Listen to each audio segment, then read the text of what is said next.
And I'm pleased to say that it looks as though the stream is up and running just about in time. So delighted to have you joining us if you are listening to us and watching the pictures on the stream as well. Bright sunshine at Grace Road now at the Uptonsteel County Ground, but plenty of cloud still around.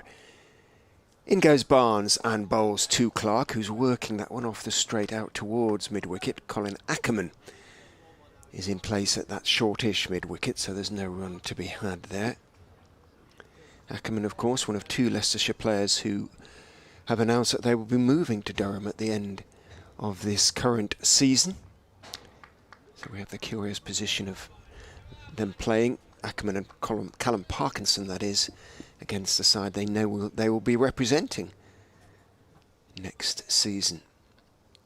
Barnes is in, bowls. Clark goes back, works the straight ball out towards mid-on this time. Leicestershire's skipper, who will be here next season, Lewis Hill, picks up and throws in. This will be Barnes' 18th over of the innings. He was arguably the pick of the seamers yesterday on not a great day for the Foxes. I'm told that the club, although the stream is up and running, are working on getting their additional cameras working. There are usually some extra cameras here at the Uptonsteel County Ground. It's one of the better streams, but they're just struggling to get those up and running. In goes Barnes, bowls down the leg side, attempts to flick it on its way. Clark doesn't get anything on it. Peter Hanscom, the wicketkeeper, dives low to his left to take the ball. Barnes turns with a hand raised and asks a polite question, I think, of umpire Watts. It is not echoed from behind the stumps by him, and it is not answered in the affirmative. Watts just keeps his arms folded across his chest and looks levelly back at Barnes. The Yorkshireman, straw-haired, of farming stock. Eddie Barnes is a family farm just north of York. I wonder if he had a pitch cut in one of the fields. Bowls now to Clark, and that's the first run of the day. Is pushed by Clark out into the gap in the covers. Rishi Patel, who has spent most of the innings patrolling that shorter boundary. The pitch cut right over to the west of the extensive Uptonsteel County Ground square. So it's only about 55 metres, I would guess, to the boundary on that side of the ground, and a good 80 or so on the other side, the Milligan Road side of the ground, for those who know the Uptonsteel County Ground. I can see that the hospitality marquee is occupied today, and plenty of people sitting outside watching as Barnes comes down the slope. Bowls to Robinson, who is going to get off the mark straight away for the day, that is, by working the fullish delivery off leg stump out towards a sweeper on the leg side, who is Matt Salisbury. Two singles from the over then from the last two balls. Update coming now for BBC Radio Leicester.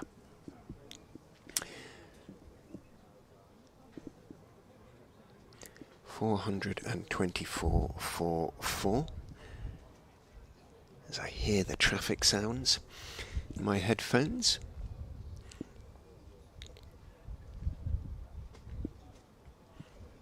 Robinson onto 114, Clark onto 86. Might just get it in between overs with any luck. The update, here it comes. Hello. 424 for 4 Durham. They've added 2 to their overnight score, 422. Graham Clark has moved on to 86. Ollie Robinson, 114. Their partnership is now worth 203. And the only question really for Leicestershire this morning is how many Durham will want before they declare and get the Foxes back in. Pitch still looks good. They have a newish ball in their hands, the Foxes, at the moment, so they'll hope for a few early breakthroughs. But it was a tough day yesterday, and it's already hard to see a way back for them to actually win this game. You never know, though. A couple of early wickets could make all the difference. Durham 425 now for 4. Single taken from the first ball of Chris Wright's opening over of the day by Ollie Robinson. 115 to him from 173 deliveries. And the run rate for the innings as a whole as Wright goes in and bowls to Clark, who is driving, getting that past the man at short extra cover. It's a long chase around the boundary for Matt Salisbury. We spent much of yesterday doing that. Must have covered a fair amount of ground. I must ask him. They're all GPS followed these days. The cricketers, they wear those sort of short vest things with GPS trackers in them to see how many miles that they cover, particularly obviously useful for the bowlers so that they know about their workloads. But Salisbury must have done a good 10k up and down that boundary, I would think. Clark picks up a couple anyway, moves on to 88. He'll be desperately keen to go to 3 figures. Right is in, bowls to him, he covers up, head right down to that delivery on off stump. 97.3 overs this innings is now worth, so obviously 17.5 overs with this new Kookaburra, remember ball. We are using the Kookaburra for the first time in the County Championship in this match. They'll use them for 2 games, so Leicestershire's other game with the Kookaburra will be there next, which is at Cardiff against Glamorgan. In goes right, bowls to Clark, who again is very solidly forward on middle and off stumps to a line and length delivery. No great swing. As I say, it is cooler today, and there's a little bit more cloud around, much more pleasant watching conditions for the spectators, many of whom, as a consequence, are actually sitting in the sunshine. It was almost too hot to do that yesterday, but altogether pretty much perfect watching conditions. There were a few red faces among the Leicestershire players when they came off yesterday. Caught the sun, a few of them, as right is in. Bowls to Clark, straighter this time. Middle and leg, and Clark again leaning forward, blocking it back down the onside this time. Hill, Leicestershire skipper, moves across and forward to field, and again there is no run. Right, just the 1 wicket. All 4 wickets falling to individual Leicestershire bowlers, just 1 each for Parkinson, Wright, Scriven and Barnes yesterday. Right at the moment 1 for 78 as he goes in and bowls to Clark. Clark is working that one away into the offside. Wait, he says as he sees short extra cover. Vian Mulder dive to his left, get to the ball and prevent the single. End of the over. 427 for 4, and I'm delighted to say for the first time this morning, having updated BBC Radio Newcastle with the situation, joining me is Martin Emerson. Morning. Morning.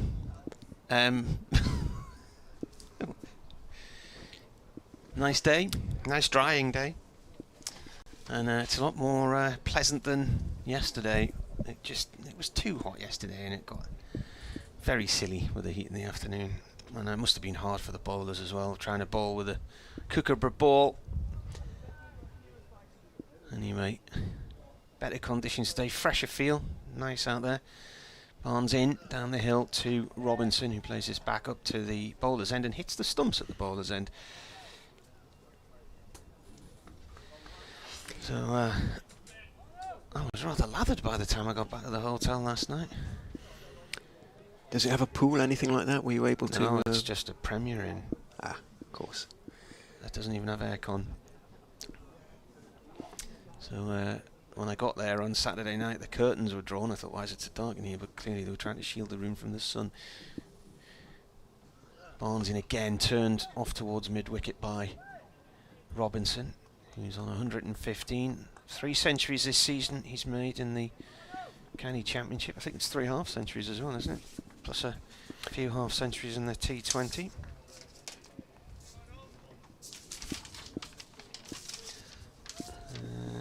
Yeah, 3 half centuries, 3 centuries. And he started this game as the 3rd best batsman in the division. Pulls that short ball out towards deep mid-wicket. Salisbury dives in, it bounces off him. And 2 runs. I lost the flight of the ball there. Did Salisbury drop that or not? Or did it bounce before it got to him? I saw it bounce off him. Did just drop short, didn't it, in the end? But a little bit of a momentary hope for Barnes and Leicestershire.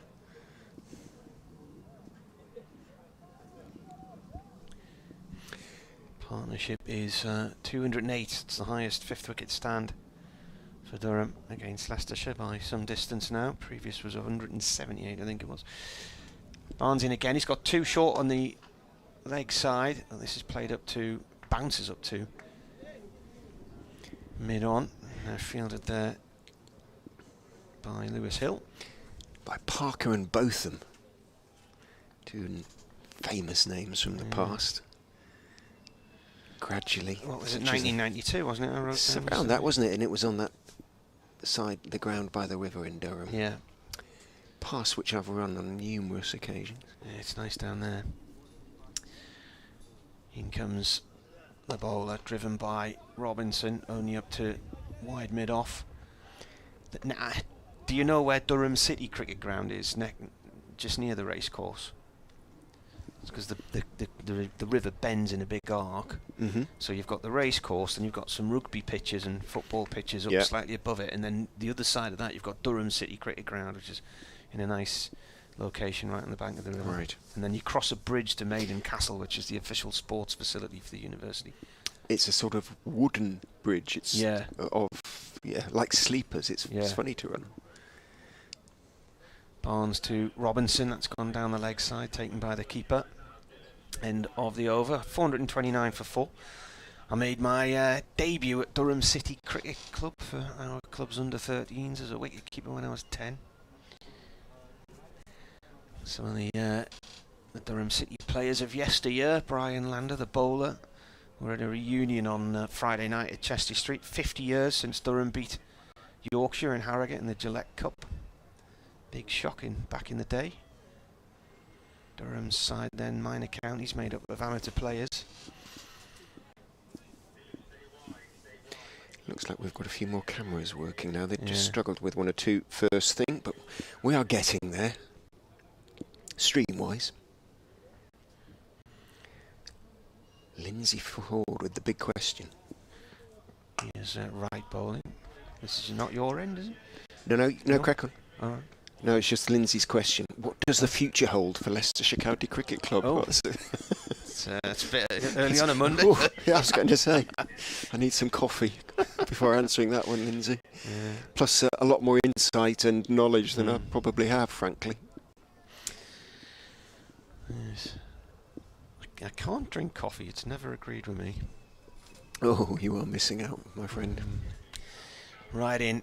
And played by Clark, bounces out towards point. Ooh, risky single that in the end. There's a throw at the stumps there from Ackerman, I think. Just missed the target at the keeper's end. Backed up by Patel on the far side of the ground.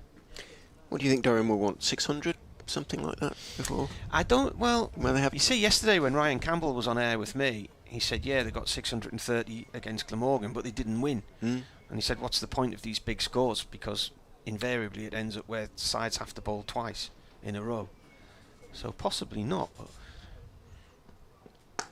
it's pushed away by Robinson out. That's interesting. So maybe have half an hour before lunch even, something like that, when you've got 5:50 something. Got an email from Dr. Dan this morning. Hey! And interesting. With a sketch or? No, an observation, which I hadn't bothered looking at it yesterday, but I've looked at it today, and yeah, it's spot on. You didn't have time to look at it yesterday. That's it. Yeah, that's too good. It didn't enter my head yesterday. Put it that way. Yeah. Right balls. This is played away through the covers by Robinson. He'll get 2 as Salisbury comes racing in from the Geary boundary. He's only got 1, has he? Did he get 2 there? No, he only got 1. Yeah. Thought he was going to get 2. He said, good morning, Martin. I see Durham have yet again made more runs on day 1 than the total runs in any of the other current county championship matches on day 1. I've lost count of how many times this has been the case this season, but quite a few times. More top-of-the-table performances from Durham in this match against Leicestershire, I hope, he says. All I looked was Durham's total was better than any other total, but he's saying the totals of all the games, so... Right bowls to Clark. This one's left alone. So some sides were bowled out fairly cheaply yesterday, and their opponents, hadn't got that many runs on the board. But they did bat with impressive purpose yesterday, evident in the run rate of 4.3, and they're running with urgency this morning. So yeah, now it's all good, purposeful cricket with the bat on the part of Durham.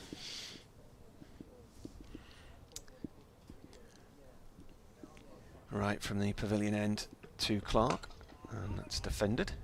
Runs up to mid-off, end of the over. 431 for 4, so obviously the target for Durham at the moment is 10 overs left to get 19 runs for the final batting point. Robbie's wondering about the timings of when the scorecard ends up on the stream, just as the bowler's coming in. Asking if something could be done about that. We'll mention it, Robin, Yeah. but please remember, we do not control the stream. They just take our commentary, and we're delighted to have it, but nothing other than that. We don't have any control over any of the cameras, what appears when, anything like that. All we can do is pass on the remarks to those who do, or you can contact the club direct and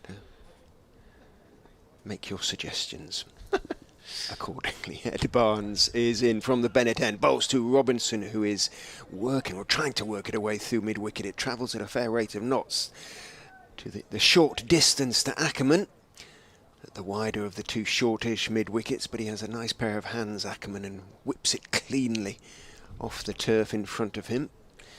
Did you say they've been trying to get other cameras working today? Yes, but I think they're gradually. I think it was something to do with the software. Right. Switch them on and off again. It usually does it, doesn't it? But give them a shake. Barnes is in, bowls outside, off stump, cut away by Robinson, down to wide third man. Parkinson, who is down at third man, can't get there. It's a short distance and a very fast outfield, and that is the first boundary of the day. Ollie Robinson, the scorer, and he played that with an economy of power. He just used the pace of the ball, placed it nicely, knew that if you get it 5 metres or so wide of the man, he's got no chance of getting across because it travels so quickly across this baked outfield. Barnes casting shadows. As I say, lots of cloud around, but bright sunshine in between. Is in and bowls. Tried to adjust his line, but just drifted on towards middle and leg there, and Robinson went back, turned it calmly through the vacant square leg area down towards Matt Salisbury. Salisbury, a deep backward square, just backward square. Got his throw away, and it was just 1 to Robinson, who's moved on to 123, which is by some margin now his biggest century of the season, I think you were saying. What was it before? 114, wasn't it? I think It was something like that. I don't know what it's his career best. Oh, I'll have it here. I'll look that up. You got it. He's watching now as Barnes is in to Clark. Grunt from Clark. I beg your pardon, from Barnes, as Clark tries to whip the leg side delivery away. Didn't get anything on it. 143 for Kent against Warwickshire in 2019. And then he made 103 against Yorkshire in his next match. Every possibility, you would have thought, of him beating that. And soon, if he's not careful, he won't be known as the other Ollie Robinson anymore. He'll be Ollie Robinson in his own right. In goes Barnes and bowls to Clark, who is stroking rather than driving the ball out into the offside. Sol Budinger, as ever, under his wide-brimmed sun hat, is the fielder. Played his club cricket at Sid Cup and Beckenham in the Kent Cricket League. Beckenham's where Durham started the One Day Cup 2 years ago. It was absolutely meltingly hot that day. Nothing in the ground worked. Couldn't get the commentary to work. Wi-Fi wouldn't work. The scoreboard wouldn't work. It was the ultimate anxiety dream. Barnes is in a little bit short on that occasion. Clark turns his wrists on his defensive shot, pushing it again out to mid-wicket, where Ackerman fields and retains the ball because it's the end of Barnes's 20th over, 1 for 62 his figures, and Durham have proceeded without any anxiety whatsoever on to 436 for 4, adding 14 now to their overnight total in just 3 overs. Now I think we might be playing in Beckenham. Have you been there before? No, I haven't. It's yes, we are. Kent v Leicester, Beckenham, 6th of August. Well, it's right Sunday, next the 6th door of August. to. It's a big site, and it's right next door to Crystal Palace's training ground. So we were commentating from a little marquee at the side of the ground, and you could hear this thud, thud, thud of footballs through the hedge. And there's a huge indoor dome thing at one end of the ground, which is Crystal Palace's indoor training barn.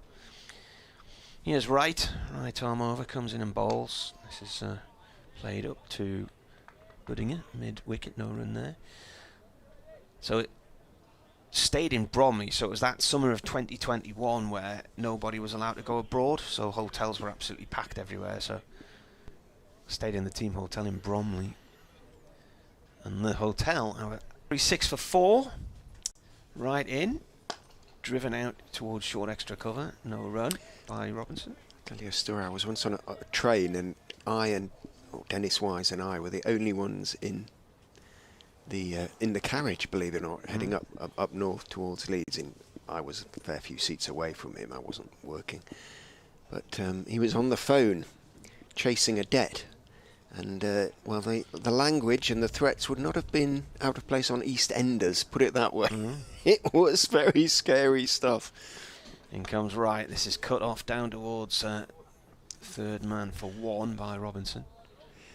It really was. That was when he was managing Leeds under Ken Bates, which is not an episode Leeds United fans look back on. Was he there? I can't remember. Yeah. When I went to interview him, and I said, this is an interesting development in your career. He'd been playing for Millwall, and then he became player manager. And I said, do you think you're grown up enough to fulfill this role now? You know, a lot of people see you as a Jack the Lad character. There's right balls, again the ball, it's gone off towards deep point this time. Well, third man and deep point converge. 2 runs though for Clark. He moves on to 91. And he said, Jack the Lad, me, Jack the Lad. And he turned to Ray Wilkins and said, what do you think about this? And Ray Wilkins said, well, he's got a point.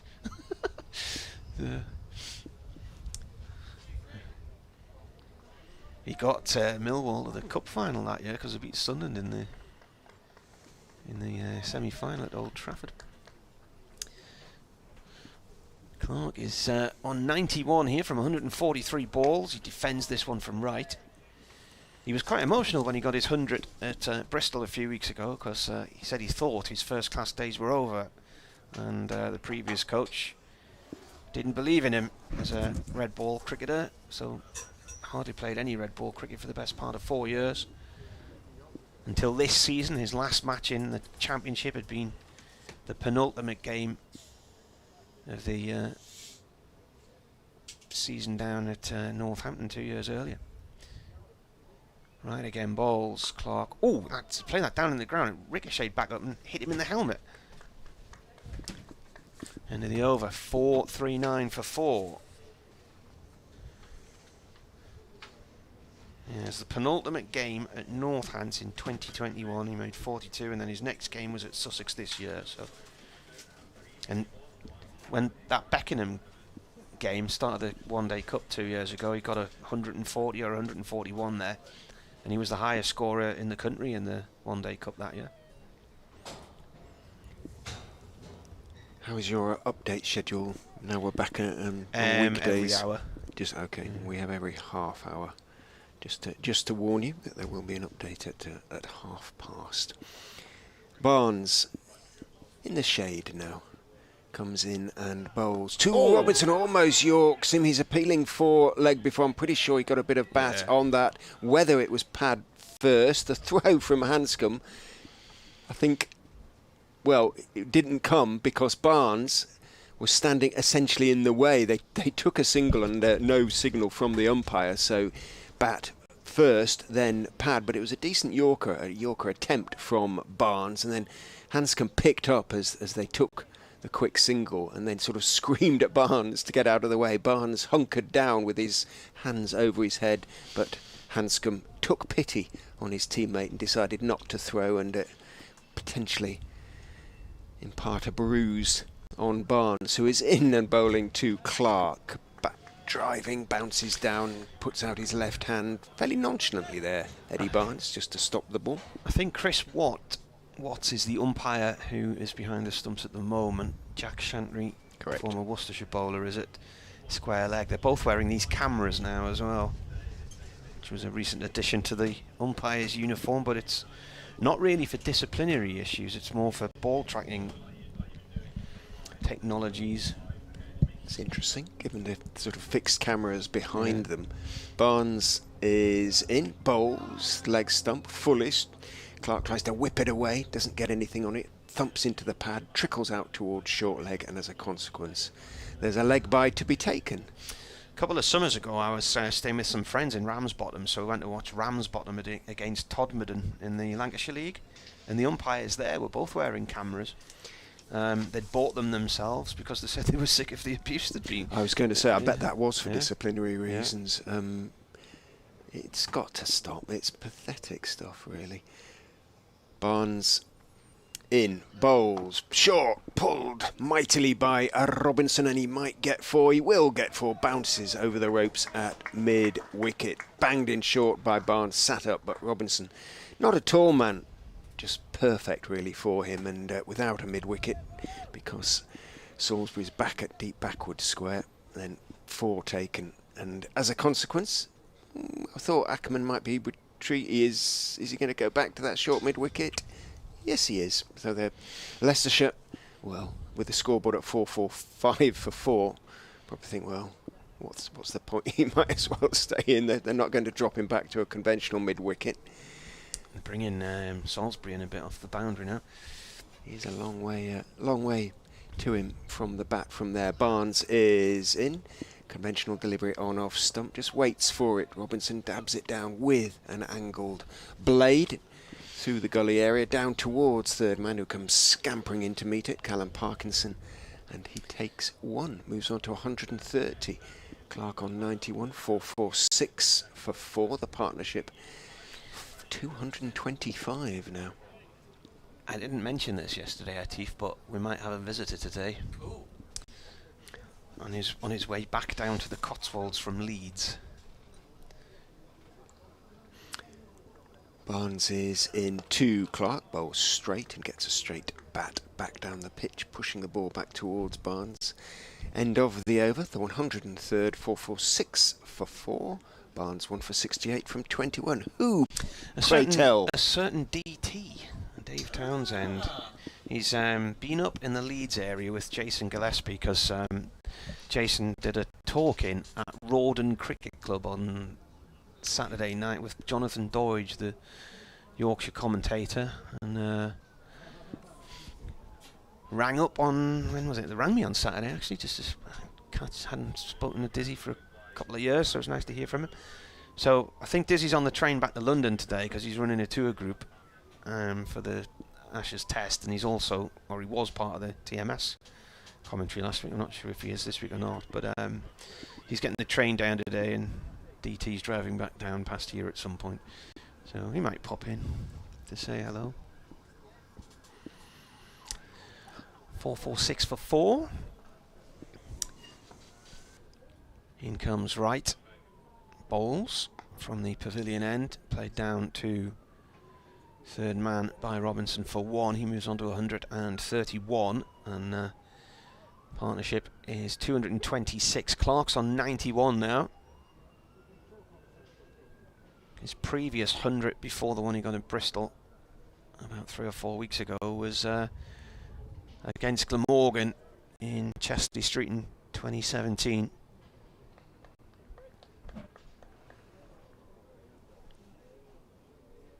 Right comes in and bowls, and this is turned off towards mid-wicket. No run. I did once ask Dave Townsend if he was a proper journalist, which he nearly choked on his coffee because he had spent years working in Fleet Street on the Daily Express, I think it was. Why am I not surprised? Yeah. Yes. 4-4-7 for 4. Damo has tweeted.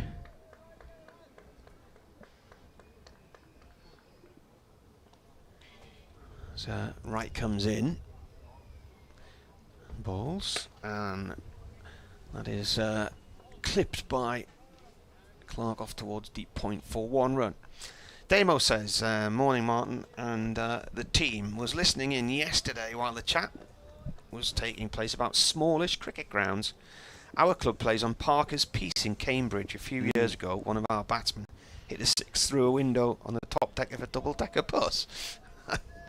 That takes some doing, that. I presume the window was open. You can't really on the top of a double-decker bus, I don't think, can you? Can you not? Little slidey windows, maybe? This is defended by Robinson from right. H&S and all that, so that must have been a shock for whoever was, who was ever in there. I saw at Old Trafford a few years ago in a T20, Phil Mustard hit a 6 and it went out the ground and it hit the window of a passing tram. That was a massive 6. Update coming, so I shall nip in, if that's all right. Right goes in and bowls, just pushed out to Ackerman, who throws, hits, and he's gone. Run out. Clark has been run out by Robinson when he was on 92. That is brutal. Robinson cannot believe what he's done. It was his call. He pushed it out into the offside. Ackerman picked up. He's one of the best fielders on the Leicestershire side. He hit the one stump available to him, and Clark is gone. Robinson looks distraught, and I am not surprised. Here is the update. It has, because Leicestershire have just run out the unfortunate Durham batsman Graham Clark. He was on 92 at the time. He was called through for a quick single by his partner, Ollie Robinson. Robinson's already got his century. He's 131 not out. It was Robinson's call. Ackerman picked up, threw at the one stump that was available to him, hit it, and Paul Clark has to go on 92.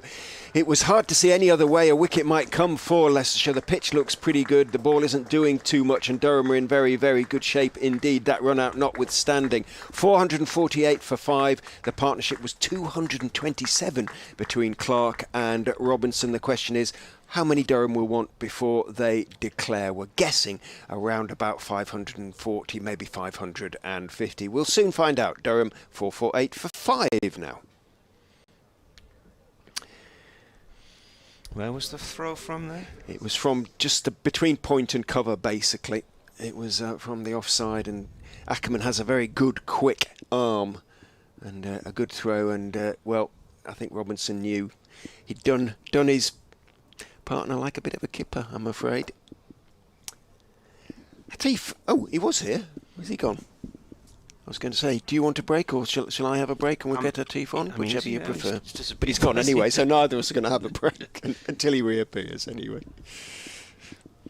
Poor old Clark. It didn't look like there was a wicket coming and all there, did there? Well, it was just saying to BBC Radio Leicester, it looked like the only way, essentially, didn't it, that Leicestershire might be going to take a wicket. So 227. Is that right, the partnership? Yeah. A record. Well played, Graham Clark. Unfortunate indeed.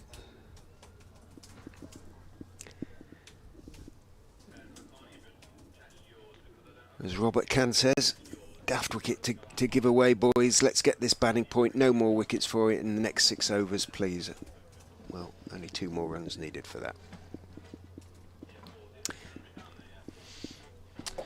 Right bowling to Liam Travaskis, who is forward to this delivery. Such a shame that, because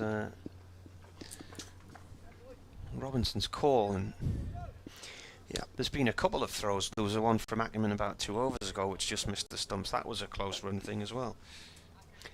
They know he's a good fielder, so the drinks are on Robinson when he and Clark are next together at the bar.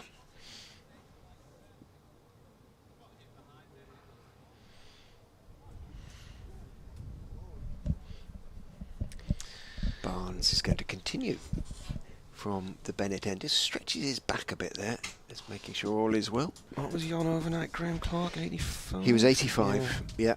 Atif is coming back. Do you want to I can break? Yeah. Robinson looks around him, checks the field. 2 men out on the leg side now, so perhaps Leicester are going to try a few more short balls at Robinson, who has shown an inclination to take it on this morning. Barnes is in, bowls full. Driving is Robinson. Barnes athletically gathers at his feet and then rolls to make sure he doesn't do himself too much damage. Gets some gentle congratulations from his teammates. And then gets gets the ball back from Chris Wright. Before coming running down the slope and bowling to Robinson. On off stump just outside, Robinson just leans forward, plays with an angle bat, pushes it out to Patel. On the point boundary, takes one. There singles to be had, as long as it doesn't go too close to Colin Ackerman, it seems. Fine piece of fielding that was by Ackerman against the county that he's going to be joining. And as Brunty says, getting in touch this morning, can he just check if this is one of those games like India last year, where the players swap teams halfway through? Morning, Atif. Good morning. How are you, Richard? How are you feeling after yesterday? Do you feel sore? No, you feel good? I'm good. I'm good to go again. I've recovered. I was sleepy last night, I have to admit, when I got in. Crashed out about 10, but the recuperative powers of sleep. Wonderful. Cannot be overestimated. Barnes goes round the wicket to the left-handed Travaskis, who is forward in defence. Now, I'll pass on the rumour without any foundation other than it has been rumoured that Liam Travaskis with Callum Parkinson going in t'other direction has been rumoured as a possible replacement for Parkinson coming back, coming to Leicestershire. So not a direct swap as such, but it may be that that is the case. We shall see. Barnes is in. Travaskis is forward, playing with an angle bat, pushing it through the vacant gully area, running it down towards Scriven, who's wearing a sweater at third man. It's a little bit chillier today than it was yesterday. It's much more pleasant, isn't it? It's lovely. Generally. Still shirt sleeve weather, though, I would Yeah, thought, I mean, or t-shirt weather. Absolutely. I think we've just absorbed so much sun over the last few days that there's still some residual left in there. The car park staff are very grateful for the weather as well. They're like, I hope it stays this way all day. No rain is forecast, we hasten to add. Just cloud today. Barnes is in. Robinson just had to adjust a little bit there. He got forward, was hoping to get in position to drive, but it was a bit straighter than he thought and had to just block it back down the pitch to Ed Barnes. No real movement at all with this Kookaburra ball, but wickets fell everywhere else. They did. So, you know, it isn't quite as simple as saying, well, the ball doesn't do too much. In certain conditions, one must qualify then. And in certain hands? Yeah, is that unkind? maybe there's a little bit of wrist action missing. Barnes is in, bowls outside off stump, cut by Robinson, but down to third man, almost straight to Callum Parkinson, and a little toss of the head from Robinson as he saw that one picking out the fielder. End of the over, 451 for 5, full batting bonus points achieved, and just the one bowling bonus point achieved for Leicestershire, so 5-1 to Durham, confirming their position of ascendancy in the game. Yeah, and indeed the league as well, sitting comfortably at the top of the County Championship Division 2 standings at the moment at Durham. And they're looking good to add a few more, although you sense there's an opportunity for Leicestershire just to get back in the game a little bit here, have a chance to have a nice long bat. You sense that they've sort of been battered out of a result already, a positive result anyway, but they've still got the opportunity to register 5 batting points of their own if they get themselves in and make the most of the conditions here, as Chris Wright runs in, bowls a full delivery. He's been driven nicely by Robinson out towards a deep backward point. They're going to get back for 2. Excellent bit of running between the wickets by Robinson and Travaskis. Picked out, and the fielder had to cover a bit of ground. Big side of the boundary, as we talked about yesterday. 2 very contrasting boundaries here. One towards the right-hander's leg side when the bowler's coming in from the pavilion end is tiny, and the other one is quite gargantuan by comparison. Almost double the size, really. Here's Chris Wright running in once again. This is full, driven beautifully once more by Robinson. This is running away to wide of the fielder who's cover sweeping. Nope, there's an excellent sliding stop there in the deep. An excellent bit of fielding. I think it's Jan Mulder out there. No, I beg your pardon. That is Matt Salisbury who's fielding out at deep extra cover. Just another couple for Robinson. 137 he's climb to. I suppose, conversely, Richard, he's probably looking at the opportunity to double up and put together a record score of his own. Well, his record is 143, so his career best. Next ball's full, driven again out to that cover region. He's busy out there as Matt Salisbury this morning. There's very little movement for the bowlers. As you mentioned, of course, I mean, just a cursory glance at the scores in the county championship suggests that wickets have been falling all over the place. Nobody else has really registered any monster totals. Lancashire managed to bowl out Surrey at the Oval. I beg your pardon, sorry, the other way around. Surrey bowled out Lancashire, but then Lancashire took 4 wickets of their own yesterday. 14 wickets with a Kookaburra ball. I didn't see the game, so it's hard to know if that was sort of poor battership or just skillful bowling. As in comes right again. This time the ball's just pushed defensively to extra cover. There is no run. But yeah, I suppose it remains to be seen. We need a wider data pool, don't we, before we can start making sort of rules and generalizations and taking things from. Mind you, didn't stop most journalists. I read more than one cricket website yesterday giving the verdict on the Kookaburra ball already. And what was it? Well, it varied, really. Yeah, exactly. What's interesting is like the conviction with which people express their views nowadays. There's very little sort of backing off or half-heartedness. Back of a length again from right, push to cover for no run. Yeah, I mean, there's people saying this is definitely the worst thing to ever happen to English county cricket that could possibly be thought of.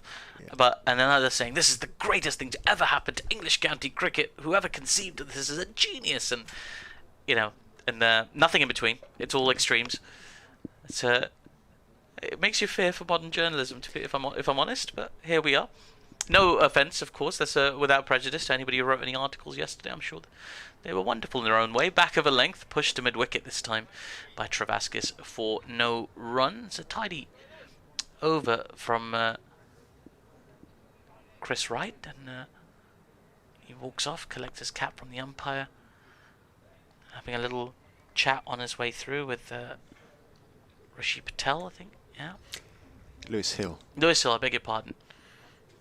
I think it's about time I visit the optician as well. My number reading from a distance skills are on the wane, I'm afraid. But yeah, were you okay without me this morning? All set? Okay? Yeah. Well, we had. Although the stream was up and running on time, we had 1 or 2 issues with 1 or 2 cameras, but they are all sorted now. So we are firing on all cylinders. I love to hear it. As they say. So it seems to be busier here as well, which kind of surprises me because you expect a Sunday to be busier than a Monday. But I just wonder whether because it's a slightly more pleasant watching conditions, really. But it was. The hospitality tent is full. It is. At capacity. Good to see, and a change at the Bennett end as well, which is where the hospitality marquee is situated. It's going to be Matt Salisbury taking over from Ed Barnes. Matt Salisbury, of course, formerly of Durham, joined Leicestershire in the close season. Comes in and bowls to Robinson, who drives pleasantly but can't get it past right at mid-off. I was a bit ashamed yesterday because you were asking me sort of about the age and things of this ground, so that I didn't know. I only gave you approximation, so I have fished out a book actually about all the cricket grounds of England, but this 16-acre site at Grace Road, as Salisbury is in and Robinson is pulling, and a super stop by Ackerman diving away to his left at that short mid-wicket. Makes sure that Robinson can't get closer to his career best of 143. But it was first played on in 1898. Wow. Although it was acquired by the Leicestershire Cricket Ground Company in 1877 as Milligan Road,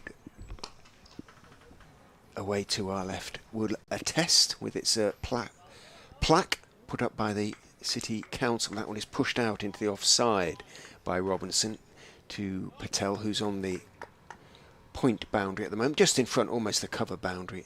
Takes 1. Well, you were quite close to that, actually, Richard. Yes, It wasn't far away, was it? You did say, like, very close to the turn of the century. And 1898 is about as close to the turn of the century as it gets. So. I knew it was around then, but it's the sort of thing I should have known. But I think you're being a little bit hard on yourself. Just a little. I did mention that they then went to play at the Electricity Board ground, which is only about half a mile away, on Aylstone Road. A little story about that. 2 short mid-wickets in for Salisbury bowls. 2 Travaskis on leg stump, clipped off leg stump down to Parkinson for a single, which was described by J.M. Kilburn of the famous cricket writer for the Yorkshire Post rather than the Yorkshire Evening Post. But Kilburn describes the Aylstone Road ground: egg, tomato and grit. And it was impossible for players or spectators to keep fresh and clean through the day. So no wonder they left the Electricity Board ground and came back to Grace Road. The cooling towers have long since gone, of course. Yeah, it's hard to sell a hospitality tent when your guests are getting covered in ash and things like that. So are their sandwiches: egg, tomato and grit. In goes Salisbury. Bowl short again. Robinson tries to wrap that as a no ball on height. Surely. It is so signalled by umpire Watts. He absolutely banged that in. Robinson, who is, let's see what height he gives. 5'8". That doesn't sound right, does it, at all? I mean, I know he's no more than that. Yeah. That's for sure. I think he may have given himself an inch. Maybe not, actually, in fairness, but modern athletes are so tall these days. In goes Salisbury, bold, and looking to drive is Robinson. He's got it past cover. I didn't think he was going to. I thought Budinger was going to get then. It's run out to the boundary at extra cover. Salisbury looks hugely unimpressed as he turns, hands on hips, and avoids the eye of Budinger, who is a pretty good fielder, but I think should have got that. Anyway, Robinson has now equalled his career best, 143 to him, but now playing with an urgency which suggests they want to declare before lunch. And it's kind of what Ryan Campbell was saying to us yesterday, wasn't it? Yeah, it does make sense. If they want to push for the win, as you expect they do, they want to give themselves plenty of time to try and bowl Leicestershire out twice on what's shown thus far to be a very placid is the word we used yesterday surface. There's just not really much in it for the bowlers. You can be slightly critical. I mean, there were phases of the game where Leicestershire did bowl with a little bit more consistency and discipline, and they were rewarded for it as well. But any time a partnership developed, the shoulders seemed to drop, and they just let them get away, as Clark and Robinson showed yesterday. They were just put on a 200-plus partnership from seemingly nowhere at that stage. Leicestershire were well in the game, and they could have, in different circumstances, backed themselves to bowl Durham out for under 300 in fact. But here we are, 464 for 5. Robinson 143 not out, equalling, as Richard has just told me, his best score in first-class cricket. He's at the non-striker's end as in comes right, as that ball's been pushed defensively to mid-on for no run. This book looked fascinating, by the way, Richard. I was looking at it from a distance when you were on commentary a little bit earlier. I was just listening to you guys. This is brilliant. I mean, you're the kind of person I expect to have an excellent collection of cricket books as well. But Homes of Cricket, the first-class grounds of England and Wales. It's quite an old book, but, the Homes of Cricket being quite old, most of it is perfectly relevant information. It's right in again with a slip in place. Bowls a short ball, has been pulled, but straight to the fielder at mid-wicket, and there is no run. There's a lovely photo on the back cover of this book of, I think that's an old picture of Lord's Cricket Ground. Covered in snow. Yeah, and that's the old Lord's. You can see based on the. I mean, there's been so much redevelopment at Lord's over the years with the Warner stand and the new Edridge and the new Compton. But that's the old press box, isn't it? I've sat in there a few times. I've never had the pleasure. Now a swanky restaurant. Yeah, there's a restaurant in there. Never had the pleasure of dining there either. Back of a length and pushed on the front foot by Travaskis. Defensively to mid-off for no run. Yeah, I've been to Lord's a few times when it looked like this, when in the pre-development of the Warner stand. But when you could sit on the grass, yeah, believe it or not. Well, that I've not done either. But my sort of professional cricket broadcasting career, I've never been anywhere other than the media centre, except the one season while they were redeveloping that end of the ground, and we were in the tavern stand commentating from the hospitality boxes, which was kind of fun in its own way. Another fullish delivery has been pushed by Travaskis with hard hands. The bowler takes the pace out of it and it's followed through as it trickles to mid-on, and there is no run. Yeah, this is brilliant. I wonder if it's still in print, because I'd love to get a copy of this. It feels like the kind of book you want to read a couple of chapters of every night before you go to bed. Well, it's nice to take around because it has stories about every ground you go to. So, a little bit of history about them, and you find out a little bit about the individual quirks and foibles of each ground. Here is right again. Full. Flicked away nicely off his pads by Travaskis out to deep square leg. They'll jog through for a single. And just looking at a photo of the scoreboard, the old scoreboard here at Grace Road, and it's got the sort of compass, the wind telling thingy. What's the official word for it? Oh. Sorry, I didn't mean to put you on the spot. No, it's all right. It actually makes me feel better that you didn't know, because I feel I less do tense. know, but it's sort of gotten out of my head. Yeah. It'll come back to me in a second. And there's a little fox on top of it as well. The gold fox on both of them, yeah. I hadn't registered that yesterday. Here is right, and again back of a length to Robinson, who pushes to extra cover. There is no run. I'm going mad. Getting words. I love these little things just differentiate grounds from each other. They just give them the little bit of character, and it's as simple as somebody thinking, well, with Leicestershire foxes, we'll put a little fox on the score box. It'll be nice, and it's probably become quite an iconic part of the ground, I imagine, here. But it does tell you which direction the wind is coming from, whatever the word for that. Oh, goodness me, will come to me. But the fox points in the direction that the wind is coming from. Right, I'm doing something quite shameful. It'll say in there. It'll say in here. Right, I have the name in front of me. I've performed a search on a search engine. I mean, I can tell you, or if you'd like to guess, we can turn it into a game. It's up to you, Richard. You're cool. It's 2 words. One of them is wind. Vein is the correct answer. Oh, there we go. Me. Shortest quiz ever. Salisbury is in, bowls. Oh, almost a caught and bowl chance there, I think. As Travaskis stretched forward, pushed it back past the bowler. I don't think he pushed it into the ground. He was just a little bit hard-handed in pushing at that one, and it went past the bowler's reaching left hand, runs out towards mid-on. Leicestershire, right in particular, who is a very experienced operator, they're trying to slow things down a little bit now. I think they know that Durham looking to push on and no doubt have a target or a time in mind.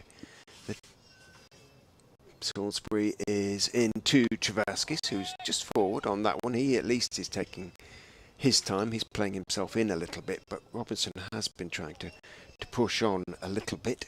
Dark cloud drifting over. I don't think there's any drops of rain in it, but it's just looks a little bit threatening, but it is fairly isolated, or at least there are sort of white clouds behind it. The danger from Durham's point of view, if they were to pull out at, I don't know, pluck a figure, 480 say, Salisbury is in and bowls. Oh, I got that one horribly wrong. It was an attempted slower ball bouncer, and it pitched and looped, gently bounced a second time, and it missed the stumps, missed the pitch altogether. That is a wide, says umpire Watts, having initially signalled. I missed his initial signal, but he changed it. But Chris Watts, as I say, is a very inexperienced first-class umpire, and now he's asking Jack Chantry, have I got that right? No, he did. He changed it, so he signalled no ball, then he put his arms across his chest and said, "No, I got that wrong," and he signalled wide. Then he checked with umpire Chantry, who said, "No, it was a no ball was the right signal." So he's changed it again, and we are back that it was a no ball. So it's going to have to be bowled again by Salisbury, who comes in and does bowl it again, and he keeps things simple this time, line and length on off stump, but pushed by Travaskis past the diving Barnes in the covers. He got a couple of hands to it, but they should pick up 3. They do, as Mulder runs back to complete the fielding at deepish extra cover. So Travaskis on to 6-4, 70 for 5. Just the point I was about to make was if they did pull out at 480, for example, and Leicestershire were to go and get 600 and leave themselves a couple of sessions on a final day pitch, then it could get a bit awkward if it was turning by then. They don't want to be batting last, is what I'm saying, Durham, on this pitch with a 130 to chase quickly or something like that. In goes Salisbury, bowls and an attempted ramp by Robinson, and that is a curious way to get your career best score, because I'm not sure what part of the bat it came off. Somehow it ended up looping gently to point. I don't know whether it came off the cue end or whether it came off the bat handle. He's examining the back of the bat, but it came off some unexpected part of it, loop to point. Robinson picks up 1 and has his career best score. Excellent, well done for Robinson. It's a cherry on what's been a quite remarkable cake of the summer for him. Top run scorer in the county championship. It's kind of fitting that. Division 2, I should say. Salisbury in to Travaskis, who's driving, and he's got it underneath Barnes this time. Barnes is throwing himself around there. It might just make the point boundary. Yes, it does. It trickles over before Scriven can get there, and Barnes. And again, Salisbury, the old double teapot. And well, it's been a curious over, absolute mixed bag for Matt Salisbury, some of which he's responsible for himself, but he's been rather let down by his fielders. Budinger in his previous over, and now twice by Eddie Barnes. Yeah, I mean, there's a sense of urgency about the way Durham are playing now, certainly with a declaration in mind. So, as a bowler, it's a little bit unsettling, particularly when you get set into... Well, you try and get settled into patterns, don't you, in 4-day cricket? But right now, there's very much, a movement from Durham to score as many runs as they can as quickly as possible and put themselves in a position, as you say, with a declaration. I suspect possibly at lunch is what they're thinking about. I think they might want half an hour before lunch, the way they're playing. And from what Ryan Campbell said to us yesterday, in goes Salisbury, bowls on off stump, waits for it, Travaskis dabs it down to third man. Scriven feels Travaskis, takes 1. He's into double figures now. He's moved on to 11. He's kept the strike. Ollie Robinson has 144. I'm sure be determined to go past 150 for the first time. That's another little landmark that is very much within reach. 109 overs. Leicestershire, 1 more wicket. They dearly love one. Pick up another bonus point, but they have 1 more over to get it. Yes, so within 110 overs, if you take 6 wickets, it's 369. 369. That's what it is, isn't it? Yeah. Nice and easy and not complex at all. The scoring system of the county championship. I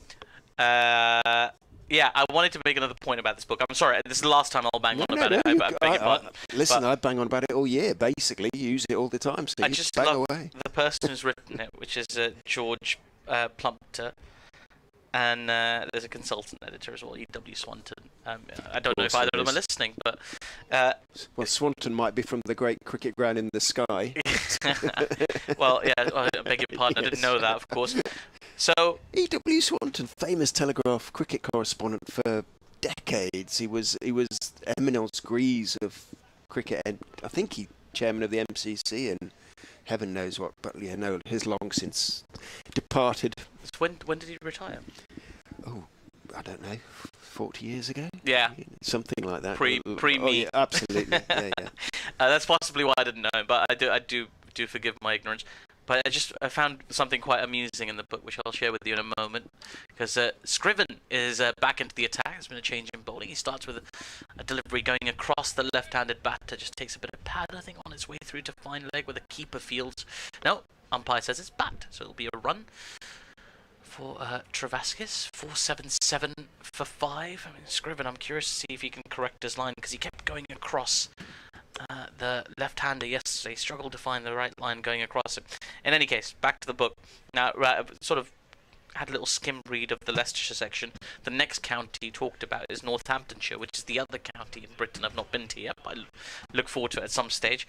The very first sentence describing Northampton is it's just dripping with personal animosity.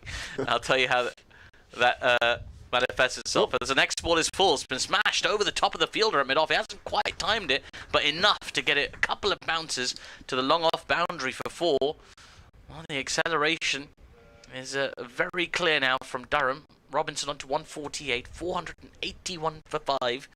Right, Northamptonshire. This is what the gentlemen who've written this book have started their section about Northamptonshire with. There are not many people you can find to extol the virtues of the county ground at Wantage Road. But remember, it is maybe 30 years old, that book. It's a much improved ground, Wantage Road, since. But yes, I take your point. He does not hold back. No, but I like that. It gives it a bit of character. It's not just absolutely. It's not just an overall guide of anybody can tell you. Well, there's a capacity. You could look at Wikipedia, couldn't you, for capacities and addresses and history and things like that. This is full and smashed again eerily, this time with much better timing. A couple of bounces over that mid-off fielder to the long-off boundary for 4 by Robinson. It takes him to his 150, the very first time in first-class cricket he's passed that score. 152 off 210 deliveries. Warm applause from those in attendance here at Grace Road, of which I'm told there are some Durham fans who've made the journey. 485 for 5. And 2 very authoritative shots there from Robinson in this over, suggesting a very, very aggressive approach. He's done it again, this time a lot straighter, all the way down the ground, and over the rope into the sight screen, I believe, for 6. A terrific shot. Well, this is an assault and a half. Update coming for BBC Radio Leicester as Robinson leans on his bat, having hit consecutive 4s and a 6. The ball will have to be re-examined. Well, Tom Scriven has been greeted on his return to the attack rather dismissively by Robinson, who's moved on to 158. And I wonder if the declaration will come at the end of this over. Hill retreats too long off. Scriven is in and bowling. Robinson is driving out to point and taking 1. Here comes the update. Well, Durham, the assault has begun on their part. They began the day on 422 for 4. They've moved on to 492 for 5. Ollie Robinson has 159 now. Liam Travaskis 12, the only man out. Graham Clark run out by Colin Ackerman for 92. Looks as though they're going to declare when they go a little bit past 500 and get Leicestershire in, try and bowl them out twice. But at the moment, Robinson is putting the Leicestershire attack to the sword, I'm afraid. He moved on now to 159, 492 for 5. Back with you online. Scriven comes to the end of the over as Travaskis picks up a single. The drinks are coming on. And I am going to ask you, Latif, to choose your lunch, if you will, today. And we will put our order in early. So you can, maybe, if you, can you read that okay? I'm trying to work out what the vegetarian options are. They were wonderful yesterday. I thoroughly enjoyed that. There's some kind of melon pineapple situation. Wild mushroom and pepper stroganoff. I know this sounds really ignorant. What's a stroganoff? With sort of thick rice, but probably. Sounds good. So, but yeah, Yeah, let's do it. Wild mushroom Let's do for it. you. Do you want? Would you like a starter? Yeah, why not? Leek and potato soup. Oh, wonderful. Or There we go. There's a melon, classic. cheese souffle with the beetroot I think compote. a bit of soup is good if we're going to go for rice in the main. I think, yeah. Bit of balance in the diet. Cheese souffle with the beetroot compote, folks. That's got to be up there with the cricket nosh of it. This is outstanding. That's pretty good. I was banging on about this. I was chatting to some friends yesterday evening. I think I must have talked about the lunch at Leicestershire for a good 15 minutes. And I think there might be another 15-minute update coming soon to that Well, chat. you're not missing any cricket, folks, because the players are having a drink. Although, actually, look, There's a lot of rain. We have a few spots. There's some here, there's some there. Yeah, but Haven't umpires seen are it for just so long. looking up, but they can see all the blue sky behind it, so covers aren't coming on, and I think we will continue, will we? The umpires sort of looking vaguely up at the sky, saying, is this going to pass fairly quickly? It is, essentially. It could hasten the declaration, though, a little bit. I mean, some teams just kind of don't take it too seriously, but it's enough to kind of make you think, well, if it takes an hour or an hour and a half out of the game at some stage, that's an hour and a half less to take 20 Leicestershire wickets. So that, I think it just makes the declaration more imminent, because it's still in the air. It's not completely stopped, and as you say, it's not heavy. It's certainly not threatening the game at this point, but it only takes a moment, doesn't it? It does. Play is going to continue, however, so although one or two alongside us have decided they're going to go downstairs somewhere warmer, but it's fine, basically. They're not sufficiently hardy souls. I'm trying to catch Martin's eye, see if he's going to come on now, but he's busy as ever tweeting. It's good. Like, I mean, I just I've known him for a while, but for whatever reason I didn't have him on my Twitter. But I was. Oh, well, we haven't given the Twitter handles this morning. At Atif Nawaz, all one word. All one word, 2 A's and Atif. And in Nawaz. Yeah, there's 2 A's in Nawaz as well. There absolutely are, but not 3. And a Z at the end.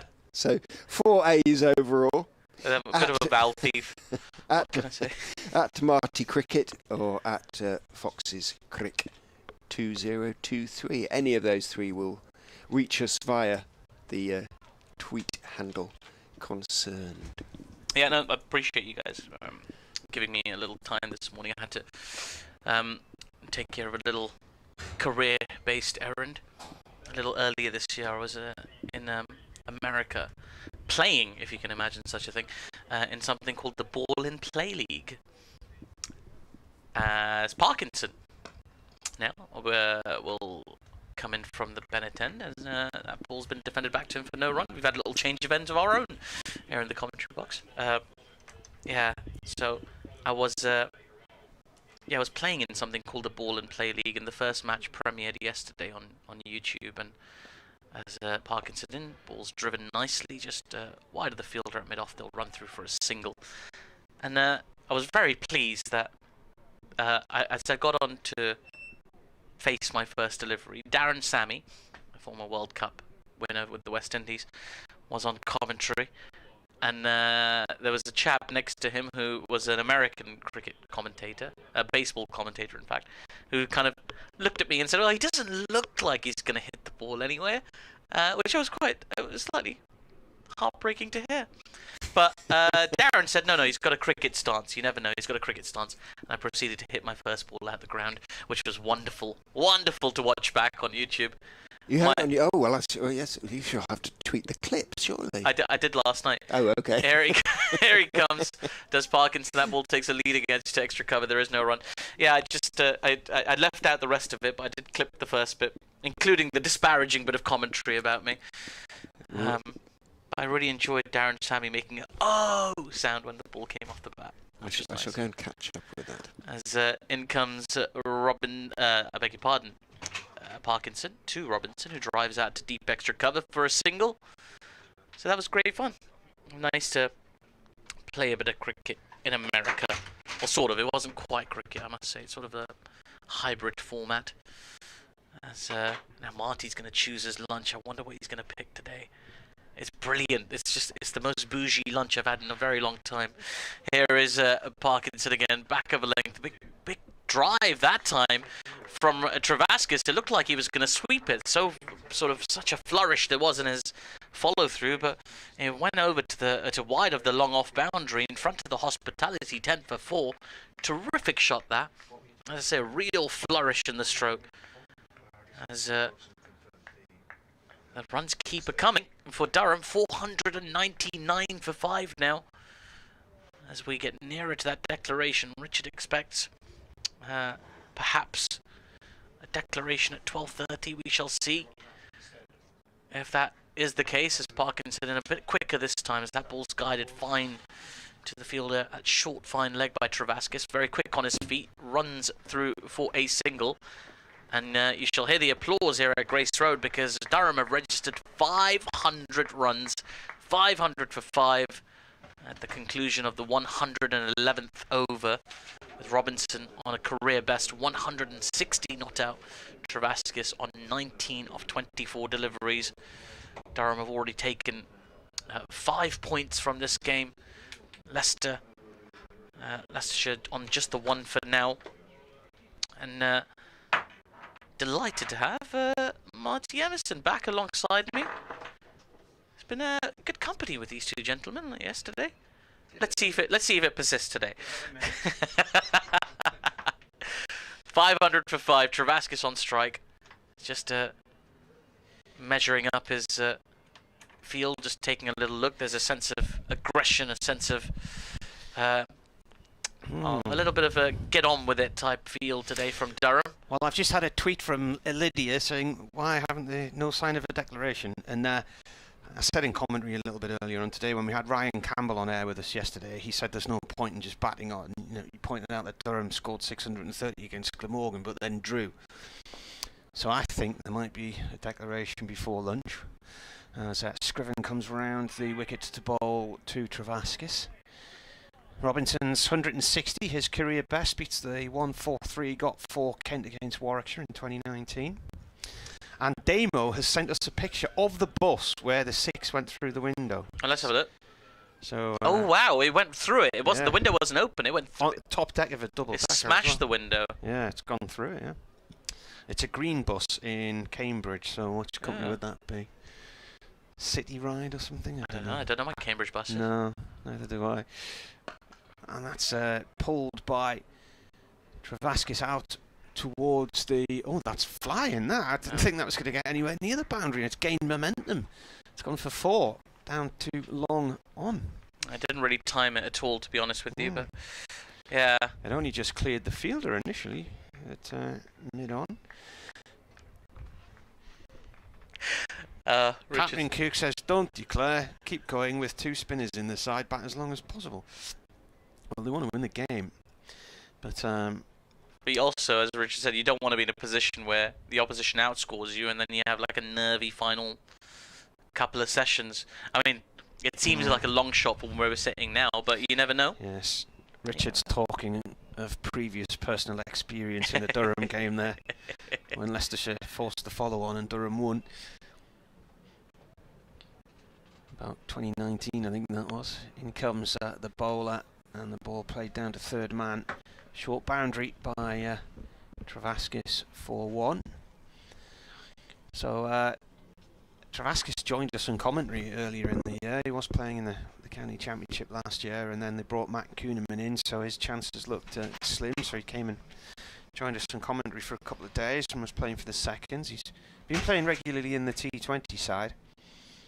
And then Ajaz Patel came to replace Kuhneman, because Kuhneman got a back injury, and so Liam's chances then were reduced. But now Patel's gone, and although they've brought Matt Parkinson in from Lancashire, they're going with the other spinning option in Travaskis. This is pulled by Robinson. Oh, I think he's dropped on the rope there. I can't see the fielder down there. It is 23. Who's that?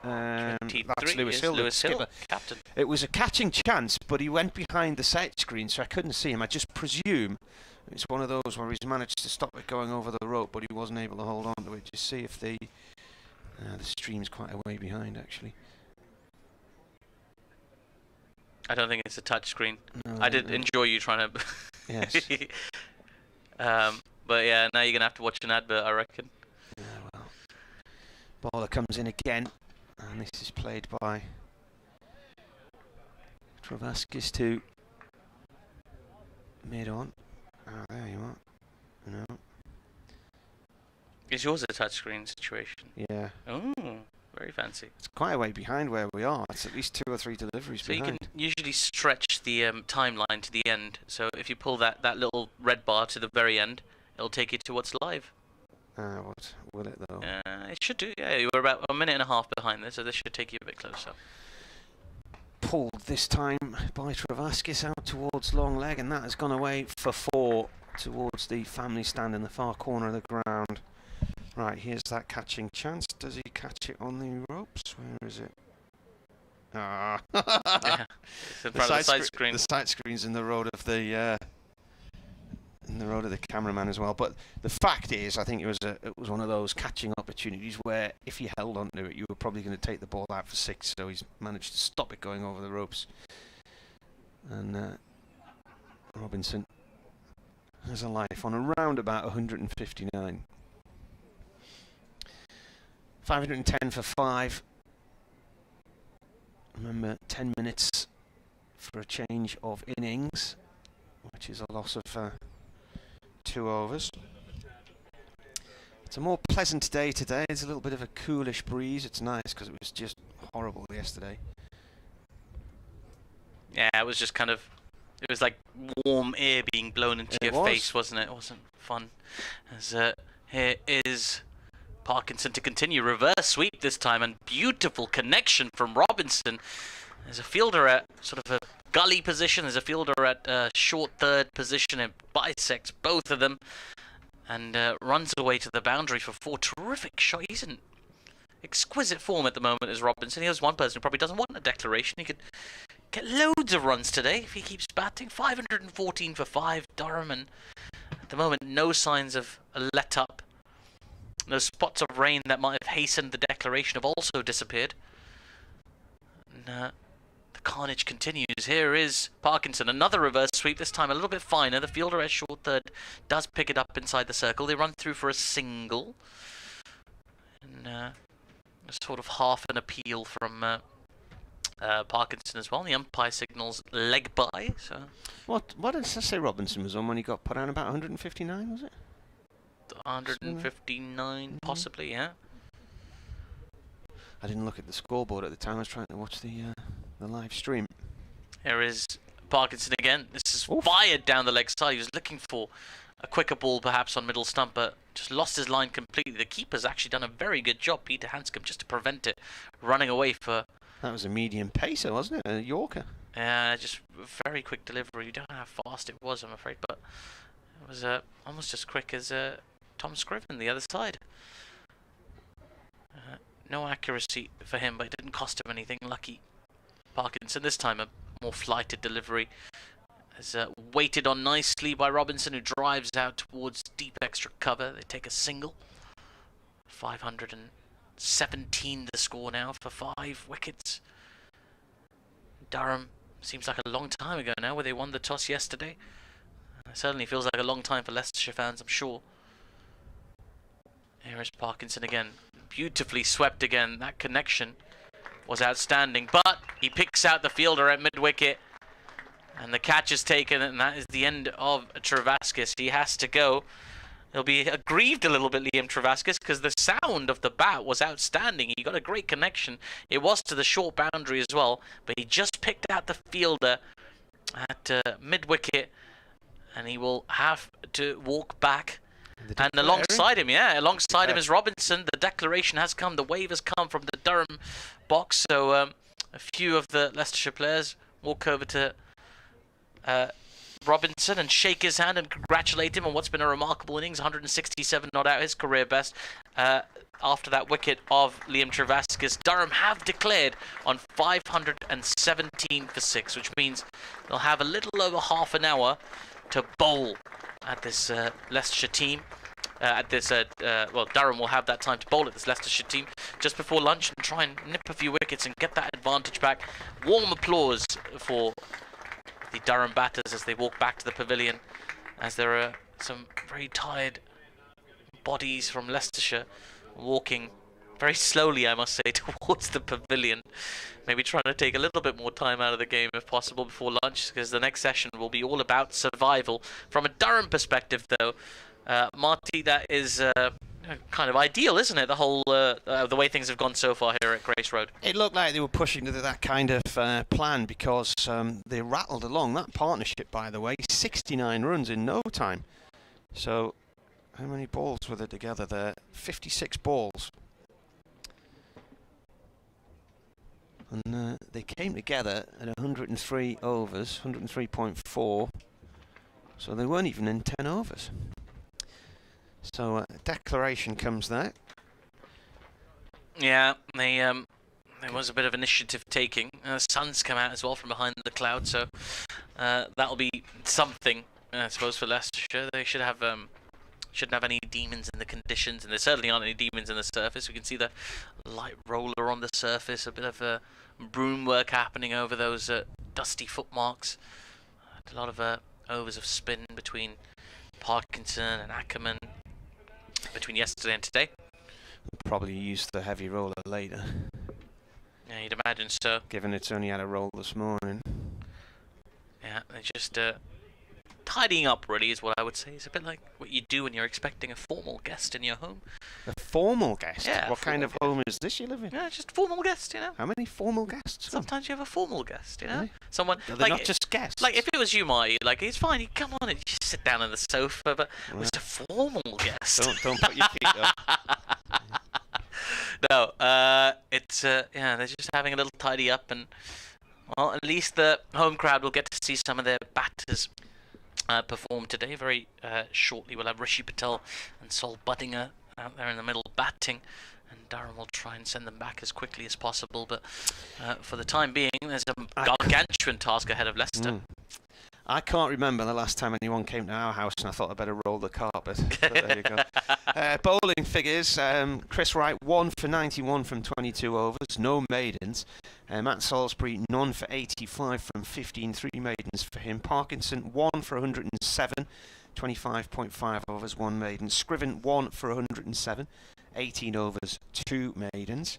That's bizarre, both bowlers going for 107. Barnes, 1 for 71, 22 overs, 2 maidens. Ackerman, none for 36 from 8 overs, no maidens. And Buddinger, none for 7 from 2, no maidens there. And Robinson's 167, a career best score for him. Durham getting maximum batting points for the 4th time this season as well. So that's yeah, it's been a tough couple of days so far for Leicestershire, and those bowling figures are ones they'll try and put behind them as much as they possibly could. Some hard work there as well. Parkinson, 25.5 overs in the end, he bowled, and had to carry a lot of workload. There was a bit of frustration towards the end, I think, when we saw that quicker one come out. And he'll be keen to put his feet up and hope for his batters to do something, his teammates to do something similar. Well, what a start! They haven't adjusted the scoreboard yet, so hang on, let's work this out. 1 ball, 113, that would be 78, so 76 overs left in the day. So, do they not take any out for change of innings? 2, yeah. 2, sorry, I beg your pardon, yeah, 2, there we go. Yeah. That was me doing maths out on the radio. Very good. Yeah. Yeah, so we should expect the Leicester batters out very, very shortly. It's been very nice here. We were talking about Northampton cricket ground, oddly enough. One, you found? Well, I buy the quite hot with view, but it's any good?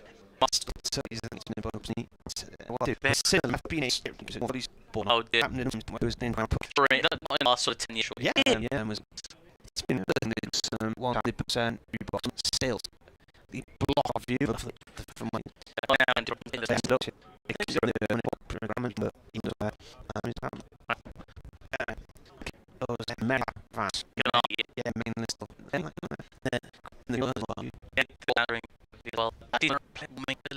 the end.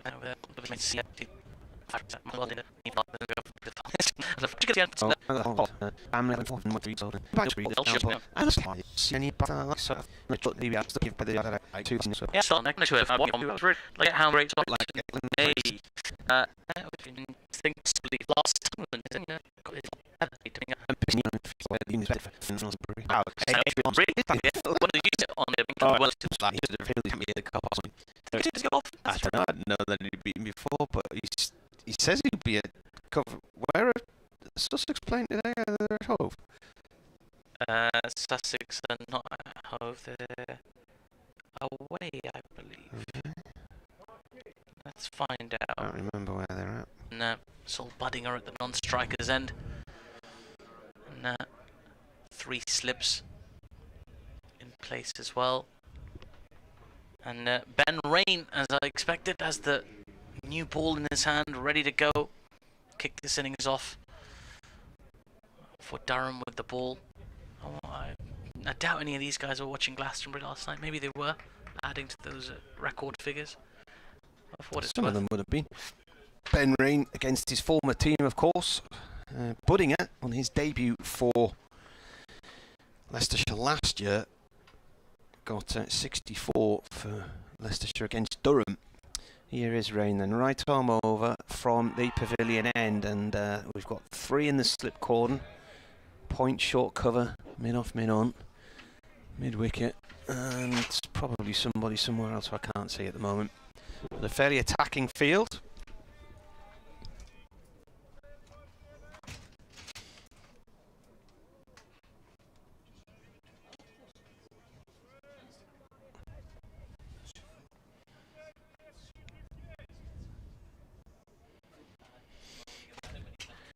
Rain, right arm over, pavilion end. Patel looks to turn this through towards mid-wicket and plays it out there. I think that might be Stanley McAlinden fielding there. 1 run. Yeah, by all means. Updates time, it would appear. A little bit early. So I shall nip in rudely ahead of Martin, if I may. As Sol Buddinger taps at the pitch. Prepares to face Ben Rain back on very familiar territory, and as ever, bowling up the slope. I think he accepted his fate in that respect long ago. Setting his field. Here comes the update as Rain runs in.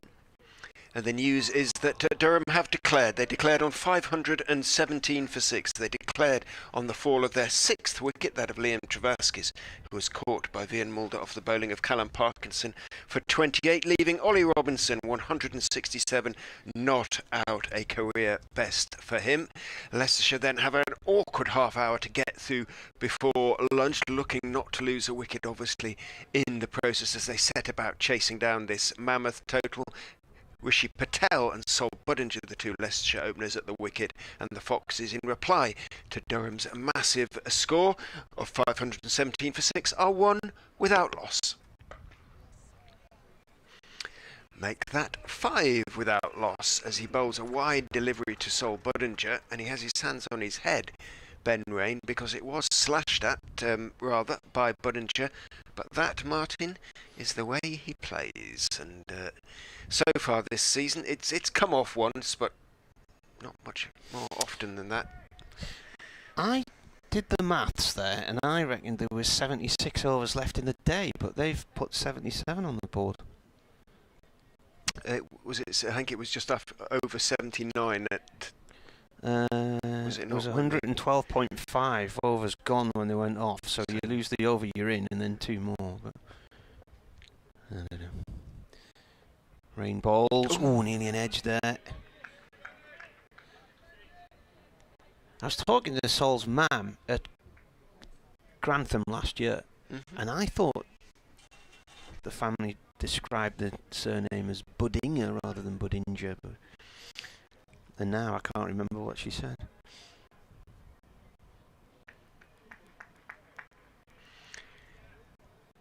Got some good movement there, Benjamin.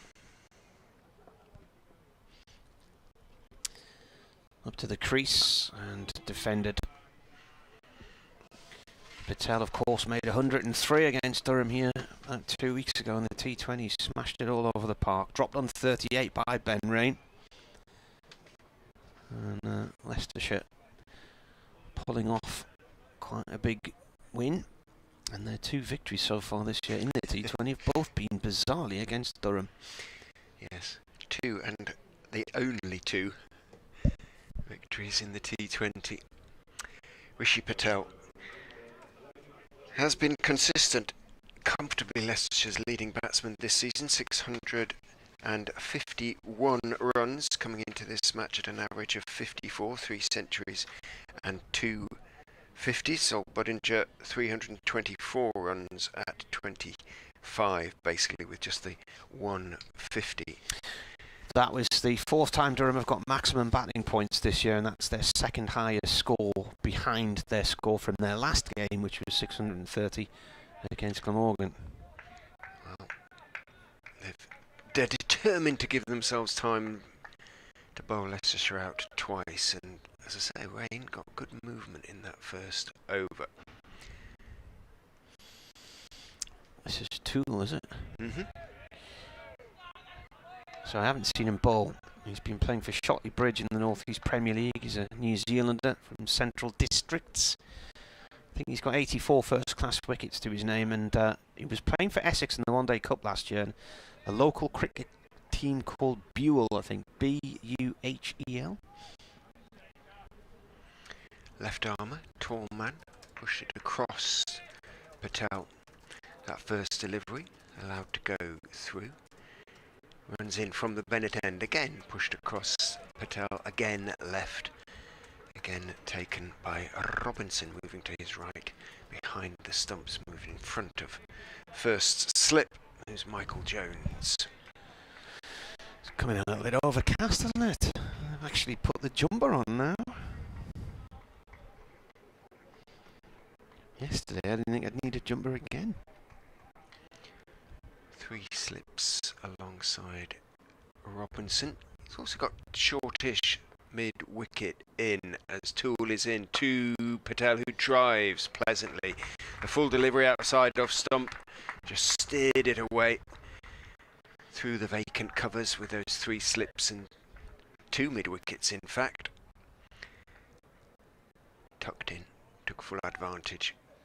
Lovely shot, moves on to 5. 9 without loss.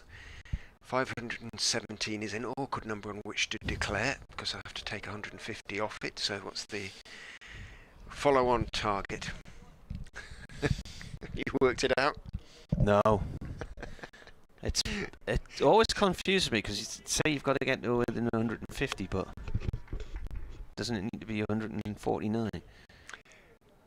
Toole is in, outside off stump. Good carry, it's a decent pace, but again, just a little bit too wide, and Patel allows it to go through. So it's 368, is that right? He gropes feebly. I haven't got it. I think it's 368 is the follow-on target. Right. Because it's 367, so they need 368. Again outside off stump. Again Patel leaves. I imagine he shook up a few in the Durham League. Did you say? Shotley Bridge. He's been playing in. He looks lively. So if you minus 150 from 517, that gives you 367. Yeah. So 368 is the follow-on target. Mm-hmm. I believe. I believe as well.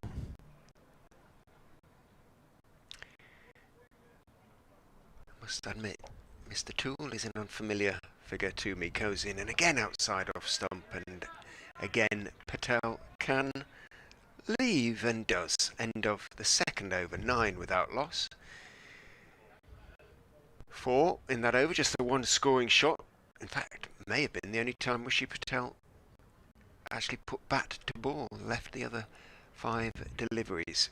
He's on 5 off 8, Budinger 4 off 4.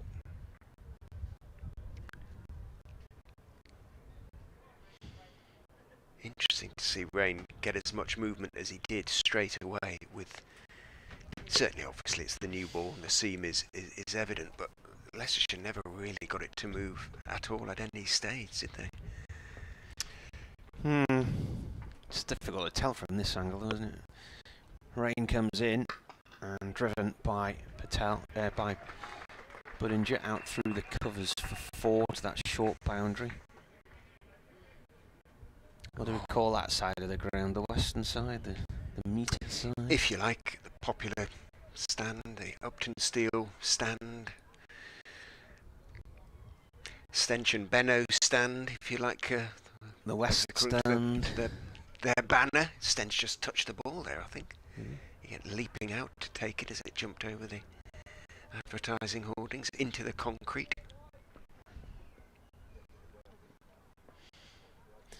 Rain comes in and bowls. And this is played short on this leg side, near side here. Clark picks it up.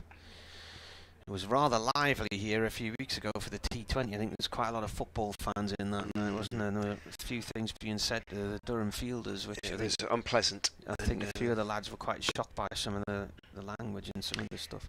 Just occasionally you'll get the sort of football crowd turning up to those, and it's no fun at all. The club do their very best to keep things on an even keel, but yeah, it got out of hand, no question. Rain in. Oh, and an attempted drive down on one knee there by Budinger. And he's played and missed at that one just outside the line of off stump. So,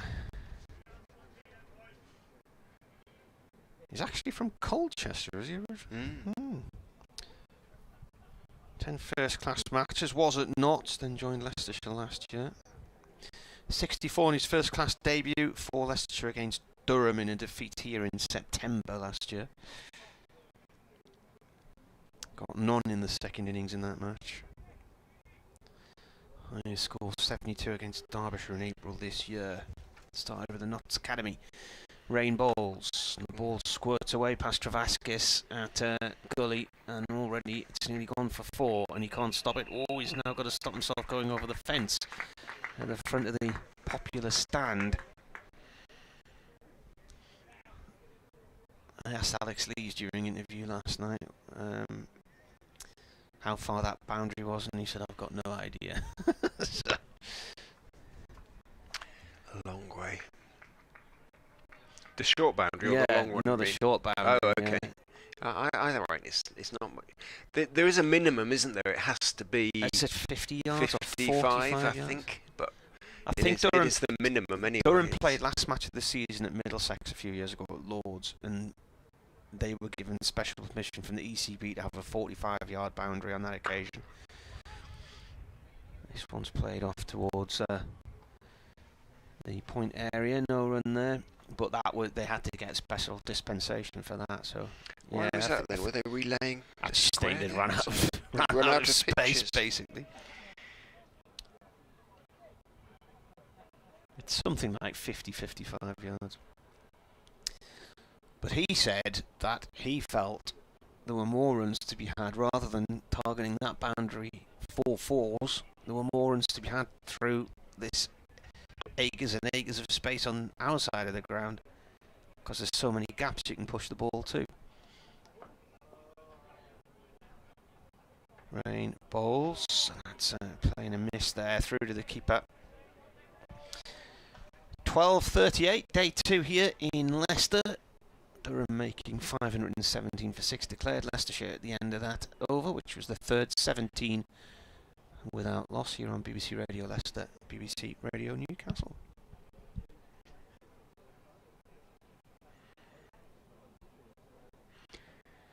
Anyway, Lydia wanted Durham to declare, Captain Cook wanted them to continue batting, and they declared.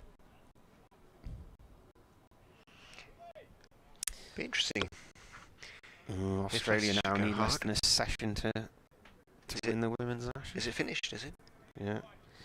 Crumbled, didn't they? Built them up, and then they crumbled in the second innings. I think they were 5 down last night, weren't they? They were. So Tool, Ray, presumably that's Raymond, is it? Yeah. Or, okay. We'll continue from the Bennett end. In he goes to Patel outside off stump for the 6th time in 7 deliveries now. And again, Patel lets it go through. There's been that many new signings at Durham, and sometimes you're sitting there, like we were in the restaurant yesterday at lunch, and I'm looking across at the table. I don't know who some of the people are, because you've never actually looked at them close on before.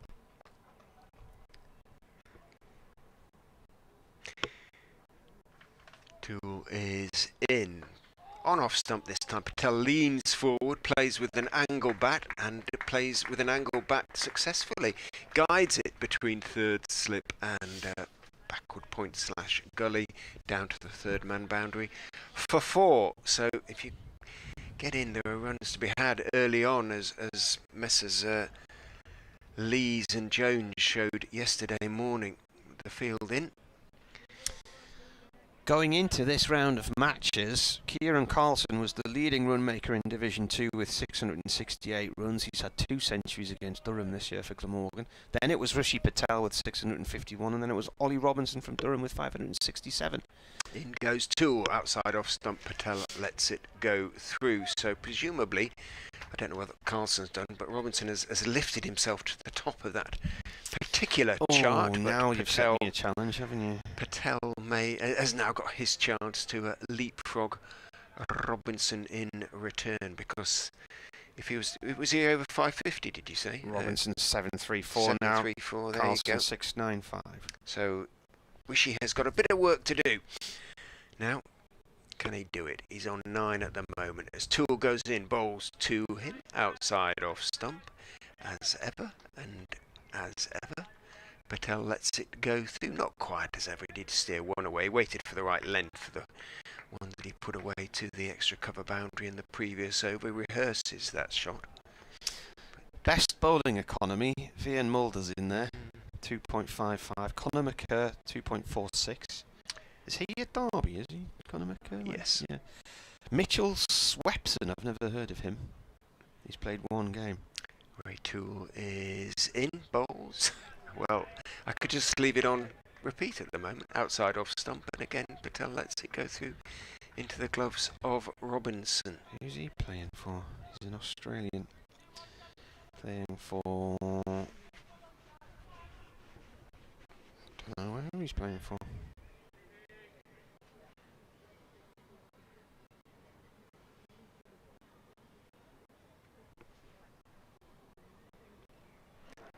Stewart in, bowls. Patel does have to play this time. He's got his line right.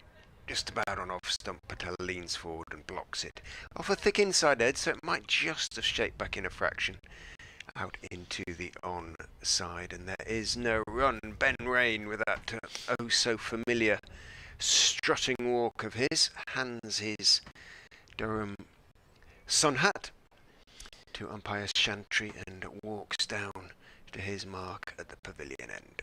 That must be some kind of mistake. He's on the list, but he's not. I can't see that he's played for any English team this year.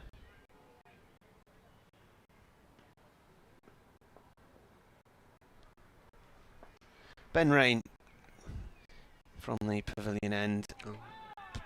Forward goes Budinger. Playing a miss. I wonder if he's a statistical anomaly who shouldn't be on the page. I hadn't heard of him. You've heard of him? No. He's played in the Big Bash by the looks of things. I never see that. Do you watch that in Spain? Can you get it out there? No. Oh, you can get it. Everything. But Rain, bowls. Budinger plays this up to Parkinson. Matt Parkinson at mid-on. No run.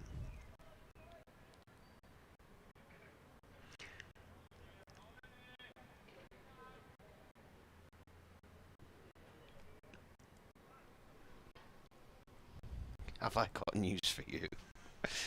On Twitter, After Guns N' Roses and Elton John headlined Glastonbury over the weekend, organiser Emily Evers defends the controversial decision to turn their mics on. Rain in. This goes up to Parkinson again. No run. Got some rave reviews this morning, Elton John. Yeah. In the papers. Apparently 5 he stars. attracted the biggest crowd there's been for the final show.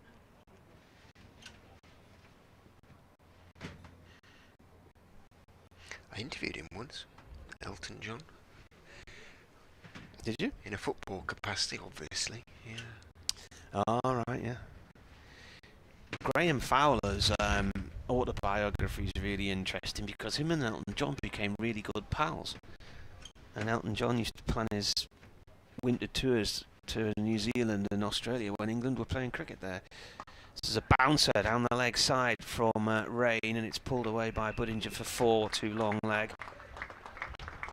And just like Leicestershire, when they were fielding this massive expanse of ground on our side of the ground, they only had Matt Salisbury across there, and for Durham it looks like it's Stanley McAlinden.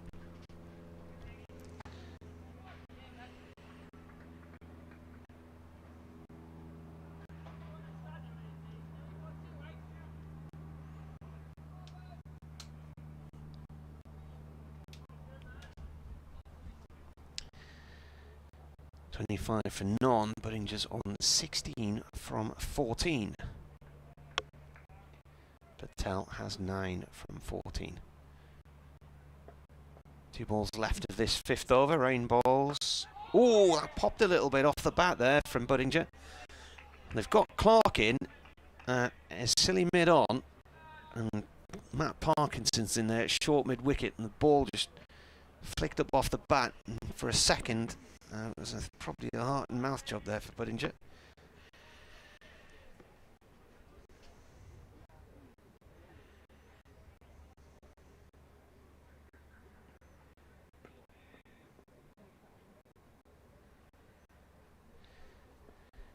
Rain bowls. Ball played to short mid-wicket this time, no run. And that is the end of the over. 25 for none.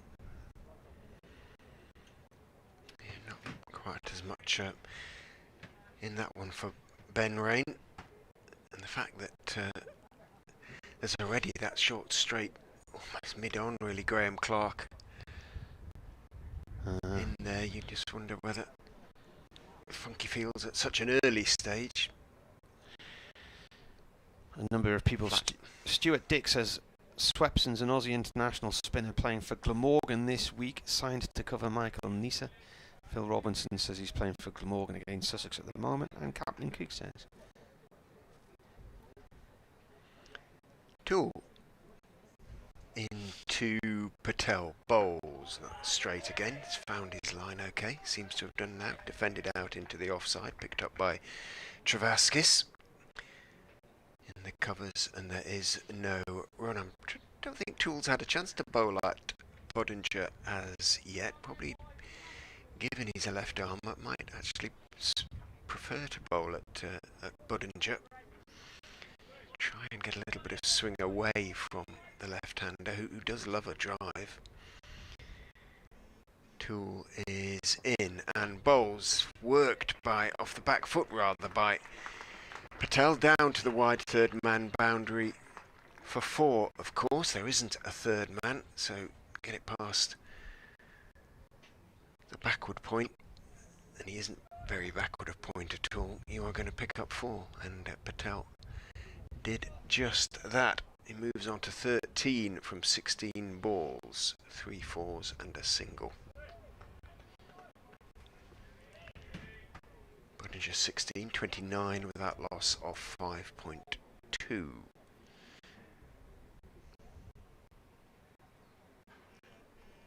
Tool is in, outside off stump.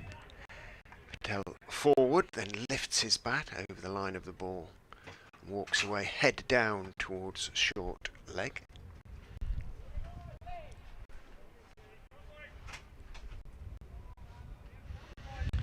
How long to go until lunch now? 12 minutes. So another 3 overs perhaps after this. The wind's getting up a little bit, as you can probably hear from the tiles going up and down on the roof. In goes Tool, stroked out into the offside by Patel. Didn't put any weight into the shot, just pushed it out to Travaskis, who just having fielded the ball, just something at the back of his right knee, just felt a little bit of a twinge rather. Just flexing it again now. Davey says, is it worth much to Durham financially to get promoted, and do you and your co-commentators think the standard is a lot higher in Division 1?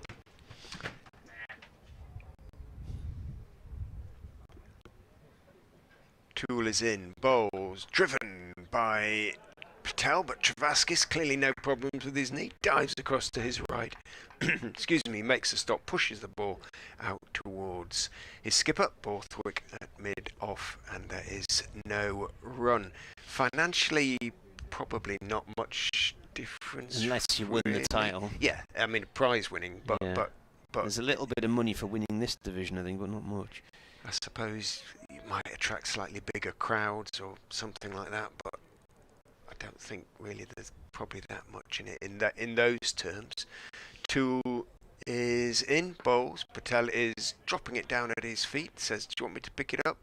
Doesn't get the word, so walks away. End of the over. 29 without loss after 6. Patel 13, Budinger 16. Standards wise, we don't sort of see too much of the first division. Our colleague Atif does, and he's saying no.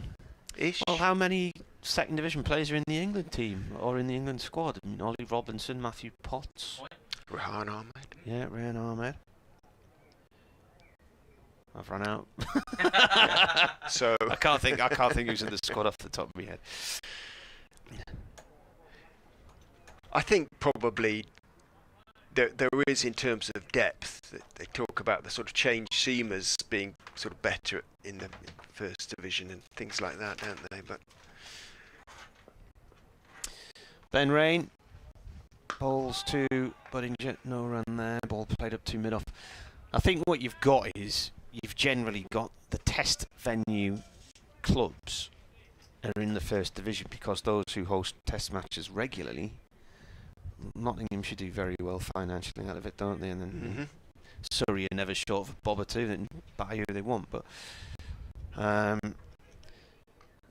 they generally have more income.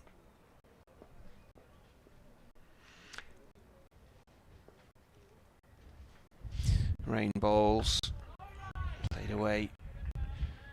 Durham, while they had test status, of course, they were the longest serving side in Division 1, 13 years I think they were in unbroken. Everybody else had gone up and down at least once. Glamorgan, probably of the test sides, are the one team who, and they don't host them anymore now, but when they didn't bring on, invest in the players as much as some of the other clubs did.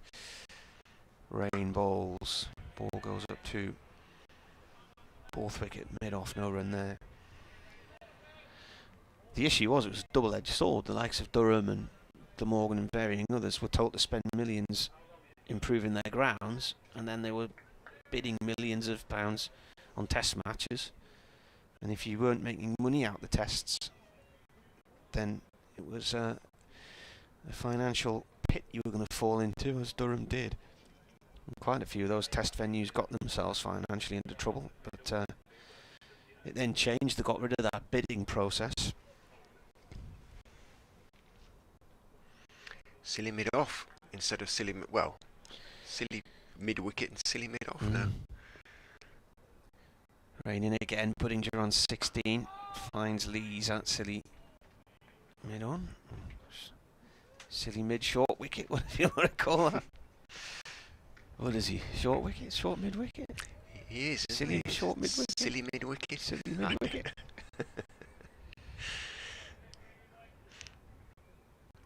For that one to pop up again. Budinger just checks his guard with umpire Chantry.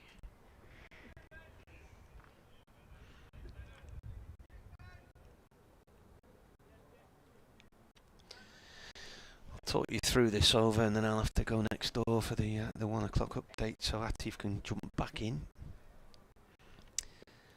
Rain has 2 balls left of it. He's now got 2 close in on the leg side. Oh, was that a leave or a play? Do you think, Richard? I think he played. Yeah, playing a miss outside the line of off stump.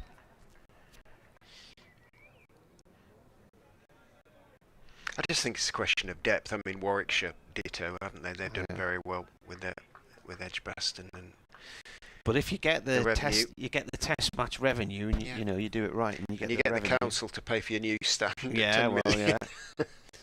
Or Eastleigh Borough Council to buy your ground off you, as Hampshire did.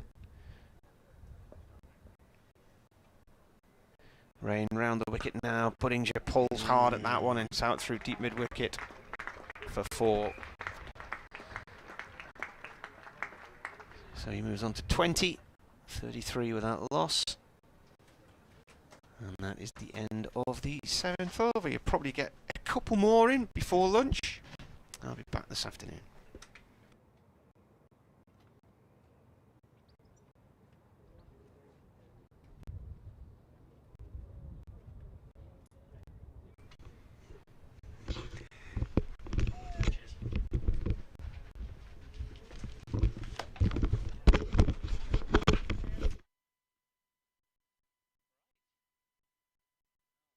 .33 for no loss. So far, Leicestershire looking relatively untroubled. Still a very attacking field, as you expect at the start of the innings, with the 2 slips and the 3rd one slightly wider, almost in a 4th slip position. Here comes Toole, bowls and left alone outside the off stump by Rishi Patel. A very measured leave there. And I think thus far, Leicestershire very happy with the way they've gone about things. If they can just make it through to lunch without any wickets at all falling, they'll be very pleased with themselves.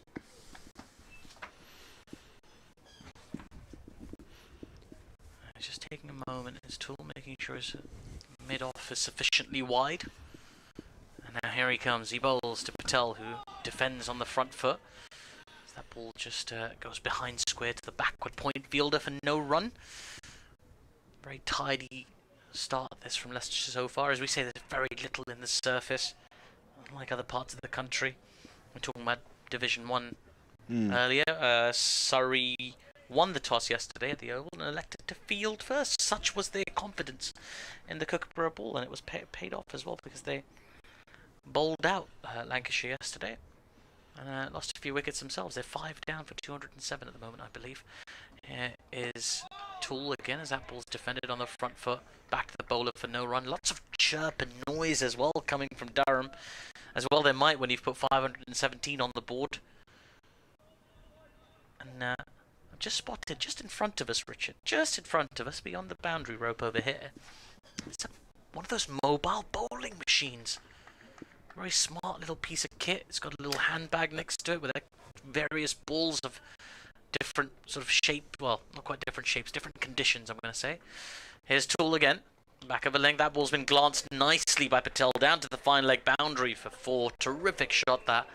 It was an offline delivery from Toole. All Patel had to do was just get a little flick on it for this bat. Not too fine to the keepers in business, but fine enough so fine leg gets nowhere near it. And in the end, it was all fine. 37 for no loss now, Leicestershire. Terrific shot.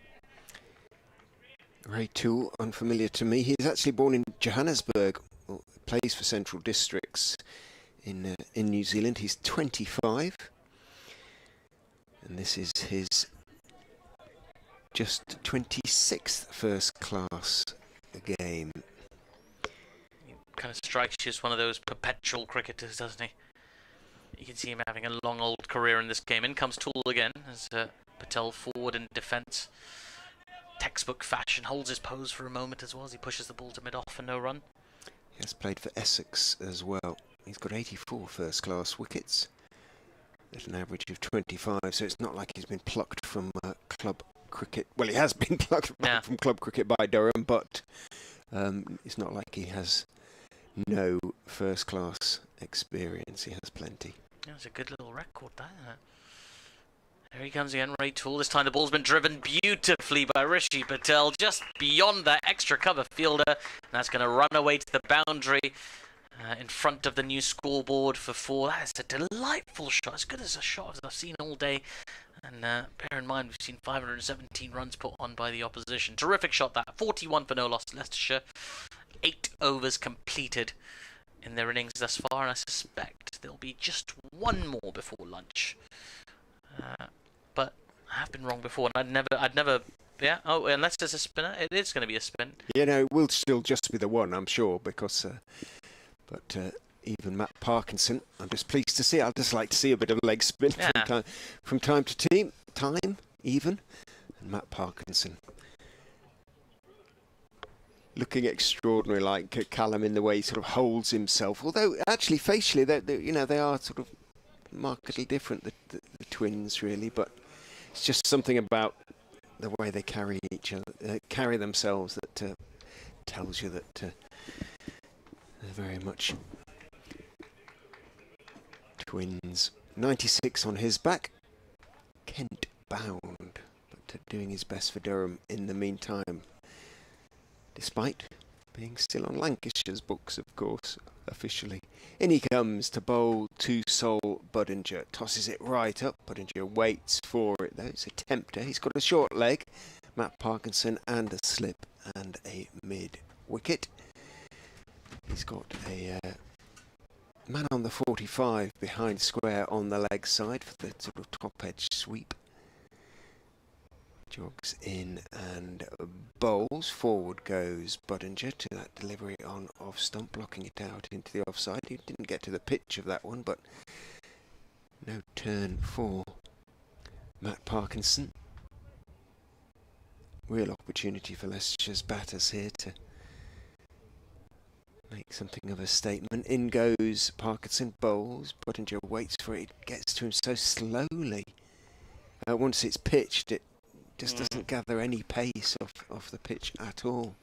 His twin found that out a little bit earlier as well. Long old day, 26 overs almost, he bowled. Callum Parkinson. Parkinson is in. Forward on off stump goes Budinger, pushing it out into the offside. Trying to sort of pick if I can see when he bowls the googly. I can't pick Ahmed's, so don't see why I should be able to pick Parkinson's. Pick it from this distance, I'd be very impressed. In he goes and bowls forward. Whether it turns, really, I'm looking to see if there's anything he can get out of the pitch at all. Not so far. It has actually acquired a much lighter hue. It does look much browner, obviously, than it did at the start of play yesterday. It was interesting to hear Lees as Parkinson bowls, tosses up, Budinger forward, pushing it out to Borthwick in the covers, and that is lunch. 41 without loss after an enterprising, I think, declaration on the part of Durham, who made 517 for 6 at a rate of better than 4 an over. Well, that run rate has been continued by Leicestershire, because after 9 overs of their innings, they're 41 without loss. In reply, they need, we worked out, 368 to avoid the follow on, but at the moment the pitch is dictating play, and it is dictating, Atif, that it's a batter's game. Yeah, it most certainly is. There doesn't seem to be very much in it for the bowlers. All you can really hope to do is be as consistent as you possibly can on a good line and length, and hope for the batters to make a mistake. There doesn't seem to be one forthcoming at the moment from Leicestershire. I thought that was very, very assured batting from Budinger and Patel.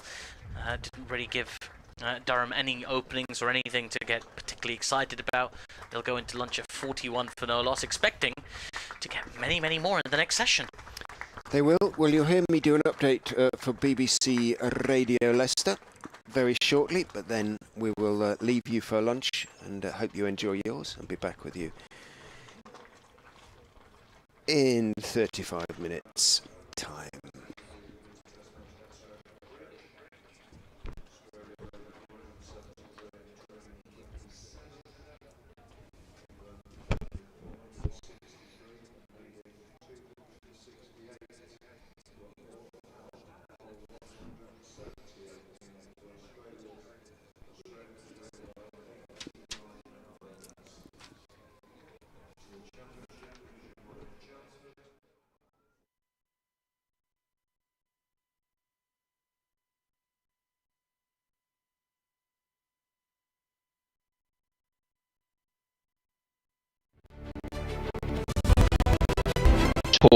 the cause.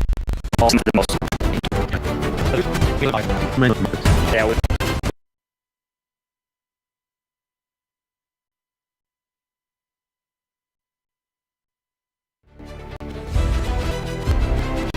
You should support. It's with pride. You back our foxes. in the moments that matter the most. A county steeped in tradition. Decorated in triumph. Where the lows only elevate the highs. So many moments have mattered in the past. They are why we love the game. We want you to be there for the ones that are yet to come.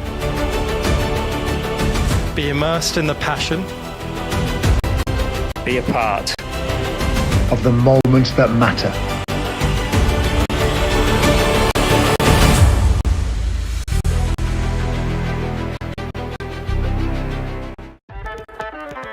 Ball, big shot. Oh, bowled it. That's a huge hit. He does connect with that one. 6 runs. Brilliant catch. Runs in and bowled him. Bowled.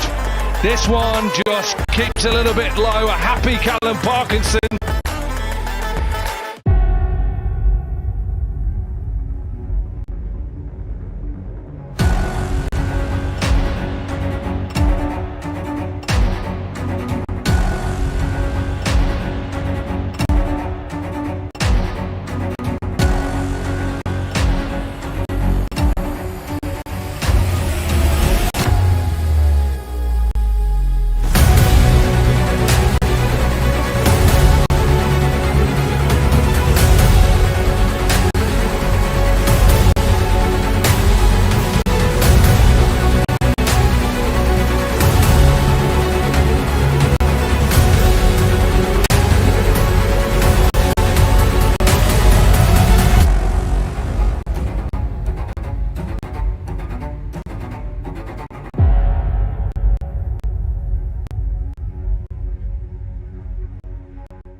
You show your support.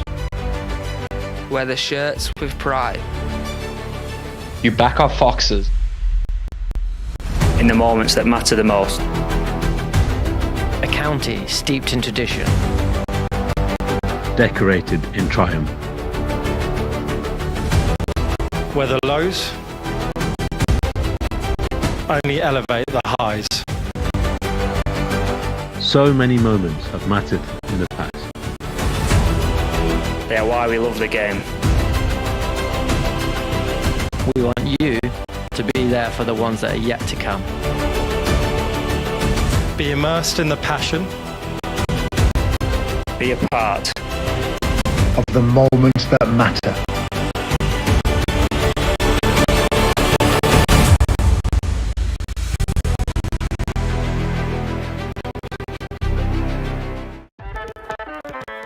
Ball, big shot. Oh, bowled.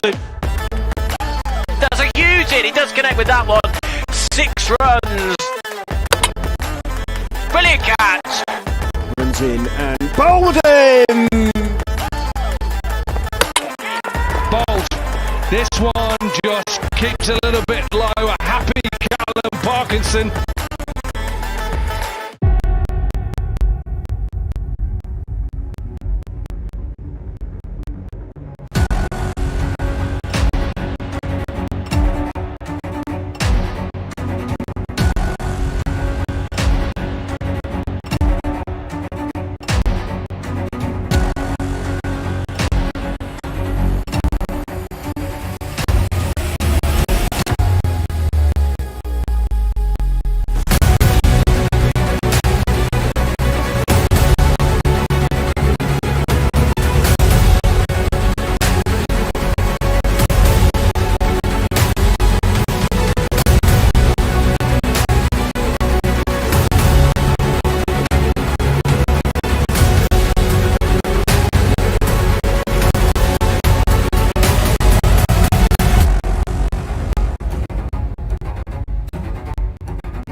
You show your support.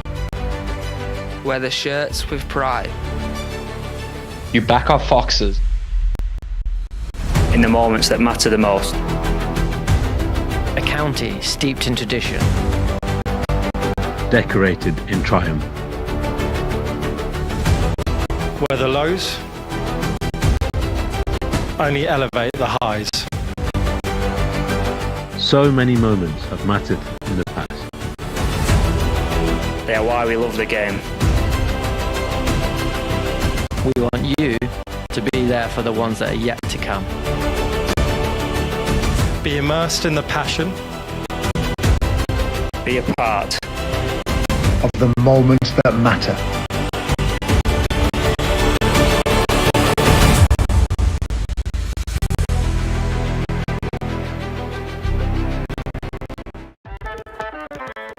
Oh, big shot. Oh, bowled. That's a huge hit. He does connect with that one. 6 runs. Brilliant catch. Runs in and bowled him. Bolt. This one just keeps a little bit low. A happy Callum Parkinson.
Foxes. in the moments that matter the most. A county steeped in tradition. Decorated in triumph. Where the lows only elevate the highs. So many moments have mattered in the past. They are why we love the game. We want you to be there for the ones that are yet to come. Be immersed in the passion. Be a part of the moments that matter.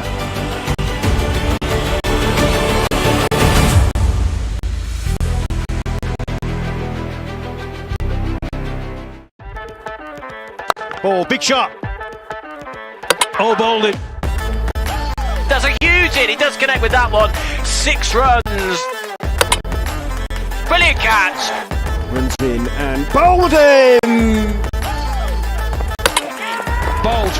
This one just keeps a little bit low. A happy Callum Parkinson.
You show your support.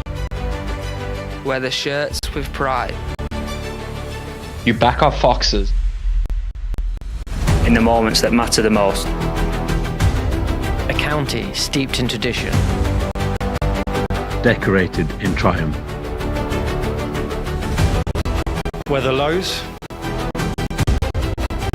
only elevate the highs. So many moments have mattered in the past. They are why we love the game. We want you to be there for the ones that are yet to come. Be immersed in the passion. Be a part of the moments that matter.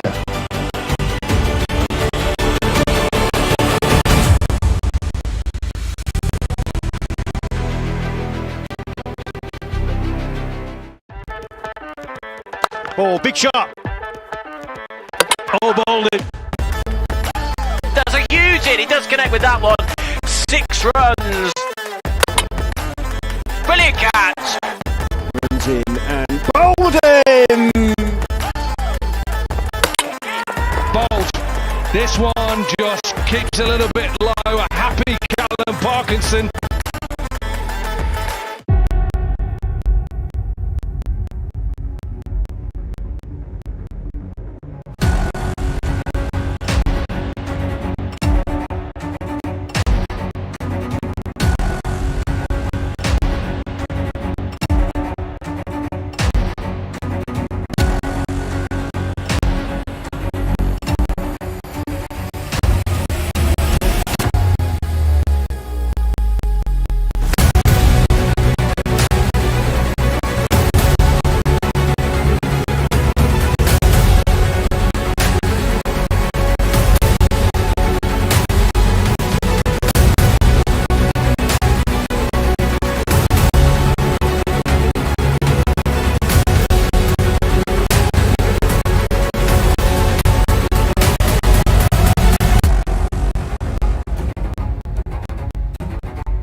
You show your support. Wear the shirts with pride. You back our foxes. In the moments that matter the most. A county steeped in tradition. Decorated in triumph. Where the lows only elevate the highs. So many moments have mattered in the past. They are why we love the game. We want you to be there for the ones that are yet to come. Be immersed in the passion. Be a part of the moments that matter.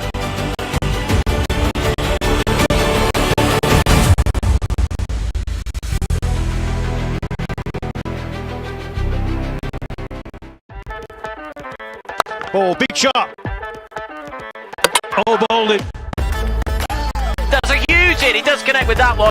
6 runs. Brilliant catch. Runs in and bowled him. Bolt. This one just keeps a little bit low. A happy Callum Parkinson.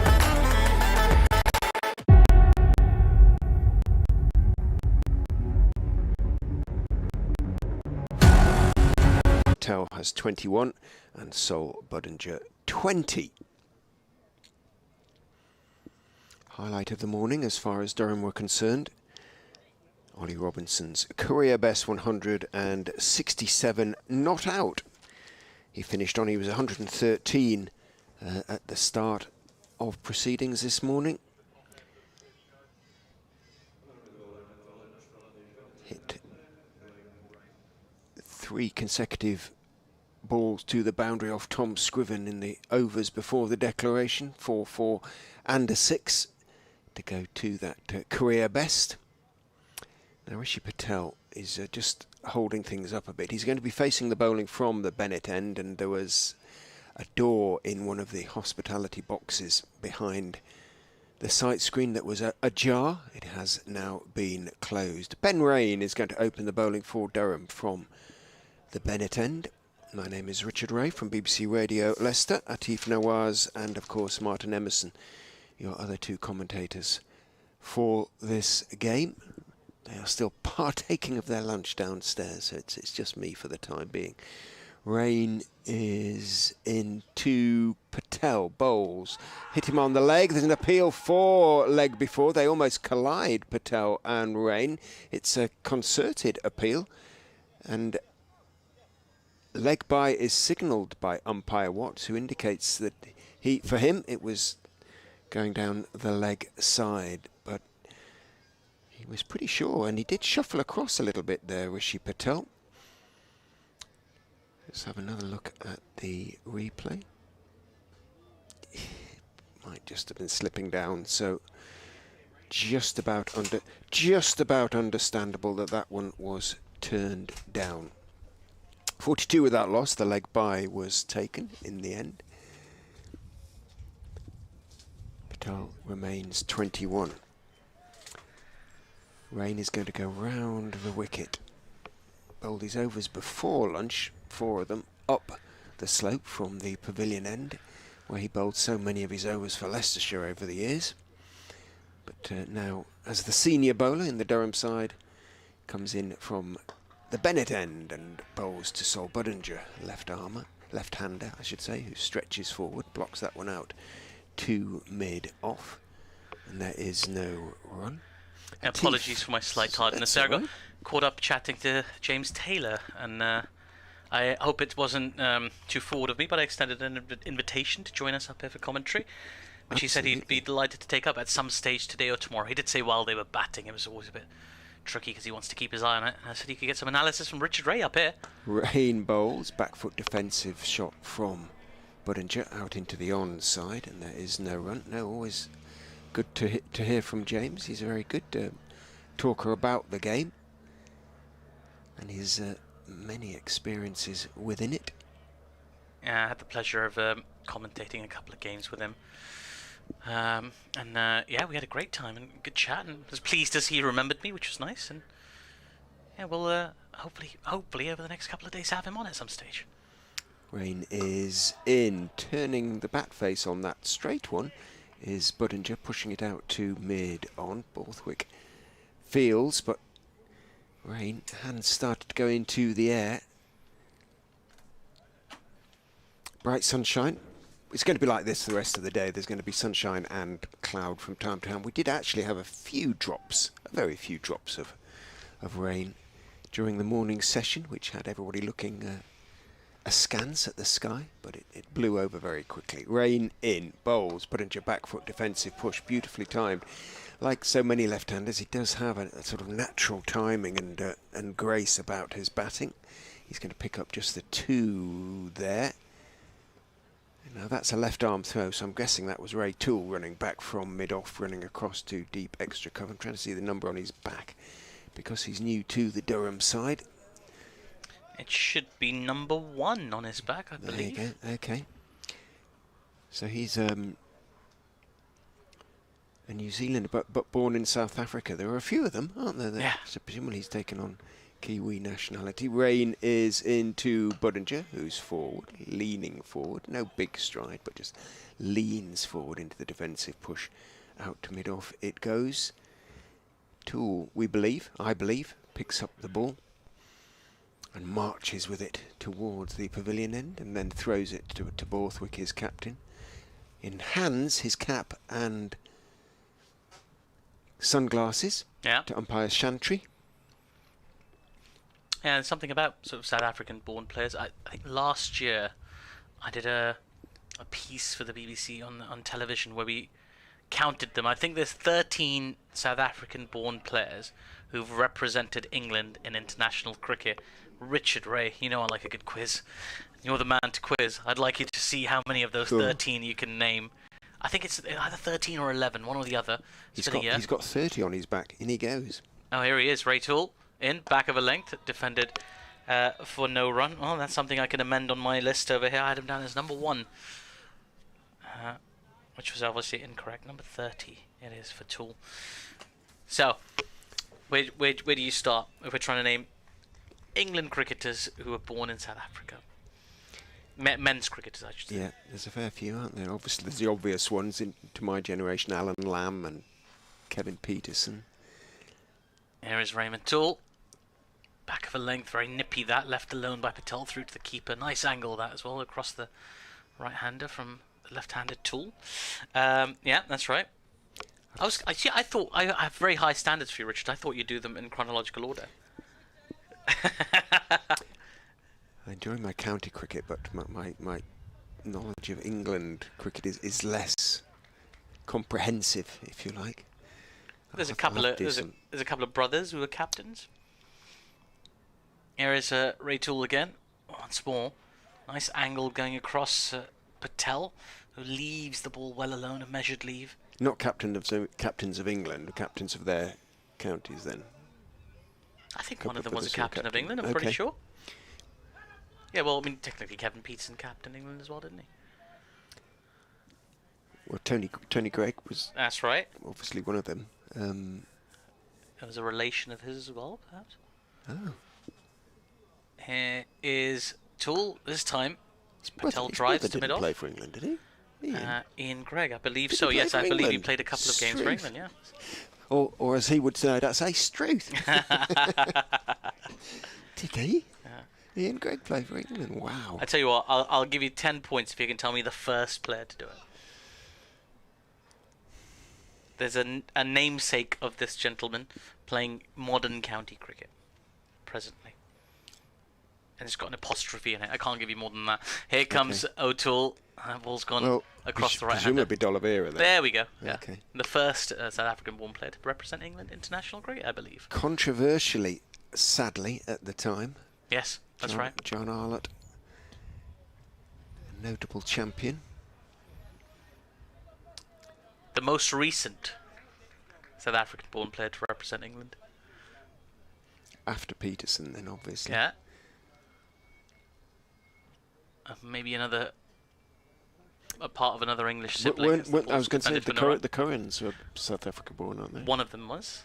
Just one was? Just one. Okay. So you only get one guess at this. 50% chance. Which one was? I'll go with the oldest. I'll go with Tom. Tom is the correct answer.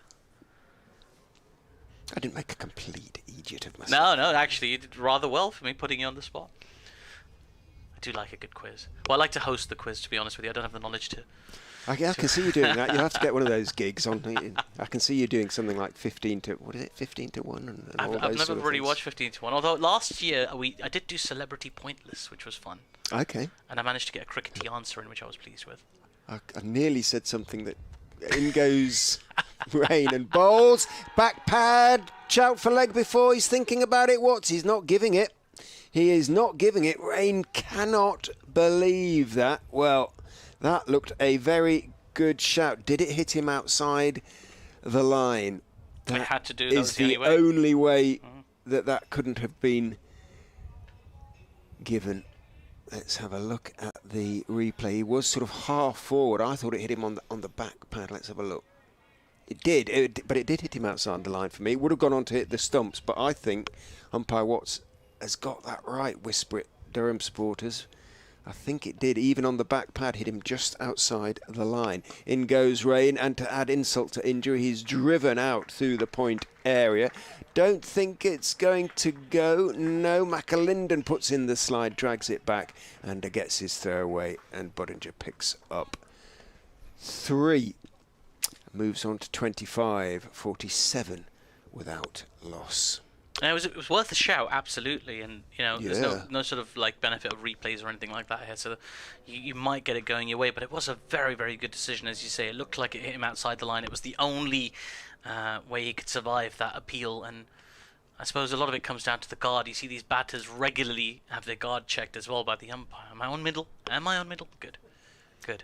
Rain back over the wicket to the right-handed Patel, who's forcing it out through the gap in the covers, but Borthwick scrambles back from mid-off, picks up at, well, these things are relative. If I say deepish extra cover, it's not that far between him and the boundary, but it's not that far to the boundary. But anyway, the fact that Patel only picked up 1 probably tells you all you need to know about that. Patel on to 22-48 without loss.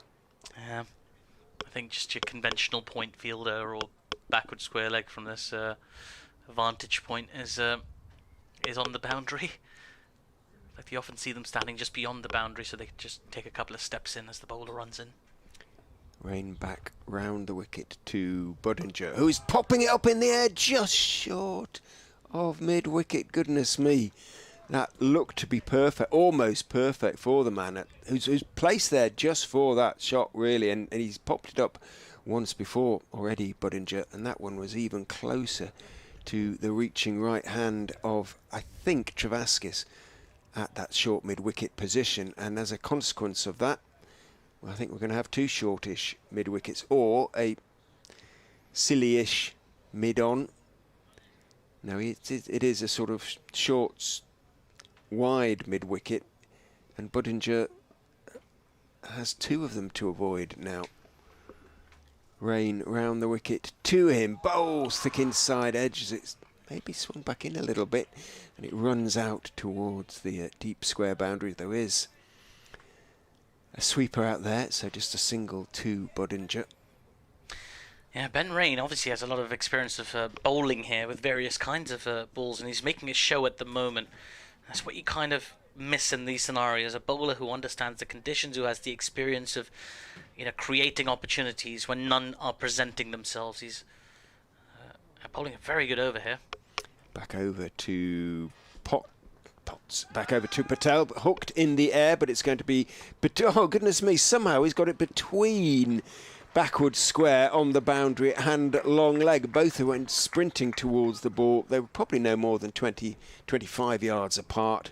The ball bisected them and bounced over the ropes down there at wide, deep backward square, and Rain cannot believe his ill fortune in that over. He had a very good shout for leg before turned down.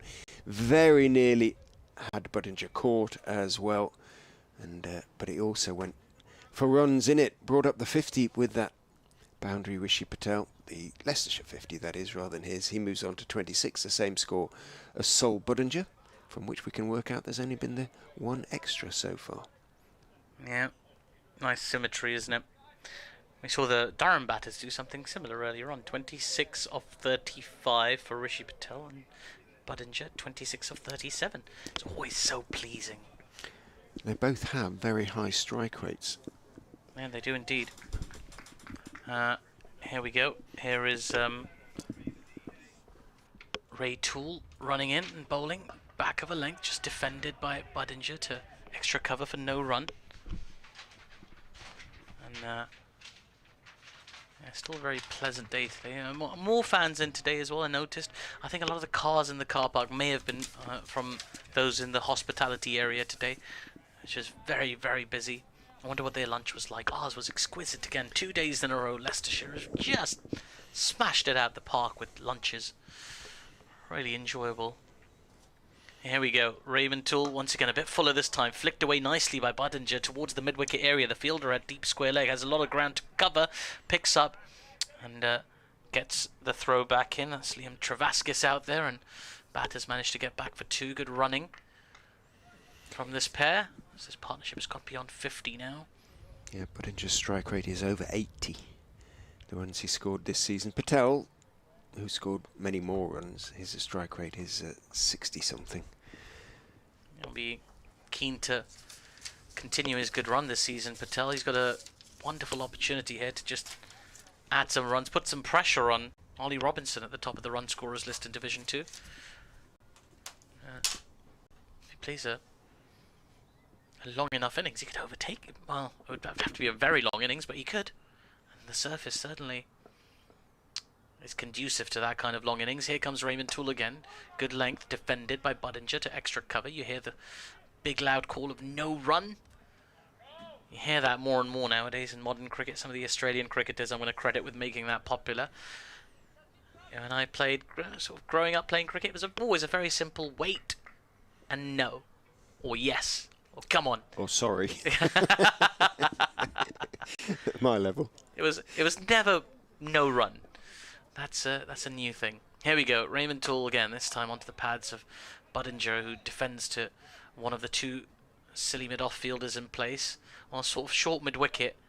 One's at short mid-wicket, one's at silly mid-off. They're both sort of about 4 yards away from each other. And the closer of the 2 fielders, which is David Beddingham, is actually just a few yards away from the batter, looking for that close catch. So you can expect this line from Raymond Toole to continue, where he comes in towards the left-handed Budinger. Here he comes again, runs in, back of a length, outside off. That's not what the field is set for. Budinger just guides that ball past the fielder at point. Doesn't have enough on it to run away to the boundary, but another easy brace for the batters. They move to 57 for no loss. The most frustrating thing as a captain, I imagine, is when you set a field for a specific plan and a bowler bowls the opposite delivery, or the delivery that least supports that plan. But he's got plenty of time to try and redeem himself as Ray Toole. And he comes, still got the slip in place. He bowls a short ball, has been pulled away on the bounce down to fine leg. Very casually fielded actually down there. It looked like it might have just bounced onto him a little bit, but he's done okay. That's a single to complete the over. 58 for no loss. Patel on 26 of 35, and Budinger slightly sort of farming the strike at the moment. 31 of 43 for him. It has to be said from Leicestershire's point of view that Durham's attack looks very, very different without Matty Potts, who bowled so well in their last championship visit here. 13 wickets I think he took in that game. Oh, so it must be so frustrating to have a bowler of that quality, and he's not even playing. Exactly, yeah. It surely should be sent back if he isn't going to. Rain is in to Budinger, who's creeping forward and then driving, getting to the pitch of the ball. Back chases Toole from mid-off. Picks it up, gets his throw away. Budinger picks up a couple. Moves on to 33. 60 without loss. There is a real economy of movement when Budinger moves forward. It's really sort of graceful, actually. When he's pushing forward, he's never trying to over-hit the ball, or there's no kind of over-the-top follow-through. He just pushes at it and accumulates those 1s and 2s. Rain is in to him. Again, he's pushing at it a little uncertainly. thick inside part of the bat, running along the ground to Beddingham, who is the straighter of the two short mid wickets at the moment. Not entirely convincing. Travaskis is the wider of the two, and is a couple of yards back from Beddingham. They're convinced they're going to get Budinger that way. He can look such a good player, Budinger, if he could just find a middle way somehow. Rain is in, bowls to him. He drives beautifully for 4. No chance at all for Toole at mid-off to get that absolutely correct. Beautiful timing. Patel and Budinger touch bats, having crossed in as they went to complete a run just in case. Toole had managed to get across to cut that off. He didn't. Budinger moves on to 37 off 46, 64 without loss. He's just got to find a way of tempering his excesses somehow. Rain is in to him. He defends on the back foot again. A nice piece of timing, bounces out to McAlinden at point, and there's no run. I was just thinking about the touching of the bats thing. That's a new thing as well. Like, people didn't do that sort of 10 years. It was sort of punching of the gloves, maybe it a came hearty in handshake. COVID, didn't it? The bat touching, yeah. And it's it has stuck stayed. around. Yeah, it's stayed. I'm quite. You don't see a lot of the elbow shake anymore, do you? The touching of the elbows. Although I did see Moeen Ali do it a couple of weeks ago at Edgbaston. It reminded me of a darker time. Rain in, Budinger forward, defensively this time, pushing it out to the substantial figure of Alex Lees out there in the covers. Yeah, he cuts a big figure, doesn't he? You wouldn't want to run into him in any kind of physical confrontation, which. No, I'd say he's a Yorkshireman. He looks like a sort of solid, maybe not quite tall enough for a second row, but flanker maybe these days. They're all about 17, 18 stone of pure muscle, aren't they? I'm not suggesting Lees is 17 or 18 stone, by the way. In goes Rain, and it is turned by Budinger between the two short mid wickets. Borthwick has to run around from mid-on to field, and does. End of the over. Runs continue to be accumulated by Leicestershire, maintaining their run rate of 4.5, just over. 65 without loss. Patel 26, Budinger 38. The announcement that the Friends of Grace Road, purveying their splendid array of cakes. For a few years, they produced as well as their usual sort of coffee and walnut and chocolate and all those sort of things. Victoria sponges. They produced a special cake based on where the visiting county will. Oh wow! Okay. So it's Sussex cake or an Eccles cake for Lancashire. There is Raymond Toole, driven beautifully, but straight to the fielder, extra cover. It makes a good stop, and then it sort of theatrically lies on the ground. I think that is. I think that was McAlinden. I could be wrong. That's fascinating. That I know. Yeah, I took pictures of them all. I have to have not of the cakes, of the actual what because they explained all about them as well with little notices. That's a very nice touch from the Friends of Grace Road. Here is Raymond Toole again. This time slightly more back of a length, and Budinger almost squared up there, but waited nicely on the ball and defends, and then checks a slightly different shot as he walks away from the crease, takes his gloves off, gives himself a bit of air, and settles ahead of the next delivery. Right, do tell about these kicks. Have you? Well, I have a horrible feeling I may have delete. Oh, updates time. That got me off. But my favourite, I remember, was Kentish apple cake. Oh, it was a dream. I love an apple cake. Here comes the update, so I shall nip in ahead as in goes Toole, bowls onto the legs of Budinger, turns it down to long leg, takes the single.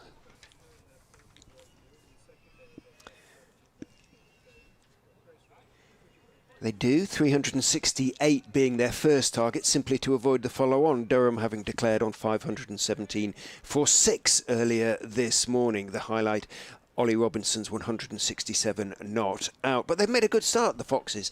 In reply on a flat track, they've gone on to 66 without loss. Rishi Patel has 26, Sol Budinger has 39.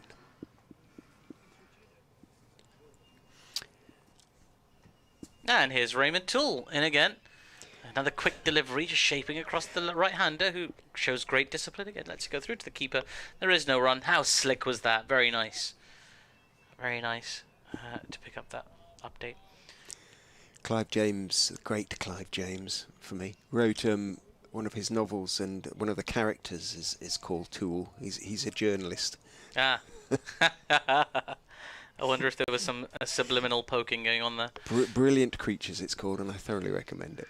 Here is Raymond Tool again. This time forward in defence is Patel to extra cover. There is no run. Are you a big sort of literature reader? What's your go-to genre? I think I've got Clive James wrote 20 odd books. I think I've got most of them, mostly essays, of course. But he was a genuine intellect, James, and some of his analysis even.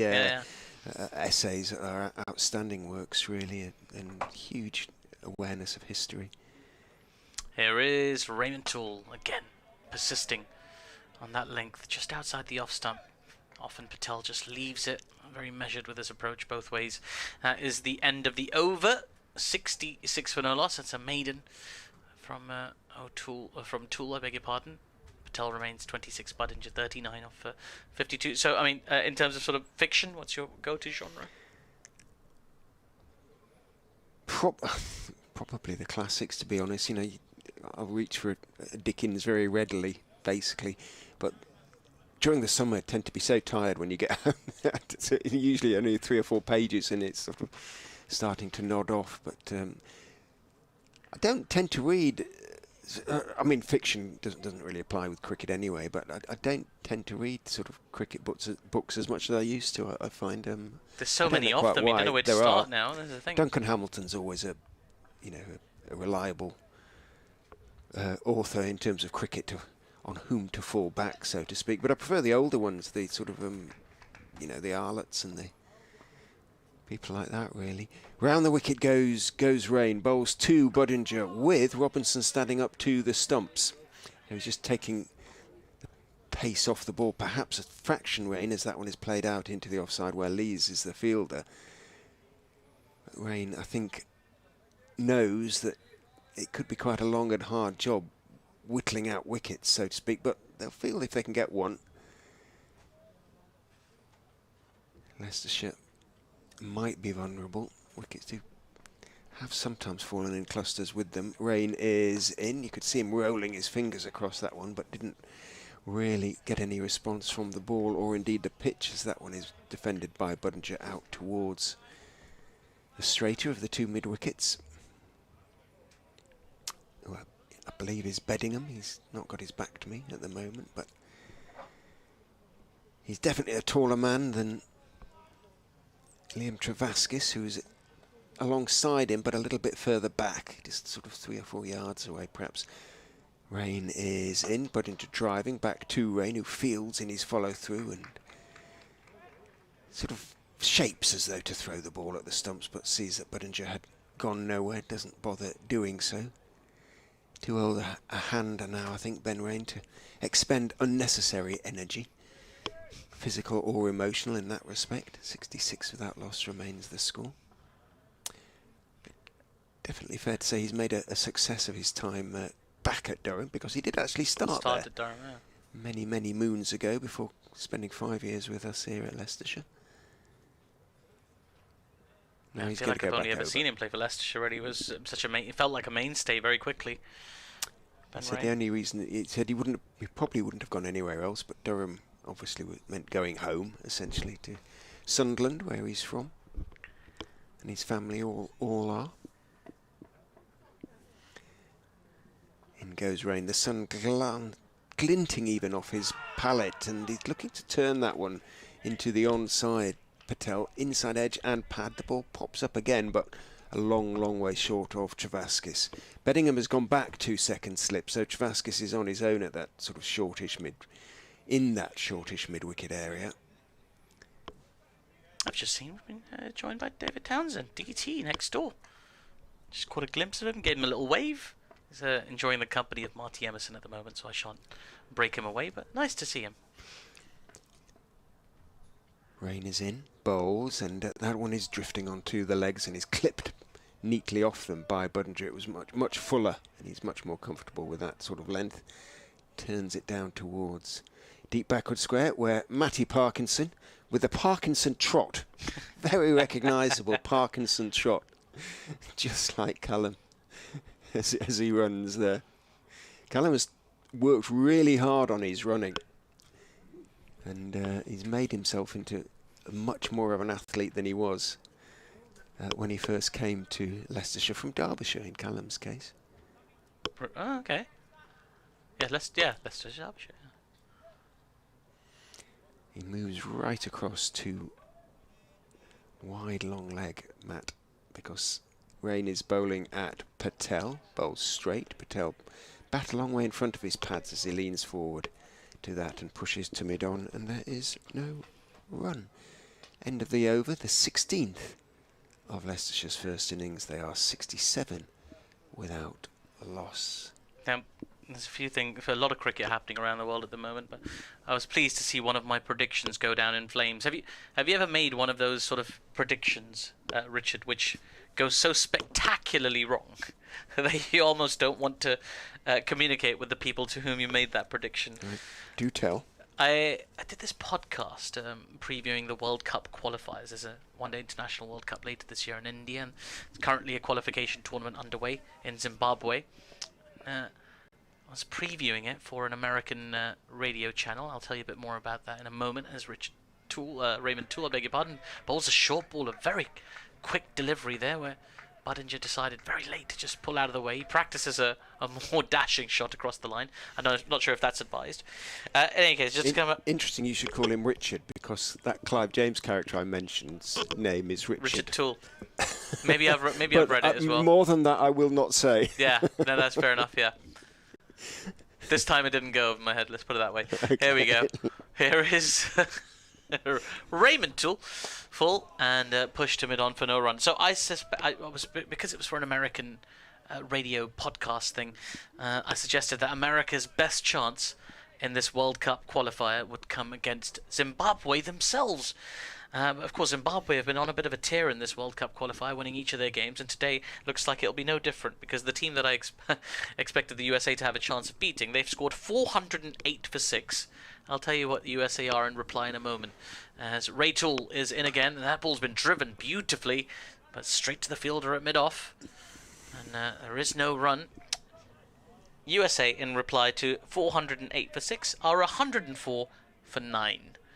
So, yeah. I'm not sure. I don't think I'm going to get an invite back to that radio show anyway. Yet another person who doesn't know what I'm talking about, who will think I don't know what I'm talking about. But one of them is David Townsend. Can't wait to have a chat with him a bit later. He's the person I credit for getting me into county cricket commentary. As in comes Raymond Toole. There's a short. It's been pulled quite nicely, well timed, but there is a fielder excellently placed at the fine leg region, and the batters just take a single. Aerial for a long time. They need to... Budinger's better off strike at the moment as well. You could see the frustration slightly building, because he timed a few sort of drives beautifully, picking out the fielder perfectly each time, and you do that in sequence too often, and it can play with your mind a little bit. There is Ray Toole into Rishi Patel, who gets forward in defence. Excellent temperament. Rishi Patel, he could block all day if you needed him to. Resolute about his job, quite rhythmical in his approach at the crease. As a batter, just takes a few paces away from the crease and unfastens and fastens his gloves before he gets back into his stance. He's got a very, very high backlift for a player who plays predominantly defensive shots. Here is Ray Toole again into Rishi Patel, who can leave that bat in his high backlift there as a ball floats through to the keeper. No shot offered. There is no run. That is the end of the over. Just the single from it. 68 for no loss. Leicestershire 17 overs into their reply to Durham's 517 for 6 declared. So long 4 sessions, well 3.5 sessions for Leicestershire in the field. They'll be keen to try and repay the favour. Yeah, Stephen Rutherford on the stream. We're missing most of our attack. It's a flat pitch and a rubbish ball.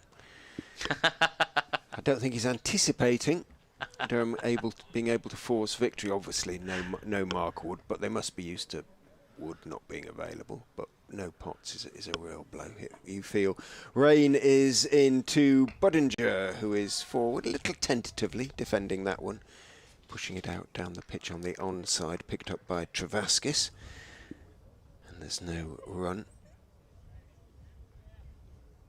Stokes, of course, I suppose. What's he played once for Durham in the last however many years? I don't know. He did that really memorable innings last year, remember, with the 15 sixes yeah, or whatever but he didn't bowl, did he? That was at Worcester, wasn't it? Yeah. I think it was.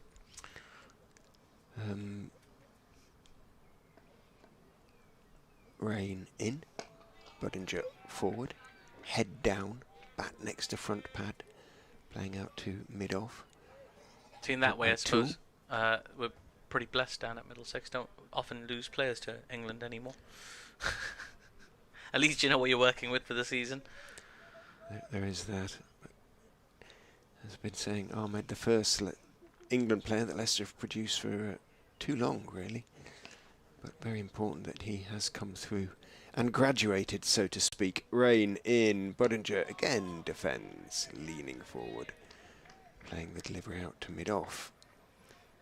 68 without loss. Rain not exactly settling for containment, but certainly settling into line and length and making the batsman play, and not trying to do quite perhaps as much with the ball in terms of pushing it through or variations.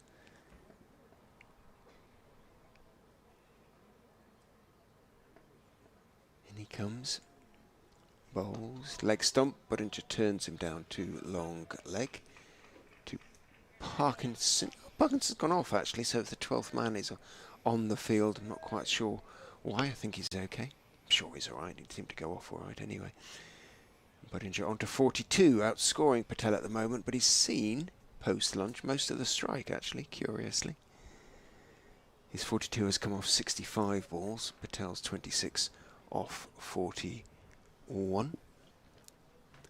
And Borthwick is now talking to Rain about his field. Travaskis trots across from shortish extra cover 2, marching forward again. Well, square leg, but short square leg. He's about 4 pitches away from the bat as Rain is in. Patel defends quite stylishly. High left elbow, he pushes that one out to mid-on. Yeah, I tend to think of sort of Ben Rain as your kind of holding seamer, which is possibly a bit unfair because I know he's got that attacking element in him, absolutely, especially when conditions aren't as unforgiving as this. But equally, like you want a strike bowler alongside him to get the best out of him, because he's the kind of bowler that will tie up a batter, create pressure, which his bowling partner will usually benefit from. But he's kind of missing that in this match, it feels, at the moment. The Ray Toole, to be fair, he's bowled a nice angle without being too threatening. Rain bowls, Patel defends, straight back up the pitch to Ben Rain. 30 wickets for Rain so far this season at 24. He's been outstanding in that respect. Potts too has 30 in 2 fewer games, just the 5 games, at an average of 21. Otherwise, Braden Carse, 14 wickets at 28.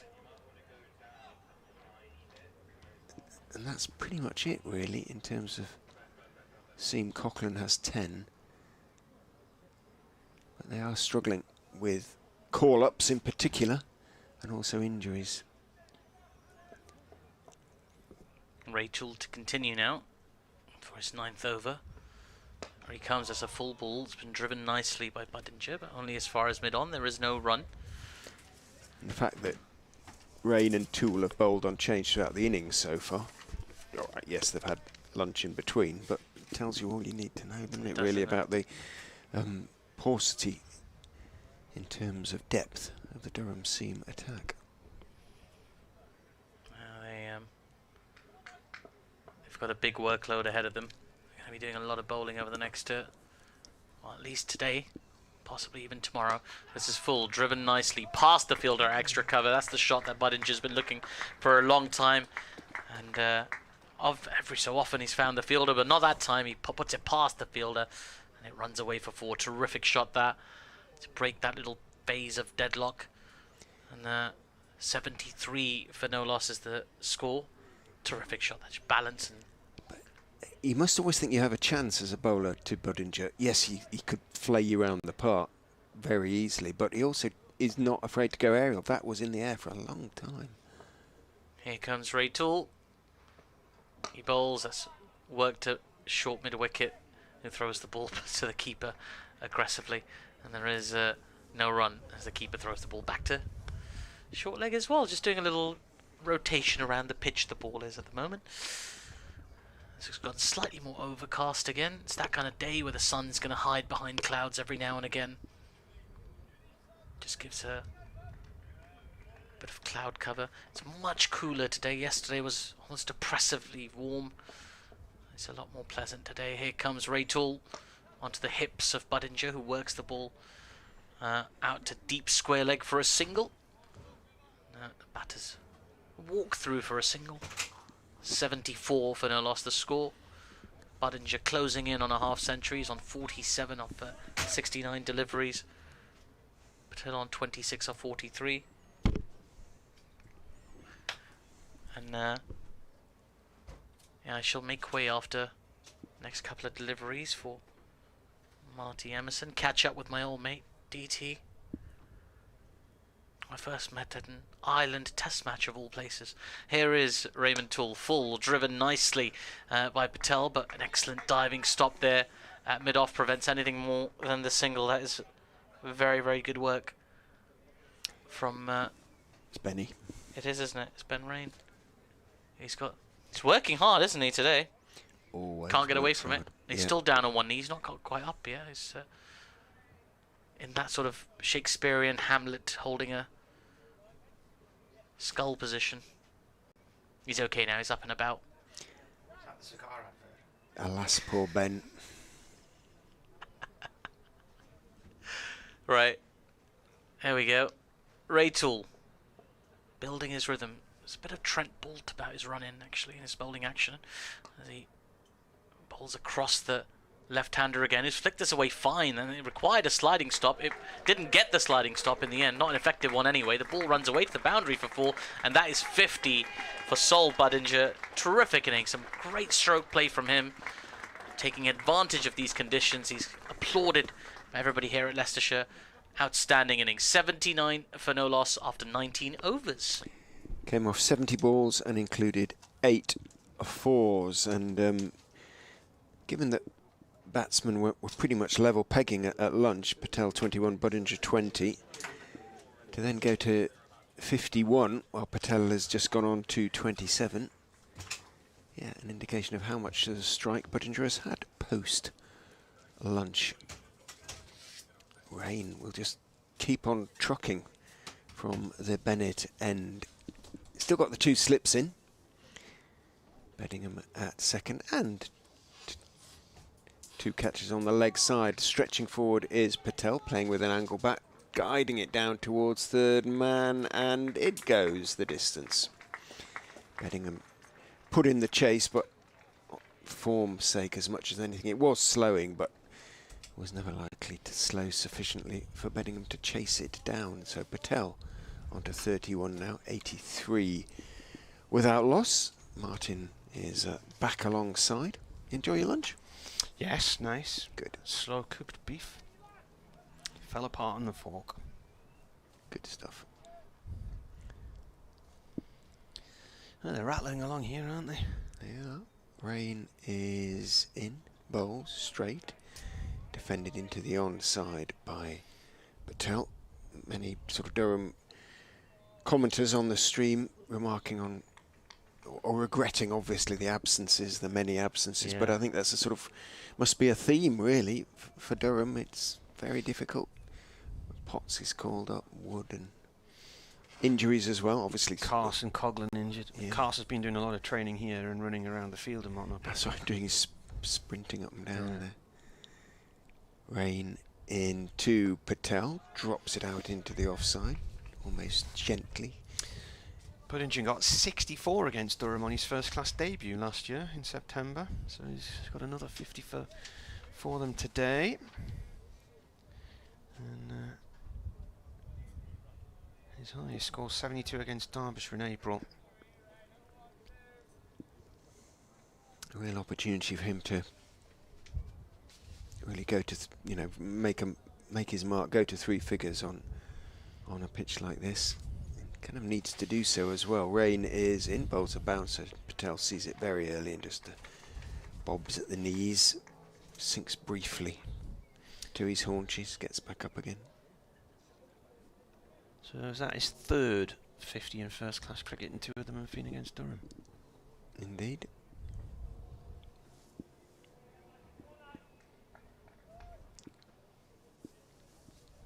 And for 45 for Ben from 9.4 overs.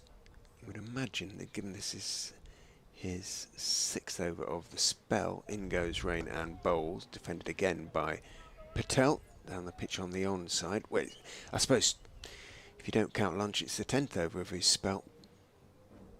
But one must. No, it isn't, because Matt Parkinson came on and bowled that last over from the pavilion end before lunch, so there was an interruption. Darker cloud overhead at the moment, but not really threatening. We did, as I say, have those few drops this morning. Rain is in to Patel, bobbed in the air and caught. Sat up the bouncer, he wasn't too sure whether to pull it or just pull out. Did neither in the end, got in position to pull. Patel didn't really do anything, stopped in mid-shot, hit the black bat and popped up to square leg. Shortish square leg. He was set there, in fairness to him, I think it was, and it was a very simple catch in the end. Patel hangs his head in disbelief. He knows, I suspect, how many runs he has left potentially out there, but he's gone now. Gone for 31, and Leicestershire are 83 for 1. Into the 20th over.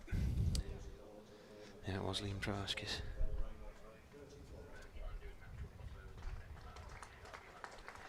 It was, he was sort of trying to pull out of that, didn't he, halfway through, really? I think he did. Top edge, is it? Ben Rain may have been coming to the end of his spell, but he might have another now, I would suspect. He made something happen, as is his wont. And out from the pavilion emerges the Leicestershire captain, Lewis Hill, another man who's very much in form against the red ball. Made a very fine 100 at Bristol in a winning cause. He's made 564 runs in the county championship, with that best score coming at Bristol, 162.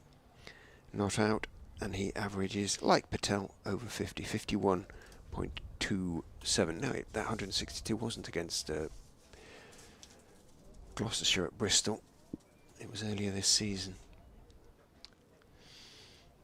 What was that? His best score of 162, not out. Oh, I've got it more listed here. So it was the second of his 200s this season that was scored at Gloucestershire against he got 162 not out against Derbyshire here. Derby, that's who April. it was. Yeah, back in the springtime. Back in the joyous spring weather. Captain Cook had just tweeted there, I hope the spinners get the ball turning because this looks hard work for the seam bowlers. And no sooner had I looked at that tweet and looked up to see Travaskis taking a catch. Well, Captain Cook will be pleased, because not only have the seamers managed to do something, or Rain make something happen, but he is also going to see a bit of spin as well from t'other end, because Matt Parkinson is being brought back on bowl, just the solitary maiden before lunch. Maybe get a chance to develop this spell now. Here he comes. Balls. Oh, that's a catch! And that is the end of Pudding for 51. He looked to cut. That was a really noisy edge. It was. Bounced in the keeper's gloves, out, and he took it down on his knees at the second attempt. And both openers are now gone. What a giveaway. It was short and wide outside off stump. He tried to sort of chop it away through the offside, and as Martin said, you probably heard it on the effects mic. The nick echoed around the ground, didn't it? And I think we both sort of hesitated for a second, because having taken the catch, Robinson then offered the ball to the stumps, didn't he? Yeah. Just in case Budinger had gone out of his ground. But, well, both openers, who looked completely established, have gone in the space of a couple of deliveries. Given away, essentially, but there you go. And a shot to play after you've just seen your colleague out the ball before.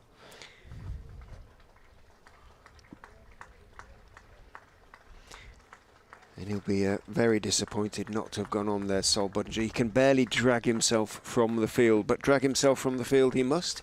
His 51 came off 71 deliveries and included 8 fours. Colin Ackerman comes to the crease. Durham will watch with interest, I'm sure. And Durham supporters as well. He'll be determined to impress his, I was going to say new employers, but not quite yet, but prospective, or, well, not prospective, they will be his employers. I think in a few months' time. Oh, yeah, no, they will be, yeah, so I'm saying that. I can't say prospective, because they will be his employers. New man then, Colin Ackerman, bowling, facing Matt Parkinson. That turned a bit, I think.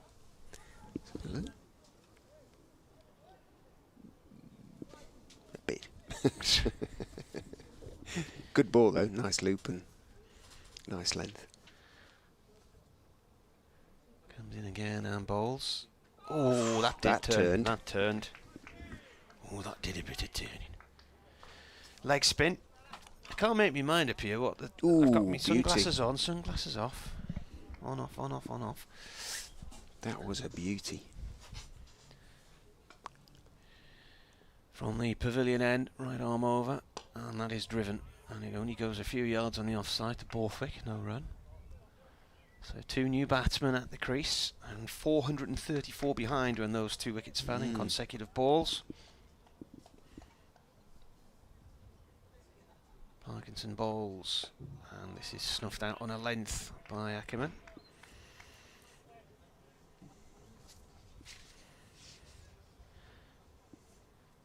Ackerman this season's got 484 runs, 450s in a century. A few ducks in there as well, though. It's Bowler comes in. Oh, and that spits up at him. He's back into the crease, fending that away off towards the leg side. How many ducks has he got? I haven't got the ducks column there. I've deleted the ducks column somehow. That's good work. 2. His highest score is 114 here against Derbyshire. Updates time.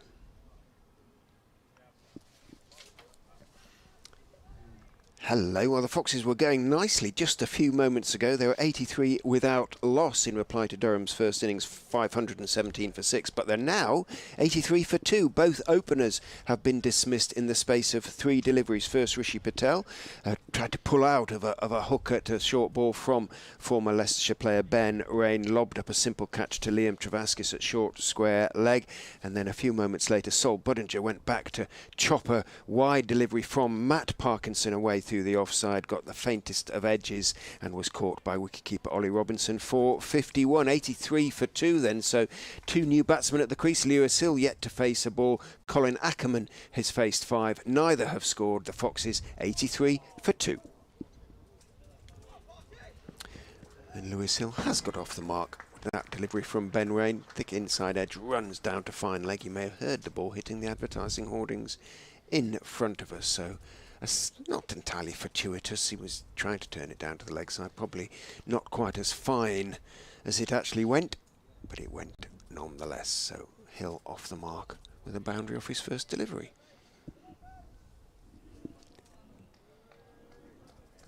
.87 for 2. So Durham's spirits considerably lifted by that double success. Rain is in to Hill, his old teammate and friend. Hill is forward, playing it back up the pitch on the onside. Toole, the fielder. Didn't realise he was actually born in South Africa. Ray Toole. Was he? One of a few who've sort of followed that route, then moved to New Zealand. On a packet steamer.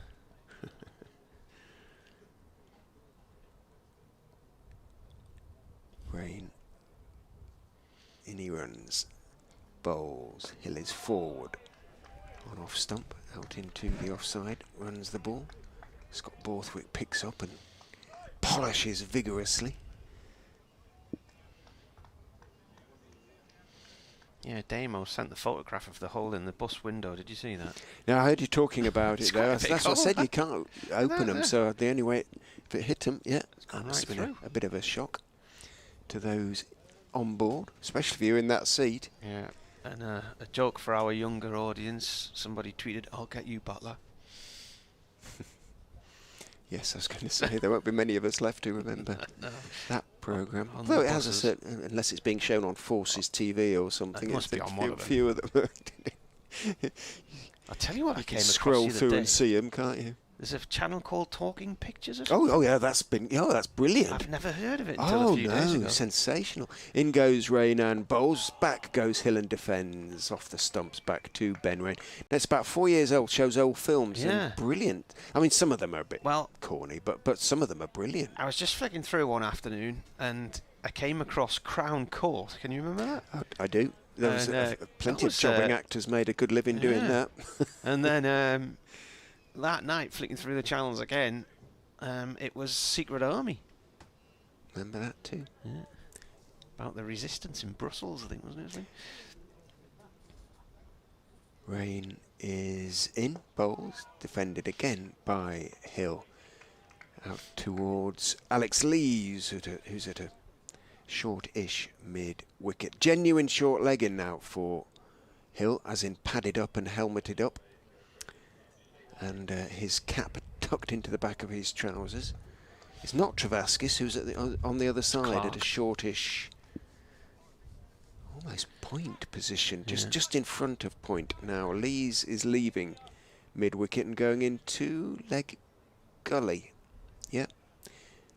And that means Toole going a little bit wider at mid on. Rain in. Bowls. Hill gets a bouncer, but that was very high. But no, although umpire Watts looks inquiringly at umpire Chantry, no ball on height is signalled. End of the over. 87 for 2, Hill for Ackerman, yet to score.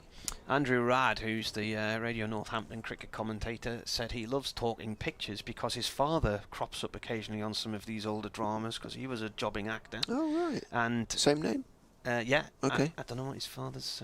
whether he had a stage or an acting name. No, he was Radd, I think. But I shall look out with interest then. But he says very good because his son never knew his grandfather. He died on tour in America, I think he said. So it's nice for his son to be able to see what his grandfather used to do for a living. Parkinson bowls, driven away by Ackerman. He's off the mark, out through towards the deep cover area, Travaskis Fields, 2 runs. Meanwhile, Colin asks, was anybody injured when the ball went through the bus window? The sooner we get tennis ball cricket, the better for me. Then he adds, what's this joke about starting cricket on a Sunday? Somebody trying to get more nails in the coffin. Parkinson bowls. Forward comes Ackerman and defends. Ball trickles out on the offside. To try and get county matches in July, isn't it? So well, it's strange. The first 8 weeks of the season, Thursday to Sunday, and then these matches now. Sunday starts. Next ball is bowled. Was that a no ball? Was he signalling there? Right? Yeah, it was. Interesting. I wonder if he cut the return. Let's have a look.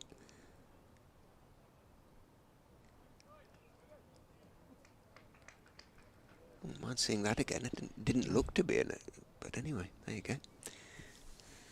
Comes in and bowls out the back of the hand. Played up to Lees at mid-off, no run. Some of the games later in the year, I think in July, Durham play Yorkshire in Scarborough. That starts on a Wednesday. Be a good crowd, whatever then, won't there? Whatever day in Scarborough.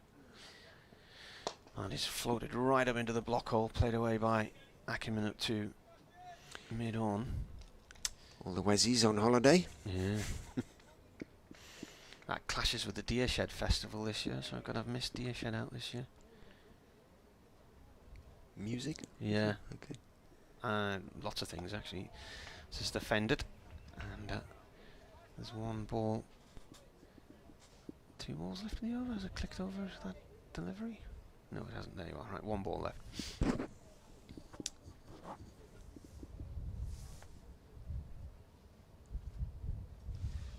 Parkinson to Ackerman.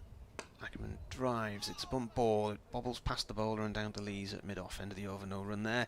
91 for 2. Yeah, it's on land near. There's a RAF base just outside of Thirsk. Mm-hmm. And it's next to that. It's not Dishforth, it's the other one. Topcliffe, that's it, yeah. Where they're always setting records for temperatures in the winter and for low temperatures and whatnot.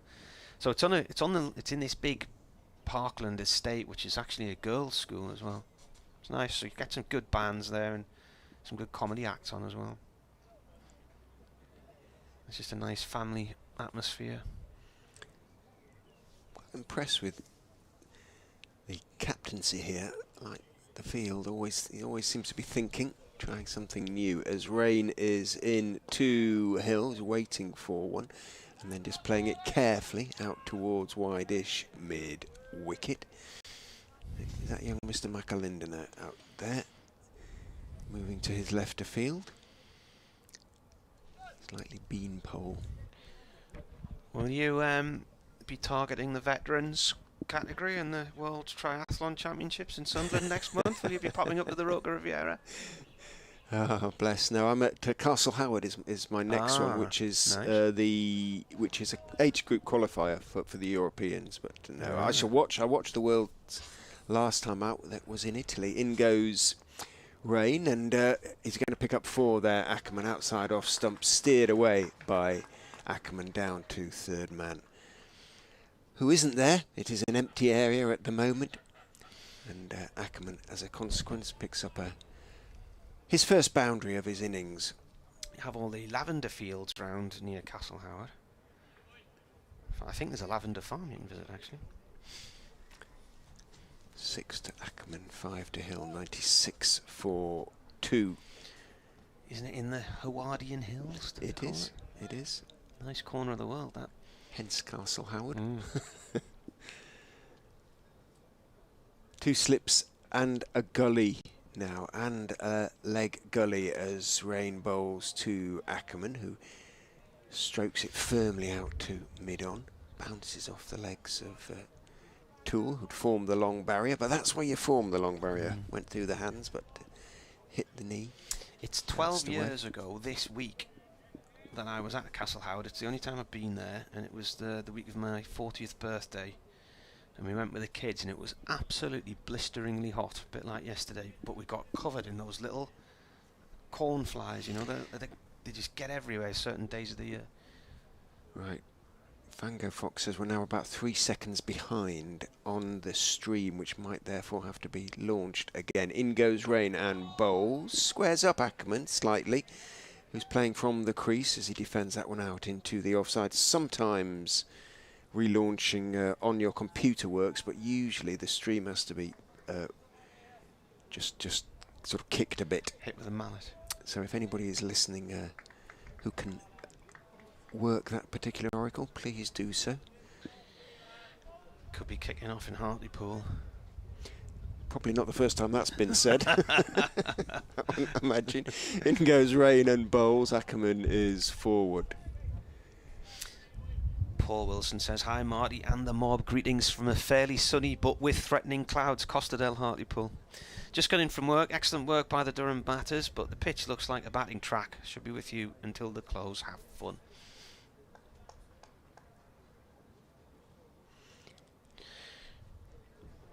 Davy Fenix, when's the latest Potty could get involved in the game? Day 3, so that'll be Wednesday.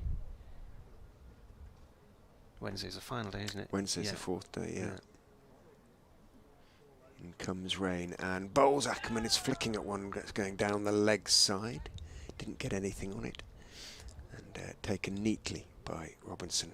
Moving obviously to his left behind the stumps. End of the 24th over of the Leicestershire first innings. 96 for 2, so the run rate with those 2 wickets, of course, has dropped back, but it's still at 4s. Hill has 5, and Ackerman has 6. Yeah, Durham, they could have Potts back for the morning of day 3. Similarly, Leicestershire with Rayan Ahmed, if they're released by England. Stanley McInlinden is the nominated player to step aside for Durham, but I don't know who the nominated player is for Leicestershire. So I don't know if you've been told that, have you?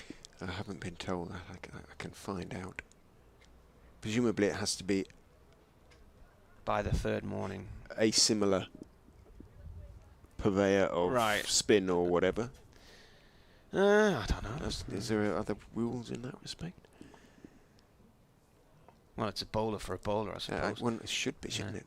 Parkinson bowling here. I'm not necessarily sure it has to be spinner for seamer or whatever, though. Years ago, Graham Onions was released by England and travelled up to Nottingham and took all 10 wickets in a Notts innings. He got 9 wickets and he was responsible for the run out, which robbed him of a 10-fer.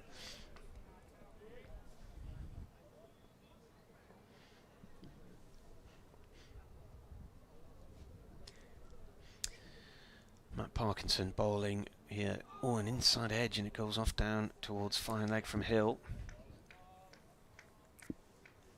My Durham 10-fer, the scorecard I have signed with next to a report and framed. Oh, the only one I have on the wall. Yeah. Were you there that day for the? Were you there? Was that for the Guardian? Was it? Yeah, covering it for the Guardian. Yeah. I wasn't there that day. It was a Sunday. There's Parkinson bowls. And this is played downfield to mid-on for 1. I was going through this period where they suddenly decided they didn't want me working weekends, so I went away for the weekend to the Open Golf at Carnoustie. I was looking through my phone for the scores and saw that Otis Gibson had a 10-fer. Thankfully, Tim Wellock was covering the game for us, so we got it on air. Another no ball. I wonder what he's doing. Surely it's not necessary. For here. Standing on the strip. His foot doesn't look like it's gone over the line, does it? No, for the first one, it didn't look like it had. So,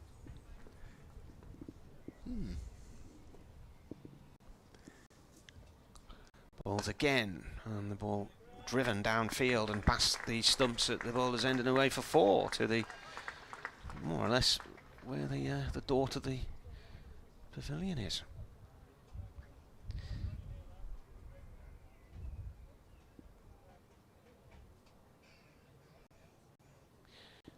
Apparently Ken Bruce's Popmaster starts on TV tonight on More 4 at 8 o'clock. Seen a few of the adverts, unfortunately. Parkinson in, this is flicked away by Ackerman off his hips out towards the meat, leg side of the ground. It's chased by Jones, 2 runs. I'm not a particular listener of Radio 2. I sometimes listen on a Saturday evening if I'm driving to an away game, so Gary Davies' 80s show or Lisa Talbot, but other than that I hardly ever hear it, so I was never really a listener of Popmaster or anything like that. Parkinson in again, and this is turned away through mid-wicket, and Rain's going to try and cut it off in front of the popular stand, and he does so. Oof, nearly lost his balance and stepped over the rope there. 2 runs. And 109 for 2, so the 100th coming up. Was it in that over? I think. Right, what McAlinden needs to do here is bowl straight and not give away no balls, because he was quite wide and no bally in the previous game. He might. He's coming down the slope, so he's going to have to watch himself a bit then, because I often see people overstepping when they first bowl here. In he comes and bowls to Hill down the leg side, tries to flick it on its way, doesn't get anything on it. Still only a youngster, Stanley McAlinden. His dad was watching him at the ground with a dog the other day. Stanley or his Stanley? dad? Stanley have the dog or his dad? No, his dad. His dad works with us. He has a fantastic patch to cover because he's the Cumbria correspondent for the BBC. Probably the most beautiful patch in the country. In comes young Mr. McAlinden, and it's defended off stump by Hill, dropped out into the offside. 19 years old he is, and this is his 4th first-class match. He's from Carlisle. A Cumbrian then. Yeah, in recent seasons he's played for Chesley Street in the North East Premier League, Sacriston and South North. It's interesting that Cumbrians tend to gravitate towards Durham rather than sort of Lancashire, but there's not much in it in terms of distance. No, they've got a bit of a sort of feeder school going on over there. McAlinden is in, bowls to Hill, a little bit short of a length. Hill up on his toes, blocks it out into the onside. There's no run. It was interesting when Lancashire hosted a home game against Durham at Sedbergh School. A lot of the Lancashire fans were up in arms. This is a disgrace, and this used to be part of Yorkshire. And I thought initially it felt like a Durham home game more than anything, because Sedbergh is not far over the border from Durham into Cumbria. And when I looked at the distances, it was 90 miles from both cricket clubs to Sedbergh School. So 90 miles from Chesley Street and 90 miles from Old Trafford. I remember the BBC in the North East used to cover Carlisle. In goes McAlinden, bowls again short of a length. Again Hill up on his toes, defending into the onside. Well, they do. There's no run. I mean, they still do. Yeah. So Mark's based in Carlisle, and right. he covers Cumbria for Look North, which is the BBC's evening news show. Okay. It's a big patch. And huge. I mean, when we did sort of night network news bulletins, which I used to do a few years ago, you'd be broadcasting to Northumberland, County Durham, Tyne and Wear, Cleveland, North Yorkshire, and Cumbria. It's a huge patch. McAlinden bowls, looking for the Yorker, clipped off his toes. His toes are involved there as well, but Hill is limping as he goes down. In fact, it's all his toes. It was leg by signalled by umpire Watts, flicked into the toes. So, sharpish delivery from young Stanley. There were two police officers came to the Sedbergh School, and they were armed police, and they were standing near our commentary marquee, and I happened to be off air, so I went to say hello, and being a nosy journalist, wondered if they were there for a reason. McAlinden is in, bowls to Ackerman, back foot, defensive shot back past the bowler, but intercepted, moving across to his left at mid on. So end of the over, 110 for 2. Ackerman now has 15 and Hill 7. Anyway, they said they just wanted to come over and show their faces and have a presence, because they were the car covering the whole of the South Lakes and Cumbria that day, and they were based in Barrow, and they covered about a 400-mile square radius of Cumbria, one car. And I was like, that's a big patch. And they said, imagine travelling across it.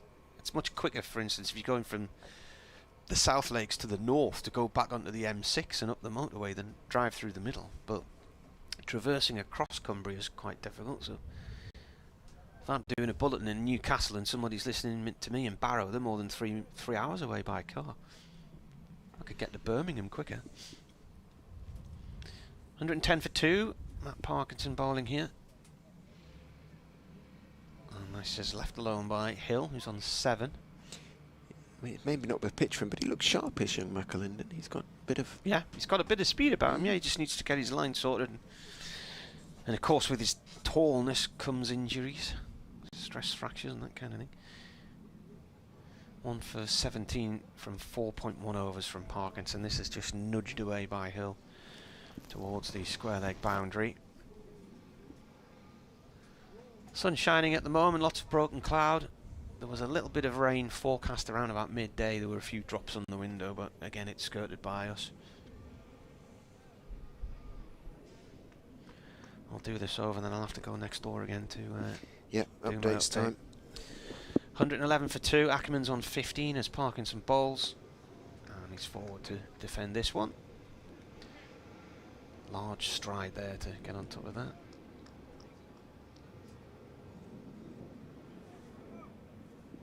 McLendon's been down on his knees, stretching his back out. He's doing a few more stretches at the point position. Parkinson in, and that's dragged around the corner and away to long leg for 4 by Ackerman. There's nobody down there.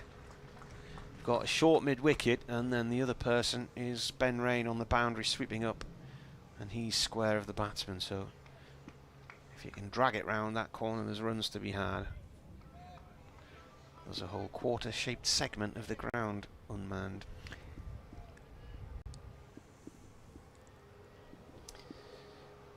Comes in again and bowls, and he's tried the same shot again. It's ended up with first slip. I don't know how it got there. He was playing that towards leg slip there. Did it ricochet off the shot, the leg slip? It came off the keeper, I think, in the end.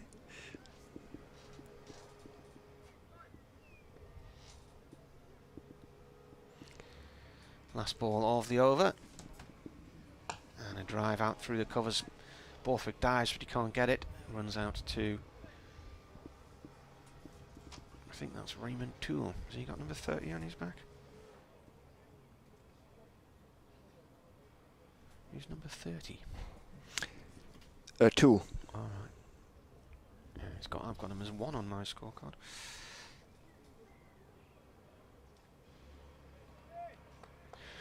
Right, I'll pop next door.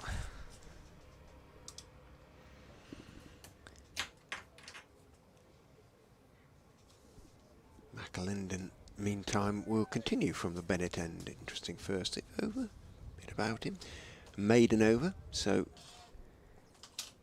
did everything his captain could really have asked of him. Slip and a gully as McAlinden comes down the slope and bowls to Ackerman. Defends back foot again. Is that slightly short of a length delivery that McAlinden favoured in the first over, played out by Ackerman to Borthwick at mid-off. And there's no run.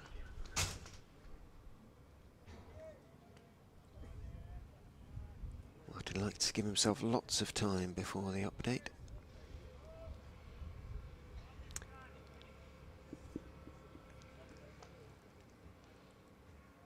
Which is a good 5 minutes away. In goes McAlinden and bowls. Bouncer, and Ackerman just leans back.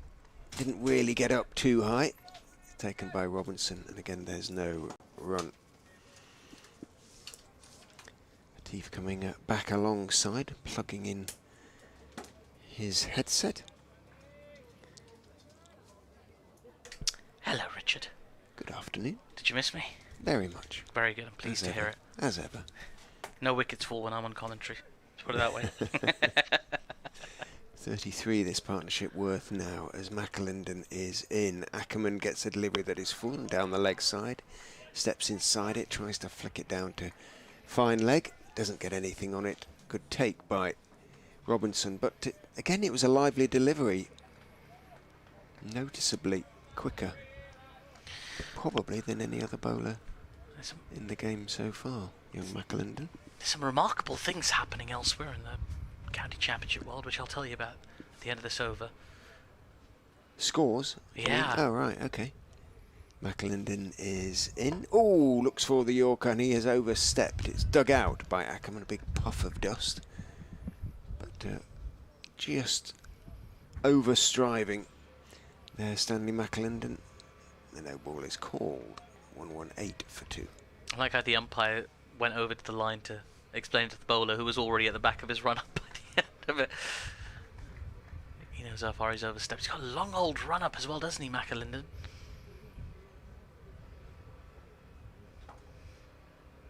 He's in again and bowling, short of a length to Ackerman. Just stands up tall, blocks it away out off the off-stump line. He looks like the kind of player who enjoys being a fast bowler. What I was going to tell you about is Lancashire versus Surrey at the Oval, which I'm keeping an eye on because I shall be at that game on Wednesday. And they were 230 for 9, Surrey, at one stage. And they've now put on a 100-run partnership for the 10th wicket. 333 for 9. McAlinden is in. Ackerman, it's a slightly better length, but he's still playing off the back foot out into the offside, and again there's no run. Well, now Yorkshire have just put out a statement because tomorrow the sanctions are announced. Oh, I see.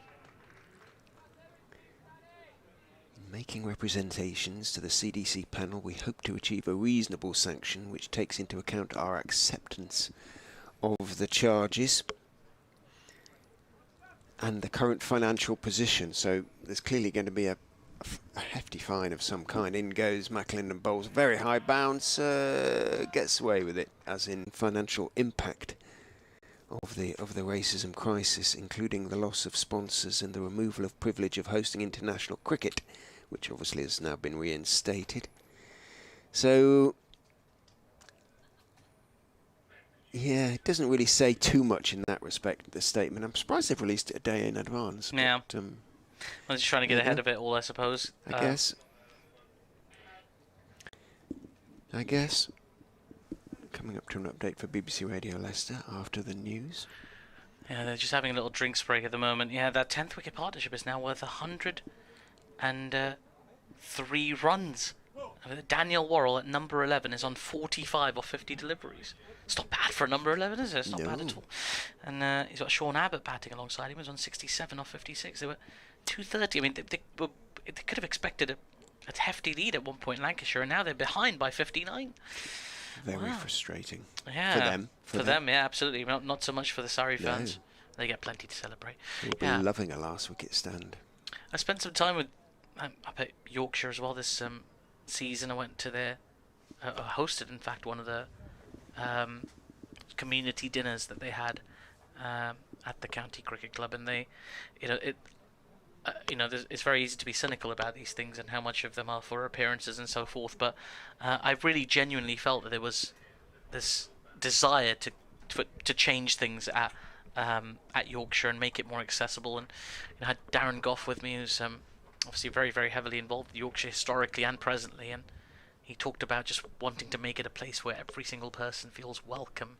He talked about Headingley being this wonderful place to watch cricket, and he wants to make sure everybody always feels welcome there. It's their club, and he was so impassioned in the way that he was speaking.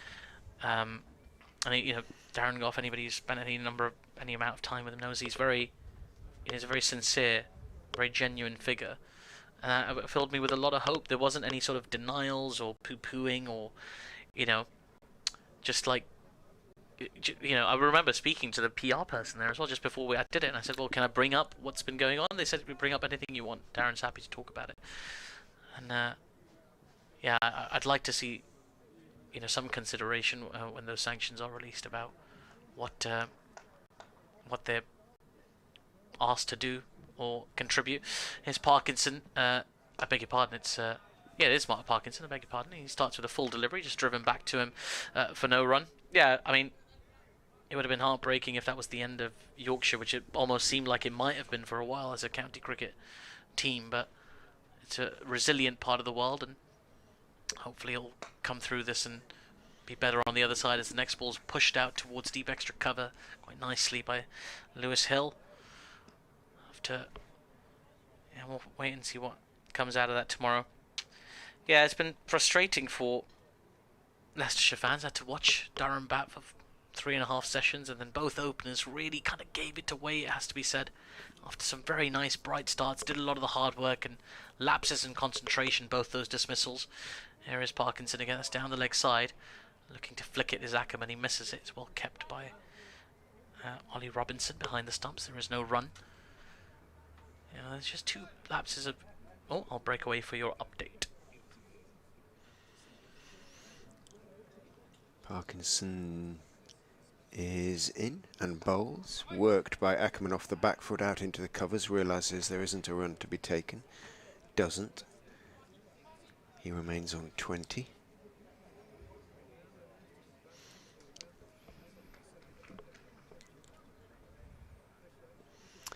Yeah, they need 368 simply to avoid the follow-on after Durham scored 517 for 6 declared in their first innings, and that mountain got a little bit bigger when they lost both openers with a score on 83, Rishi Patel for 31, Sol Budinger for 51 to Ben Rain and Matt Parkinson respectively. However, the captain Lewis Hill and Colin Ackerman, who is actually Durham bound at the end of the season, have begun to steady the ship somewhat. They've put together a partnership now worth 38 for the third wicket. Hill has 9, Ackerman 22, and Leicestershire in their first innings are 121 for 2. As the next ball from Parkinson's been worked out to fine leg for a single. Nice and slick stuff, as always. From Richard there, as the score moves on to 121 for 2. Ackerman on 22 of 37 deliveries. Runs have been scored at a very good rate in this game.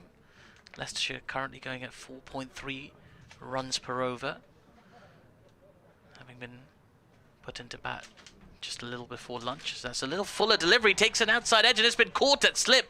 Terrific catch there at slip. It's a flighted delivery. Lewis Hill just couldn't hold back. It was tantalizingly there. Went for the drive, outside edge, a regulation slip catch, and Leicestershire lose their third wicket with the score at 124. It's the captain, Lewis Hill, who's headed back to the dressing room, and a third disappointing dismissal, it has to be said. It was a well-flighted delivery, sort of angling into the batter, but sort of a wild swing, really, because it was outside off. It was very leavable. It was a nothing shot, was it? Yeah, it was a nothing shot. Didn't really commit one way or the other, and he'll be very disappointed. Lewis? Well done, Matt Parkinson. Yeah. He's finding more joy than his twin brother. Beddingham, the catcher at slip. Yeah, he held it well. It was regulation, as I say, but you gotta be ready for him. Sometimes they catch you by surprise, and you're not quite focused on these long days. But it was a very loose shot from Lewis Hill. He'll be very disappointed with that. There's nothing in the surface at all that's causing any demons. You bat sensibly. You don't fish too much. You shouldn't really have too much trouble. Well, it's going to be Peter Hanscom, the wicket-keeper for Leicestershire, who's going to make his way out. Number 54 on his back, strapping on his gloves as he was walking out there, perhaps caught a little bit off guard by that dismissal as well. 124 for 3, the score at the moment. And Durham finding themselves in a very good position. They'll now start thinking about that follow-on figure a little bit more. They've got the opportunity, if they can bowl out Leicestershire for 367, to put them back in again and try and close out this game. Of course, plenty of batting still to come for Leicestershire before that becomes a real threat, but just the thought will start to appear into the minds of these Durham fielders as in comes McAlinden, who's been defended on the front foot for no run by Ackerman. Hanscom, the new batter, is at the non-striker's end. So more attack from Durham. In a very strong position now with that third wicket. They'll sense an opportunity to run through this middle order for Leicestershire. Again, bears repeating that all 3 dismissals have been very poor shots. Not quite showing the discipline that was shown, but a lot of the Durham batters, to be fair. 2 centuries in that innings. Here's McAlinden again. This is full and fast and dug out by Ackerman. That was a furiously quick delivery. At the moment, Ackerman's doing a lot of digging at the crease. Puffs of dust flying everywhere. And you sense that the Durham bowlers smell a bit of blood right now.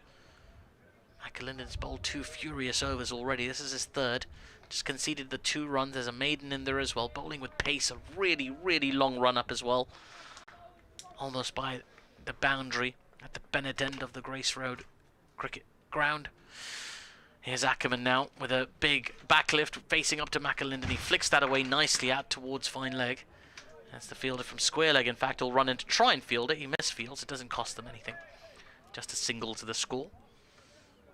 And, now McAlinden will have a go at the new batter, Peter Hanscom, formerly of Middlesex. Formerly of Sunderland.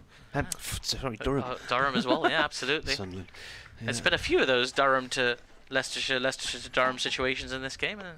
Here's another one, Marty, back alongside me. Very, very pleased, no doubt, will be the Durham contingent with the way things are going right now. It doesn't seem that long ago that Captain Cook tweeted, "Get the spinners on." I worry that we're not going to be able to take all the wickets in this game, and then 2 fell in 2 balls, but one of them up to a spinner, of course. And the third to a spinner as well. Parkinson doing very, very well. Here's McAlinden for now, back of a length, another quick delivery. Well watched by Hanscom onto the middle of his bat, pushing to extra cover. There is no run. Was he just caught at first slip, was he? Yeah, just a regulation catch at first slip, just pushing it one outside the off stump. Didn't turn, didn't really do much, just slightly angled in, but he could have left it. Wouldn't have hit a 6th stump really, but it was poor discipline from the Leicestershire captain. He's capable of much better batting than that. A day in the field does take it out of you in these conditions. Here is McAlinden again, another quick delivery, and once more forward in defence is Hanscom to extra cover for no run. They have this opportunity while the batters are fresh out there in the middle. Ackerman has sort of built himself a nice platform, 24 or 40 for him, but there is an opportunity just to create a bit more pressure. It's 2 slips in place for Peter Hanscom, facing up to McAlinden. He's got some good pace on him as well, as we say, the wicket-keeper, Ollie Robinson, a long way back. And he's fired up at the moment, is McAlinden, as he sprints in and he bowls a back of a length ball, almost a short ball really, which Hanscom defends from his crease to mid-wicket. There is no run. There's an interesting phase in the game here, and a crucial one really for Leicestershire. They have to find a way to ride this out, just as Durham did when they were 4 wickets down. The score at 200 odd runs. They held through. A terrific partnership between Ollie Robinson and Graham Clark got them through that phase and put them in a imposing position in this match. Leicestershire currently a long way behind. Here is McAlinden. This is short and nicely steered out towards deep square leg by Hanscom to get off the mark with that single, and that is the end of the over. 127 for 3 after 30 overs. Still a very good scoring rate for Leicestershire. It's not that column that's going to be bothering them, it's the wicket column. 3 wickets down already. A surface where they really shouldn't be. 128 for 3. Has to be said though, Durham have bowled well. I mean, they weren't necessarily sort of, mind-blowing wicket-taking balls, but they've tried to apply as much pressure as they possibly can. Haven't let these Leicestershire batters completely run away with it on a surface where, well, Durham did. Durham ran away with it many times. You know what? I really don't like that phrase, batters. Shall I tell you why? Do tell me. Because every time I hear batter, I think it should be on fish and chips. Well, that should make you like it even more. Well, it just sounds slangy, I think. It does sound a bit like slang. I mean, I've got into the habit of doing it just because I do a lot of women's cricket as well. I like to be gender neutral. I can understand it in terms of what's wrong with saying batswoman, for instance. It's a bit wordy. Well, the W hits weirdly. Parkinson bowls, and that's a leave from Hanscom. Yeah, I've got into the habit now. Can't break it. When I was at school and you were playing cricket at school, the kids who didn't really understand cricket used to refer to the batsman as a batter. Yeah. I get it. It feels more informal. You're absolutely right. It does feel informal. Parkinson flights one right up in towards the front foot of Hanscom there. But you'd be surprised. I hear from so many young women who follow the game how much they appreciate it. They really love that. That phrase batter is becoming a more regular thing in the lexicon of cricket. Not just that, but there's other words as well, aren't there? Parkinson in again, bowls, defended by Hanscom. Where do you stand on night watchman becoming night watcher? It should just remain what it was. And I'm not a Luddite, what's the point? It just feels more inclusive. If it makes somebody feel more included, why not?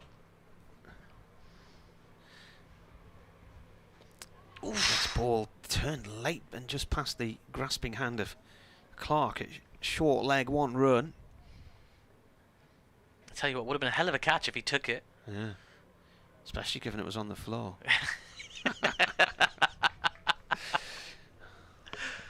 He's in I think it was behind him, wasn't it, when he was reaching out for it. Ackerman on 24. Ooh, that did a bit. It's doing a bit, lad, it's doing a bit. Well, for one Parkinson, more so than the other. But yeah. something about his action. He's getting a little something out of the surface, a bit of bounce on that occasion. It's a bit of sort of wrist as well, isn't it? And out the back of the hand. Comes in again. And that skids on to Ackerman's bat. He plays it back to the bowler. That was a very good over. You can always tell when a leg spinner's enjoying themselves. They start to treat every delivery like an event, and there's like a build-up, and they stand there for a moment just psyching up the batter. And it's not just a case of getting through it. It's a case of you got to get through me. And there's a bit of theatre about a good leg spinner who's confident. Stuart says you need to change the name of your pub to Vacant Third Person instead of the Vacant Third Man. The Vacant Third Man's this fictional pub that I'm going to open, which will be cricket themed. So real ales will be pulled from a hand pump, which will actually be a cricket stump cut Like out. it? Yeah. A cricket stump, okay. Could have gone with bat handles. Well, yeah, good idea. Here's McAlinden, who bowls to Hanscom, who defends to mid-on. That's not a bad idea, but the stickiness on the rubber handle, yeah, get too much beer on it and get all sticky and claggy. You'd have sort of decorative. It would look like a bat grip, but it wouldn't be a bat grip. It would just be, whatever the material is for those things. Yeah. What would be cool is like sort of ball-shaped glasses, if you know what I mean, like a hollowed-out ball type thing. Here is McAlinden. Glasses delivered in large ashes urns. This is shorter. It's a attempted pull shot. He's mistimed it. It's gone to mid-on. He was looking to play to square leg. Good pace for McAlinden again. No run. Yeah. What else? Drinks delivered in a large in ashes urns. I like the sound of this actually. So tell me what else. What other things would be thematically organised in that pub? Well, if you didn't want people queuing around the bar, you'd have to have some white discs along the floor. Oh, I like that. Yeah, very good. You'd have to have them permanently. You could have different sections sectioned off for different events with cricket nets. I tell you what, I'm getting really in the weeds here, but I've got an idea for you. This is full, driven nicely, only as far as mid-off. There is no run. If you had a beer garden, right, and it started raining, a little hover cover for the beer garden. That's a bit expensive, isn't it? Yeah. Come on, while we're why not? Let's go big. If we're going for it, go big. And, you do have a lot of covered beer gardens these days, don't you? Yeah, you do. Especially since COVID came along. Yeah, also there's just this weather of there's intense heat. It's nice to have a bit of shade over those little benches outside. Here's McAlinden. This is short, and another attempted pull shot from Hanscom. Missed it completely as the ball went through to the keeper on the bounce. Actually, maybe a little bit less pace on that one. But have you, when you've been covering games in Leeds, have you been to the Headley Verity pub? I've not been to the Headley Verity pub. So is it one I should visit? Well, it's a cricket-themed bar. Oh, I see. Named the Headley Verity. I think it's a particular budget chain of boozers. And they've got a scoreboard on the wall, mock-up of the scoreboard from when he took his 10 wickets. Oh wow! There's McAlinden again. Good length, defended into the onside for no run. That's in Leeds, is it? Yeah. Okay, we'll keep that in mind for next trip to Headingley. Katie says, to be honest, I prefer batsmen to batter, for women as well as men. But better brains than mine have spent time thinking about this, and I'm happy to go with their recommendation. It helps if you think of it as the equivalent of bowler. Bowlsman would be weird. Yeah. You see now, if I was having this discussion in Yorkshire, they would say, but it's not batter, it's scraps, because it's all wrong down there. McAlinden, that's a very, very short ball, yeah. And the umpire at square leg has indeed signalled it to the standing umpire to be no balled, and it has been no balled. Yeah, I remember reading this story about this young woman who went to buy some cricket pads. She was sort of 11 or 12 years old, and she was looking for youth pads, but she couldn't find any, because at the time all youth pads were marked as boys' pads. Yeah. And she wrote this really lovely, really sort of emotional letter about what it meant to her, and eventually that manufacturer of cricket pads became the first to mark them as youth pads rather than just boys' pads. As in comes McAlinden. This is short. It's been pulled away nicely. Oh, got a hand to it at mid-wicket. That prevented a short boundary. The batters will look for a second, will they? No, they settled for just the one. That's an excellent piece of fielding. Yeah, Alex Lees. Big Alex Lees throwing himself to his left-hand side to prevent the boundary. Terrific stuff. Just a single. They're already up for it, these Durham fielders right now. So yeah, I mean, it's just these little things. I mean, I've been fieldsmen. No, no, it's fielders. Fielder, isn't it? The night watchman was the other one that they now sort of call a night watcher, which doesn't come up that often, to be fair. I don't think night watchers or night watchmans or whatever you call them, the whole process is futile. I think so. I think if you're a batter or a batsman, but whatever it is you want to call it, whoever you are, I think you should come out there. Whether it's 3 or 4 overs of the day, go and face it. The futility of the night watchman. Yeah, it's going to be the second pub. That's the futility of the night watchman. It feels like a detective novel, to be honest with you. Yeah, it's too long a name for a... I want more Maybe the vacant third man pub features... It's a grizzled detective, and it features in the detective series. It feels like a Sin City type, sort of black and white type thing. The futility of the night watchman. Yeah. Start of a new over. And see it now, this guy's manning the phone in an office on his own most nights when he gets this mysterious call to go out and investigate something that's going on in the city. It's a notorious tail ender. Yeah. Stepping up to a batting spot he shouldn't be at. Parkinson to Hanscom. Hanscom nearly overbalanced as he stretched forward to defend that one. Yeah, you know what would be cool in that pub of yours, that themed pub? You know that little device that umpires use to measure the shape of the ball?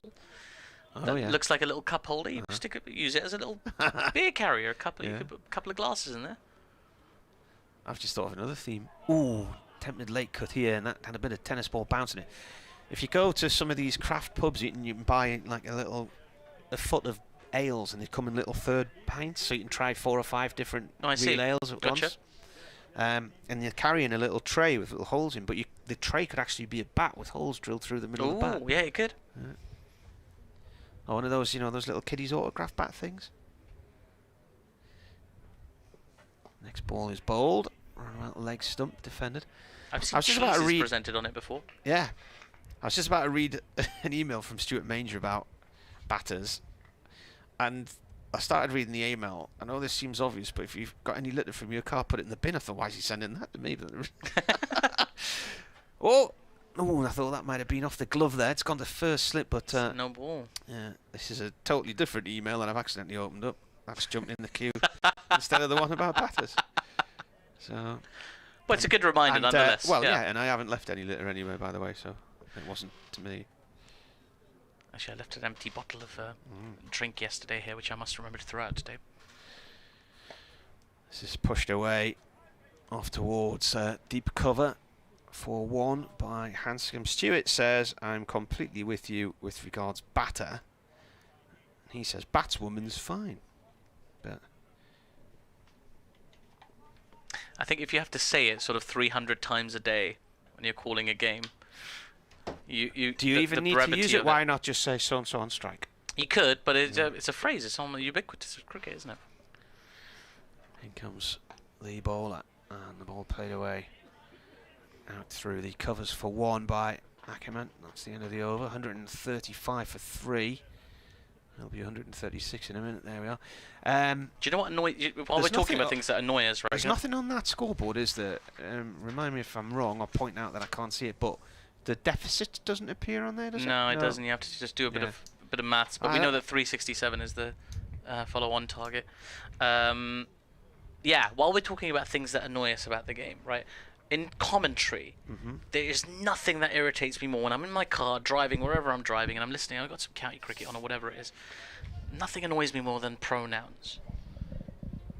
He's hit that through the covers and he's moved on to 74. He's in terrific form. Who is he? Tell me his name. Why 3 pronouns in a row? Now yourself and Richard are actually very good at this. You're the least of the offenders in this, but so many great commentators just hit you with a sequence of pronouns and you just like, can someone just tell me the names? Full and fast has been flicked away by Ackerman out towards that mid-wicket boundary. The ball is in a race with the fielder. The ball is going to win. A welcome boundary for Leicestershire and for Colin Ackerman. He moves on to 29 now, 44 deliveries. Leicestershire 140 for 3. Terrific shot there. Yeah, there's a few things that annoy me. I don't really bring them up really, but while we're talking about these things, I thought we'd talk about that. Pronouns, very irritating. It would be annoying, wouldn't it, if I just said to you, he played that shot out towards mid-wicket. Yeah, so names. Any broadcasters, budding broadcasters out there, particularly on the radio. It's up to you to paint that picture. There's a slip in play. There's 2 slips, in fact. A slip and sort of a wide-ish second slip, almost in a You lost me. third slip position. You lost me at pronoun. But you know what I mean? It's irritating. I just went to a village school, you know. How am I meant to know what a pronoun is? Yeah, you and Richard have been educating me about random things all for the last 2 days. There we go. McAlinden sprinting in again. And holds in that action so nicely as the ball's defended to mid-wicket for no run. He just has that sort of pause as he's up in the air. McAlinden. And gives a moment to the batter to just mentally prepare for what's about to happen. I was on another theme entirely. I was watching breakfast television briefly this morning. I only ever see it if I'm in a hotel, because otherwise we're on school runs at home and the chaos of the morning in our house, trying to get everybody out the door in half an hour. As McAlinden runs in and bowls. That's been cut nicely, but straight to the fielder at extra cover. Good stop there as well. No run is scored. Go on then, what were you watching? So what they've done is they've unveiled a new set at Salford on the ground floor. So it's the new sports presentation. Gotcha. At Media City. Yeah. Set. And it's also shared with the breakfast show. So it's all interacting and all this now. They'll have spent quite a bit of money on this, and they spent millions on the new news at the main news set in London, which was launched a few weeks ago. McAlinden in again. This is short. It's been pulled very, very nicely, and that's going to, in fact, run away all the way for 4. It was a diving effort from Matt Parkinson at fine leg, but Ackerman had timed it sweetly enough to beat him at fine leg. So 4 more runs to the score. Leicestershire 144 for 3. So there was this is on the new set, the new breakfast set. So they've launched this new set today, and I'm thinking, what do you mean new set? Because I was there when 5 Live moved to Salford. I worked there for 6 months as a presenter on a Saturday and a Sunday night. Gotcha. And we worked on the ground floor, and that TV set was beautiful, brand new, and we all sort of worked in an arc around the edge of it. And to me, it was just fantastic. And to think it's already been replaced. But 10 years in technology terms is a long, long time, isn't it? It's all Las Vegas hotels, isn't it? Yeah. Here's McAlinden again, full driven beautifully straight down the ground. That is a quality shot from Colin Ackerman. It was over pitched. And he drove it beautifully with those elbows pointing to the sky, to the long off boundary at the Bennett end for 4 more runs. 148 for 3 now. Did you? Talking of Las Vegas yesterday, this documentary series on BBC iPlayer recently, 11 minutes, about the incident at the music festival 3 or 4 years ago. Oh, that was the one at the Mandalay Bay shootings. Incredible documentary, that. I haven't seen that, dog. It's very heart-wrenching. Yeah, that's it. I'm trying to keep my heart nice and puffy and happy at the moment if I can. Here comes McAlinden as that ball's pushed to extra cover. There is no run. Although at the time I remember a lot of people. I mean, I spent a lot of time in Vegas, as you know, so I've got a lot of friends and acquaintances out there, and I saw some very sad statuses on my social media at the time, which is a great shame, because it is, you know, it's very easy to think of sort of novelty cities and sort of dehumanize them, but there is a community that lives there and works there, and that's quite a big population, isn't it? 3 million people. Yeah, it's out in the middle of absolutely nowhere. Paradise, Nevada, they call it. That's the technical name. People call it the Las Vegas We went Strip. from there to the north rim of the Grand Canyon. Nice. It was a 6-hour drive. Did you do the helicopter? No, we stayed in a little wooden hut. It was great to watch the sunrise though over the Grand Canyon. But did you go onto the Colorado River? Plodged in it, yeah. It was very, very cold. Alright, I'm going to make way for Richard Ray. Parkinson coming in here to start a new over from the pavilion end, and the ball is flighted up the handscomb, and he drills it back along the floor to Parkinson. Quite a bit of dust coming up there as he played that one. Ackerman on 37, Hanscom on 4 from 22, and the partnership's 24. Parkinson in again, forward comes Hanscom. He's leaning again so far forward there that he's had to take one hand off the bat handle and balance himself on his spare hand.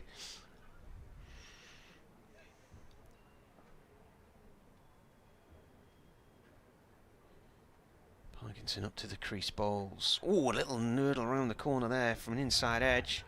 Down towards fine leg. McAlinden's in with a firm throw at the stumps, and it's a little bit too quick for the keeper. Managed to get one hand on it, but it bounced through him.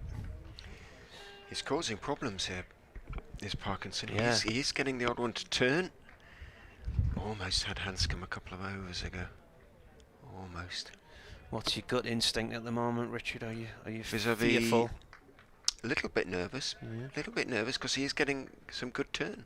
Is Parkinson here?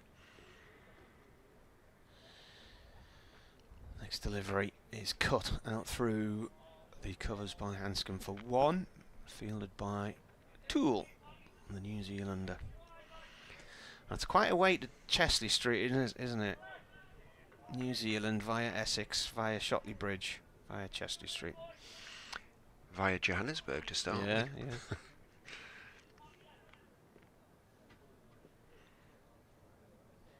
Parkinson. He's bowling a really nagging length, and this is driven downfield and stopped by Travaskis. A somersault stop really there, or a forward roll stop. 1 run, but he's just bowling this really probing length where they can't leave them. He's got it on his string, hasn't he? It's enjoyable watching. I don't imagine it's enjoyable facing necessarily, although you might enjoy the battle. Takes a couple of steps and then up to the stumps he comes and bowls. And that's quite high off the bat, around maybe just the splice area. It's gone down to fine leg off Hanscom for 1. Just wonder whether short leg might be better at squarer. 7 he has, 8 he has now as the scoreboard clicks him. Still not adjusted to the speed of this scoreboard. 153 for 3 now, Leicestershire. They've lost the 3rd wicket, that of the captain, Lewis Hill, who was caught at slip by David Beddingham off the bowling of Callum Parkinson for 9. The score was on 124 at that stage. Parkinson, the twin brother, indeed, of Leicestershire's Callum Parkinson, is getting a decent amount of turn on a second-day pitch, so concern for Leicestershire here. They need 368 just to avoid the follow-on. They're 153 for 3.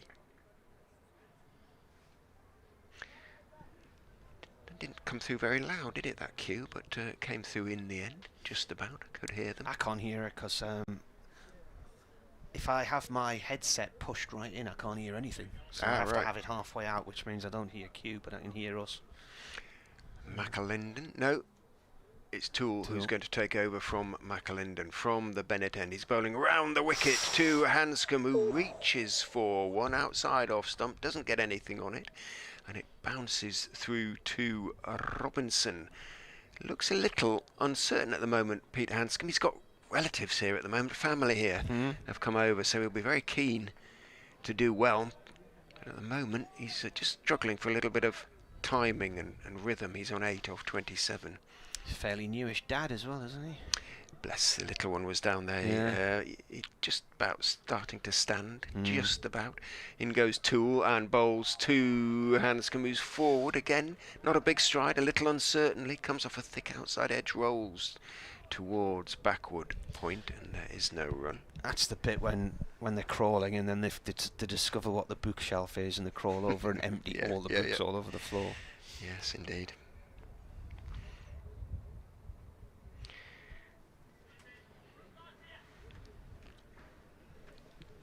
153 for 3. 1 more before tea, or preferably more from Durham's point of view, as that's a better shot from Hanscom, at least getting out to the pitch of the ball, steering it out to wide-ish mid-off, and there is no run, and Durham will be very happy with their afternoon's work. I'm surprised to hear mention of tea. Forgotten all about that, but it's as ever, it's going to be a good half an hour late, isn't it, if not more. Well, are we 9.5 overs away? Yeah. Although Parkinson gets through his overs a reasonable lick, doesn't he? Over 8 is +1 at the moment. In goes Toole, bowls, and he's going to pick up... No, he's not going to pick up... Yes, he is going to pick up a run there, Hanscom. He leant forward, angled bat.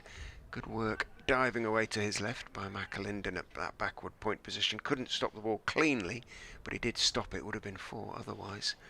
And so just the 1 to Hanscom moves on to 9. 154 for 3. Ackerman looking to impress against his new employers to be. That's a decent way of putting it. He's on 38 off 50. 2 is in to him. He goes back, puff of dust as his feet come together, and he blocks it out into the offside. Borthwick picks up. We're having a little debate while you were off air about batters, and as opposed to batsmen. I don't like it. It sounds like slang, and it reminds me of stuff that should be on fish and chips. But we were discussing the phraseology and the changing identity of cricket and the names used and whatnot.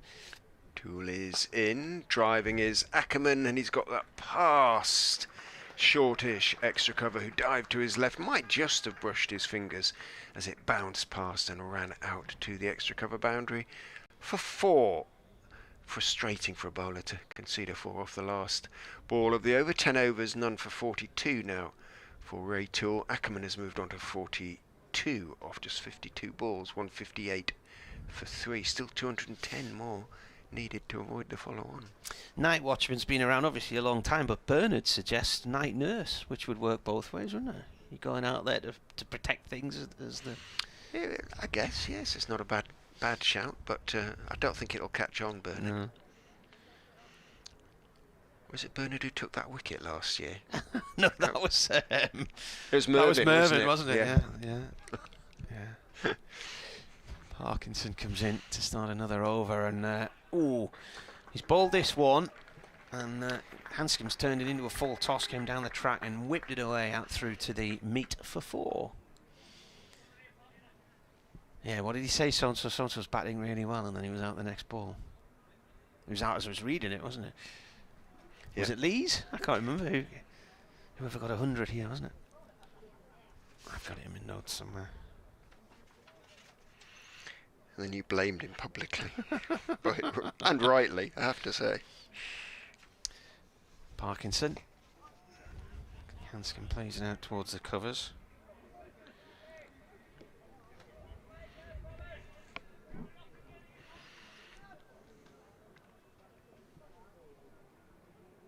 Michael Jones, 97, that's what it was.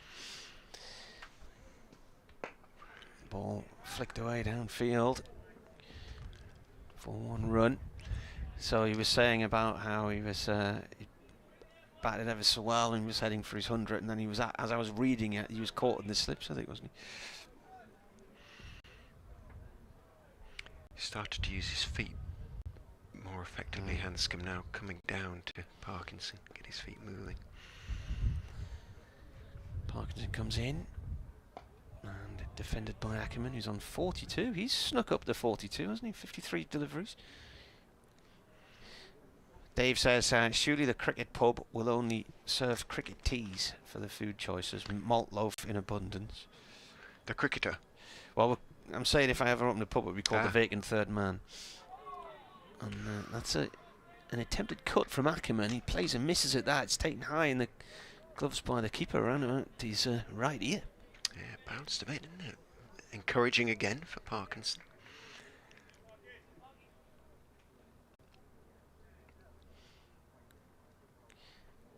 Parkinson bowls. The ball is played back to him by Ackerman. No run. End of the over.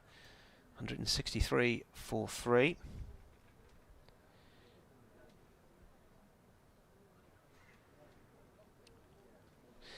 Stuart says, Stuart Dick, I know the stage well, i.e. babies and things. He said, Oliver's 15 months old now and likes plug sockets as well.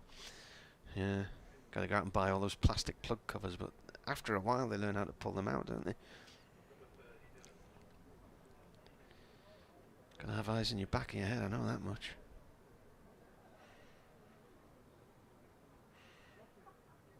Ray Toole to continue from the Bennett end. Lovely afternoon now.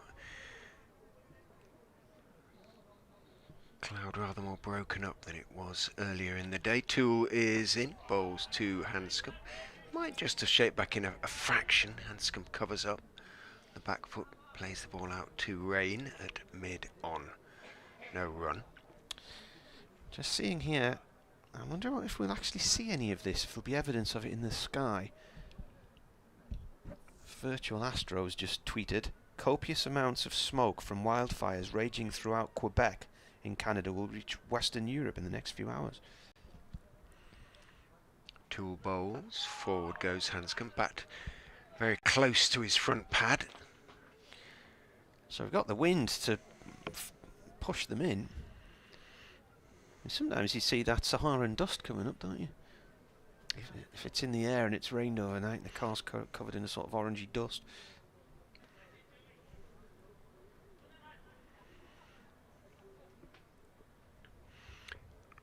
One slip and a gully for the left armour as he comes in and bowls. Bit too full and on driven very pleasantly by Peter Hanscom, who, having struggled for sort of half an hour after he came in, is now beginning to look like the international batter. He is. That was a lovely shot. Just waited for it and punched it carefully back through a very straight mid-on to the long-on boundary for 4. He moves on to 18 from 36. Fango Fox thinks this is a sort of wicket on which Hanscom, famous last words, well, let's get this delivery out of the way, covers up on off stump, plays out into the offside, can score 100. He's not saying he's a flat track bully, but he does take advantage when the tracks are flat. As I say, as we've been saying, Parkins just begin to find a little something there now from time to time. 167 for 3. 7 overs and 2 balls until tea, which it should be now, as in goes 2 balls, outside off stump, allowed to go through by Hanscom. I was going to say, that's got to be as high as the bouncer that Stanley McAlinden was no-balled for, and now he has been. Square-legged umpire eventually putting his hand out. Did he actually signal no ball? Yeah. I thought he just pointed to his shoulder and said 1 for the over. Took him a while, but He did put his arm out there. This is just the 2 balls to go. Scoreboard hasn't changed. 169. There it has now. In goes 2. Outside off stump, allowed again to go through by Hanscom. Went through quite low on this occasion. Is the bounce beginning to become a touch uneven? The no ball's gone on my scorecard here on NV Cricket, NV Play.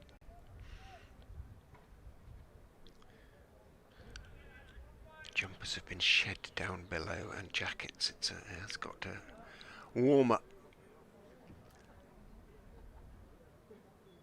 2 is in. Bowls. Back foot defensive shot from perhaps just outside. See what he did there. Yorkers for Yorkshire puddings. Parkinson. Bowling to Ackerman on 42. He sweeps. Bit of dust coming up there as he hits that one. McAlinden slides in, but from this angle it looked like he was lying on the rope. There must have been a little bit of yardage behind him because it's not been signalled as a 4. 2 run instead. Ackerman moves on to 44. Does sweep well, Ackerman. Sometimes from a long way outside off stump. Parkinson in again. That's all flighted right up into the block hole. He tried to drive it, and he's gone inside it. He's gone through his legs and come to rest just behind him.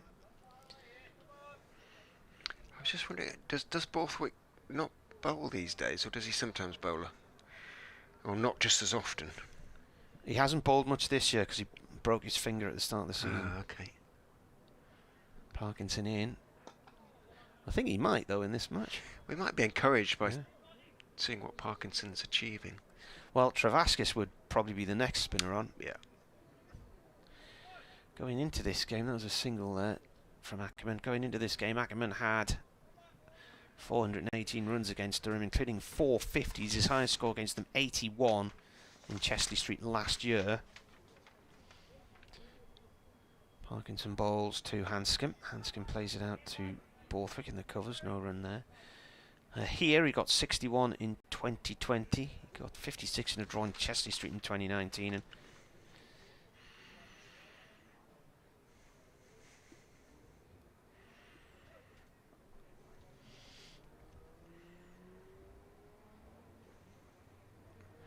bowler comes in out the back of the hand. Oh, there's a lot of turn there. There's a lot of turn there. Hanscom's played the wrong line entirely.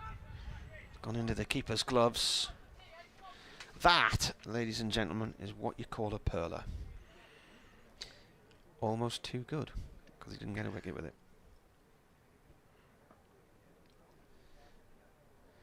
Last ball of the over. Hanscom's on 18. And that's cut out through the covers. Rain's out there, fielding with a wide-brimmed hat on 1 run. So Hanscom will keep strike. He moves on to 19.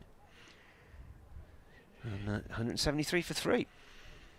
This little spell from Parkinson is giving the game a different feel and context, isn't it? It's showing that there is something there in the pitch for the wrist spinner. It's keeping you right. I just wonder whether... be interesting to see if Borthwick does have a go as well. Right, a little bit of a delay while pads are shed, so perhaps Parkinson is going to have a little bit of a break. Pads for the close fielders being shed and carried off by the 12thers.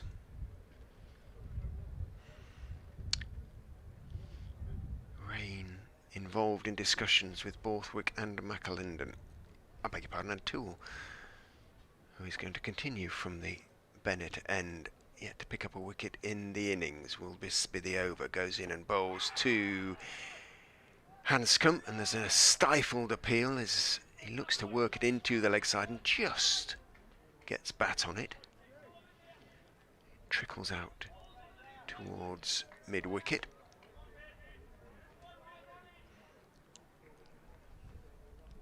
Chorus of encouragement for Toole from his teammates as a consequence.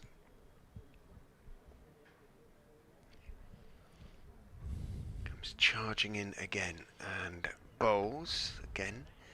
Foolish, looking to drive, but checking the shot is Hanscom, pushing it out to mid-off. There's no run.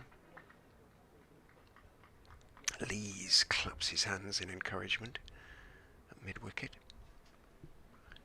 Lees favours the cap rather than the sun hat. Many Durham players like the sun hats though, as Toole is in, bowls wider this time and reaching for it. Hanscom gets there, steers it out towards extra cover, and I thought it was going to be cut off by Borthwick running back from mid-off. He put in a good chase but couldn't quite get there. It crosses the ropes at extra cover. Hanscom moves on to 23, 177 for 3.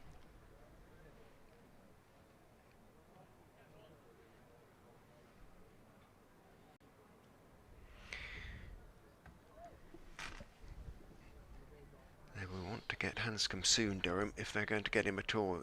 Once he gets in, he tends to make it count. Toole is in, bowls to him, comes back a fraction, just cramps him up slightly as he tucks it into the leg side.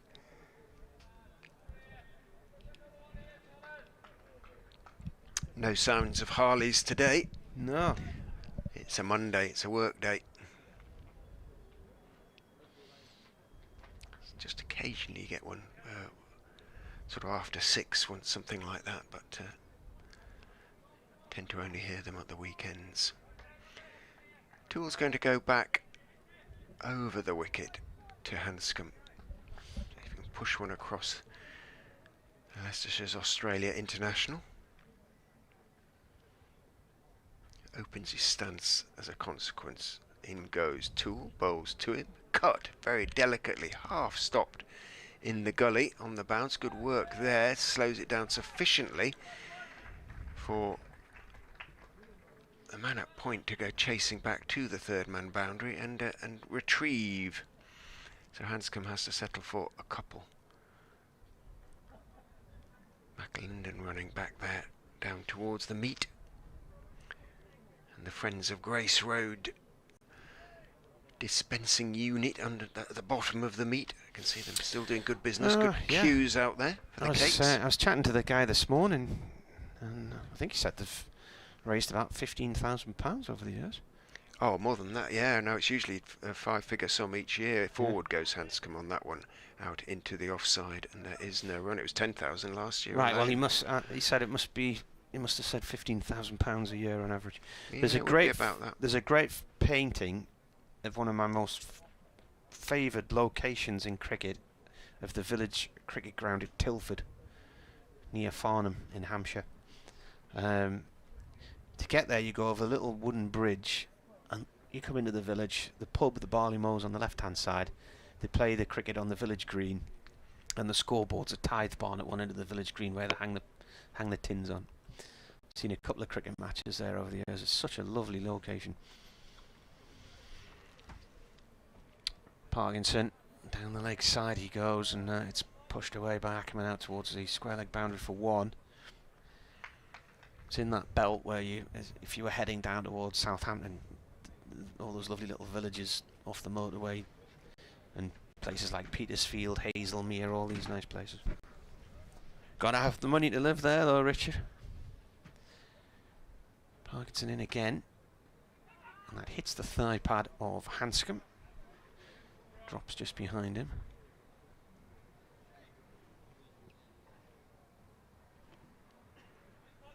It's not too far from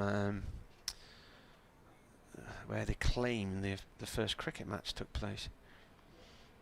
Parkinson again. This is nudged away by Hanscom towards square leg form. Was it Hambledon? Hambledon, yeah. Hambledon. And then there's a country estate near there called Pepper Harrow. And there was a lady selling goods made by a company called Pepper Harrow at a game at Arundel a few years ago, and it's claimed that was the first place where a game of cricket was played with rules or laws. Now, as Ackerman goes back into his crease here to defend that one.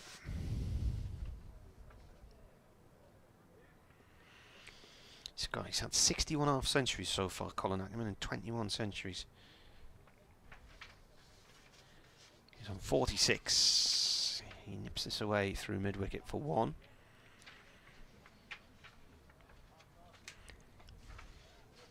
The pub at Hambledon, I'm not sure that isn't a cricketers, yeah, but it's full of cricket stuff. I've only been in there once, but.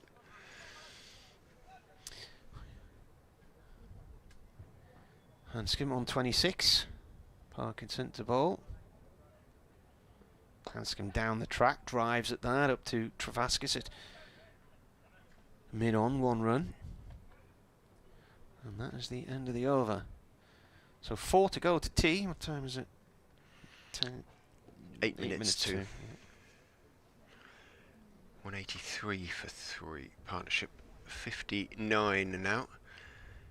Developing promisingly from Leicestershire's point of view. Ominously, arguably, from Durham's point of view, and they would dearly love to break it before that tea interval. Discussions going on between the bowler Parkinson, Ollie Robinson's involved, David Beddingham's involved, Borthwick's at the other end, talking to Rain and to Ray Toole. He was going to continue from the Bennett end. I think it might be worth giving Travaskis an over or two, even just before tea. Toole to continue from the time being from the Bennett end. Comes past umpire Watts and bowls. Tucked into the leg side by Hanscom, but not with sufficient force to get past Parkinson, who finds himself at mid-wicket at the moment. Towel hanging out of the back of his trousers.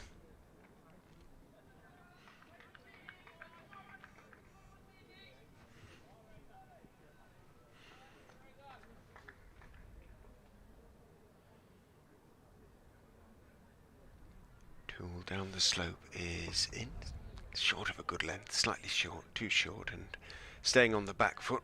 Hanscom plays it comfortably enough, doesn't play it out for any runs, picks out Parkinson at mid-wicket, again just turns it to the Lancastrian, and again there's no run. Slip, gully, backward point, shortish cover, mid-off, mid-on, mid-wicket, backward square deep as in goes. Tool balls outside off stump and allowed to go through by Hanscom. And long leg. Lee's down here. Hands plunged into pockets as he looks moodily at the little businesses in the garages on the Milligan Road opposite the gates. Anything you want can be obtained in one of those.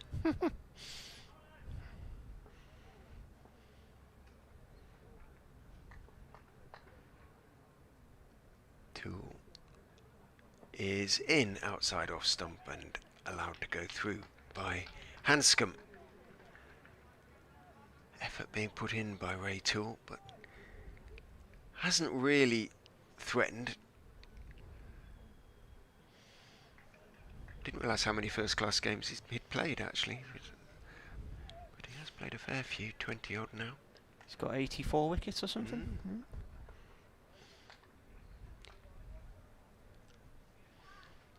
Comes charging in.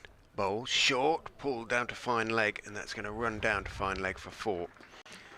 Don't know if it was quite where Hanscom was aiming it, but it was very effective. Lee's down at long leg, had no chance, could only just jog round and collect the ball from an obliging spectator. Hanscom into the 30s now, onto 31. Borthwick is warming up at mid-off.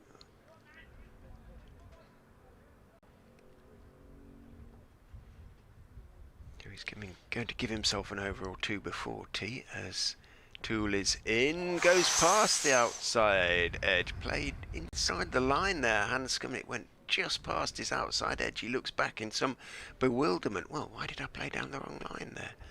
Checks his stumps, checks his alignment, whether it just held its own off the seam. Bit hard to tell from this angle, but it slipped past his outside edge. 187 for 3, Hanscom 31, Ackerman 47, partnership 63. 3 overs now until tea.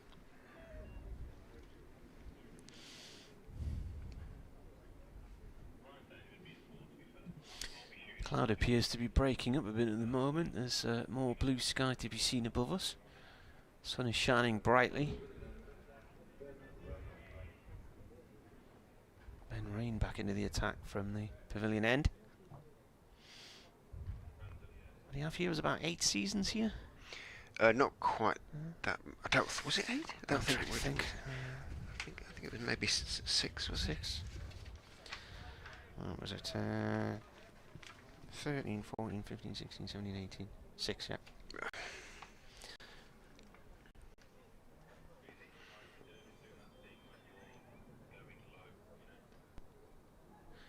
Here he comes then, right arm over from the pavilion end, bowling to Ackerman on 47.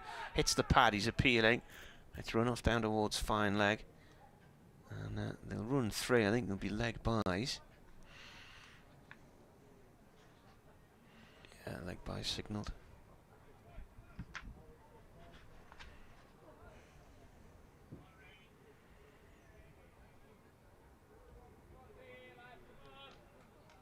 $189 for 3. Durham made 517 for 6 and declared. Rain comes in and bowls. Oh, that's a thick inside edge. It's away down to fine leg for 4, and Ackerman reaches his 50. It's the 5th time this year he's got to 50. It's come in 63 balls. And it's the 5th time he's got the 50 against Durham as well.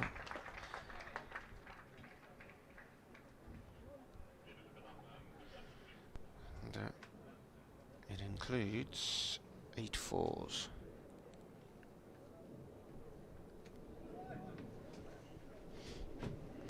Partnership's now worth 69, which was what Durham's 6th wicket partnership was when it came to an end with Travaskis out, and then they walked off and declared.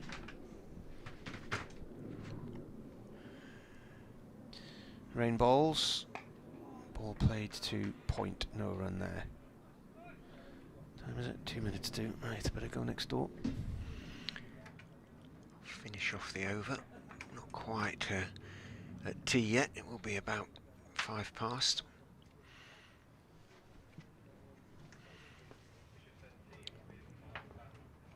Rain turns.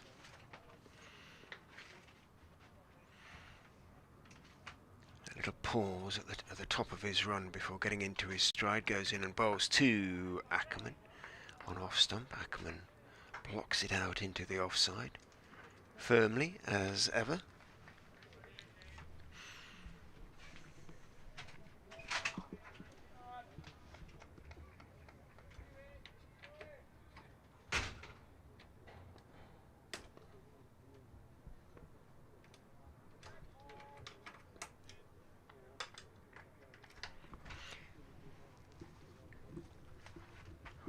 In again, bowls to Ackerman, edge just wide off first slip, and it has gone through to the third man boundary for 4. That was a genuine edge from Colin Ackerman, and hands on heads out there, that could have been so important just before tea. Found the edge of Ackerman's bat. Did it carry? It was certainly a little bit too wide for the reaching first slip. Let's have a look see. Oh, it did. It did. It couldn't get there. And there is a gully as well, almost a third slip, and it went between the two of them. But it wasn't far from first. Straight through second it went. Rain is in, and Ackerman, as is often the case, picks up runs. The following delivery played firmly off the back foot, punched into the offside. Travaskis has a long way to run back, and by the time he picks up, slides, picks up and gets his throw away, Ackerman has made 3 and brought up the Leicestershire 200, hence the round of applause. Ackerman onto 58, Hanscom 31, the partnership now 76, and the scoreboard as a consequence looking a lot more healthy as far as Leicestershire are concerned.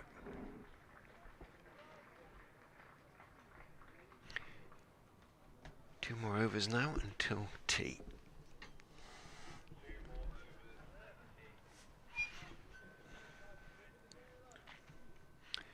$200 for 3. Still need another 168 to avoid the follow-on, and Borthwick is bringing himself on to bowl now. Maybe just the one over. Replacing Ray Toole at the Bennett end. See if there's a bit there from the Bennett end. Parkinson getting the occasional one to turn from the pavilion end. In goes Borthwick, and it's a little bit of a drag down. Back goes Ackerman and just flicks it away. Down behind square. Alex Lees comes in from sort of wide long leg position to field. Ackerman on to 59. 201 for 3.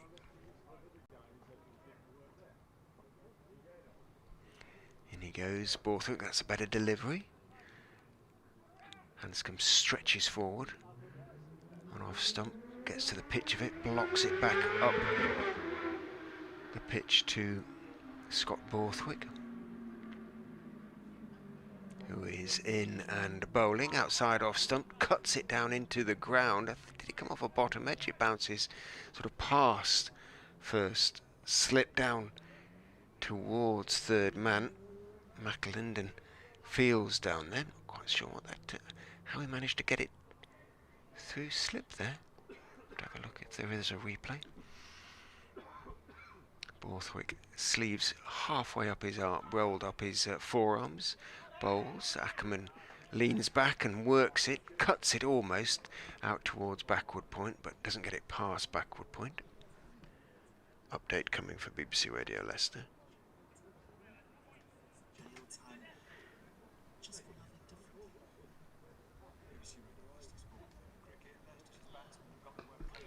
Ackerman defends that one out to mid-on. They did when it was 124 for 3 when the dismissal over Captain Lewis Hill off the bowling of Matt Parkinson left Leicestershire very much wobbling. They need 368 just to avoid the follow on, but Colin Ackerman and Peter Hanscom have certainly steadied the ship. They've put together a partnership that is so far worth 79 for the 4th wicket, taking the score on to 203 for 3. Ackerman has 60. He's joining Durham at the end of the season, so he's impressing his employers to be. Peter Hanscom has 32. Both look well set on a flattish track. Tea is approaching. Leicestershire 203 for 3.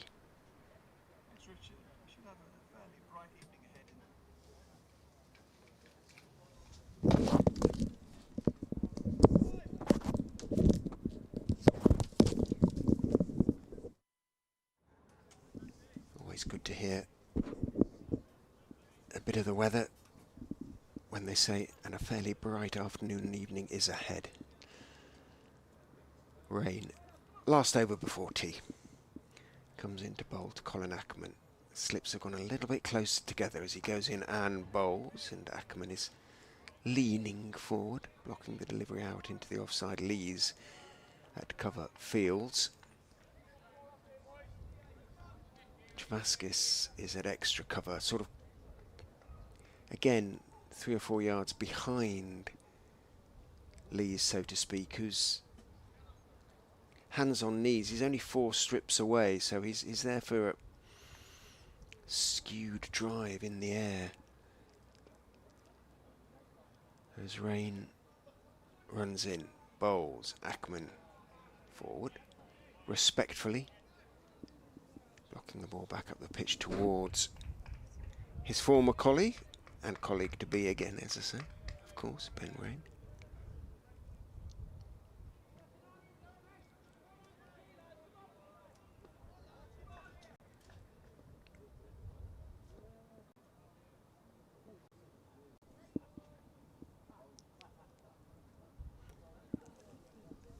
Rain just adjusting his field now. He's going to have Beddingham in at second slip now, which means that Lees goes to gully stroke 4th slip. 2 conventional slips alongside Ollie Robinson. As Rain is in, bowls on off stump. Ackerman is forward, defending. Out into the offside, Travaskis, who's now got the covers to himself. Fields tosses the ball to his skipper Borthwick at mid-off. And there's no run. Borthwick working hard on the ball. Leicestershire found yesterday that the Kookaburra was quite hard to shine, to keep, certainly to keep any sort of shine on it, as Rain is in. On off stump again, Ackerman forward, defending this time. Straighter out to Borthwick at mid-off. I can see the shine on the ball, the shiny side obviously that Durham have been working on, glinting in the sun when Borthwick is giving it that extra polish, so Durham looked to have been slightly more successful perhaps at keeping the shine on the ball.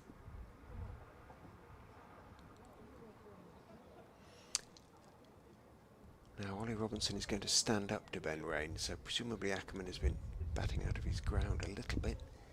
Isn't now, as Rain is in and bowls. He's looking to on drive. Rain sticks out his right hand, didn't put his full weight into the shot at all, Ackerman, so it was a fairly comfortable stop in the end for Rain, although he does wring his right hand slightly.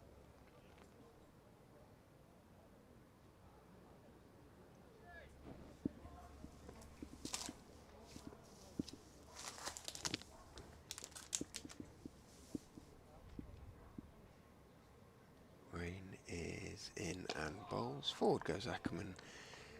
And that is tea. 203 for 3 at tea. Leicestershire replying to Durham's 517 for 6. Colin Ackerman is 60 not out off 77 deliveries. Peter Hanscom 32 not out off 62 wickets for Matt Parkinson. 1 for Ben Rain in that session. But the partnership for the 4th wicket between Ackerman and Hanscom now worth 79, so they'll feel perhaps that it's fairly level pegging on that basis, Leicestershire. Still got plenty of work to do though, even just to avoid the follow-on, which is 165 runs away. We'll be back with you from the Uptonsteel County Ground in around about 18 or so minutes time.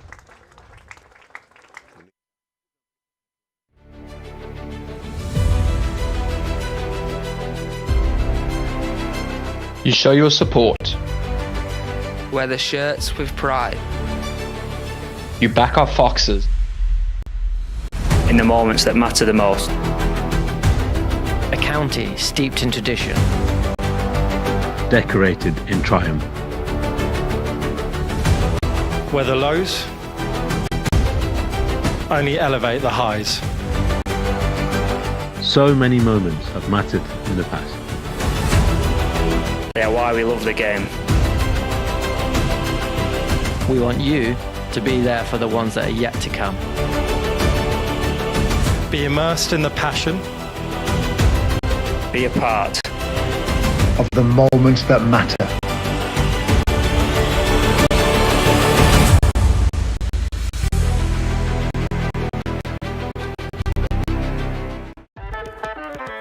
Oh, big shot. Oh, bowled it. That's a huge hit. He does connect with that one. 6 runs. Brilliant catch. Runs in and bowled him. Bolt.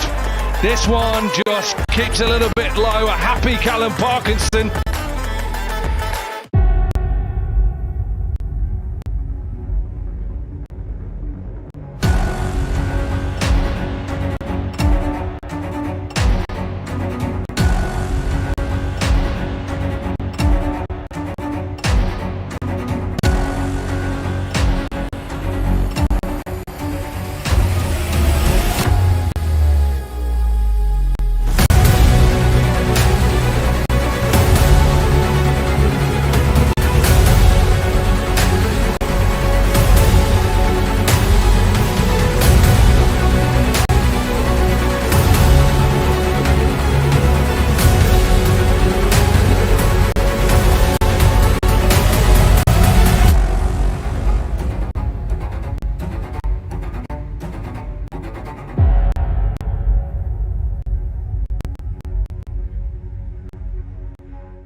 out to the middle, and it'll be I don't know who it will be really. Who's Borthwick going to open with?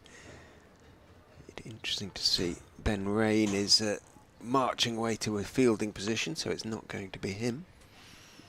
Could be McAlinden again, you imagine. We haven't seen Travaskis yet, the left arm spinner, who rumour has it may be Leicestershire bound, with Callum Parkinson going the other way, but no. It is going to be Callum's twin brother Matt who's going to open the bowling for Durham in the evening session from the Bennett end, down what slope there is here at the Uptonsteel County Ground. I shall, if Atif doesn't mind, I'll take this first over, because there will be an update sometime during it at 4:30. Although it's sports bulletin time at 4:30, so it might be sort of 4:33, something like that.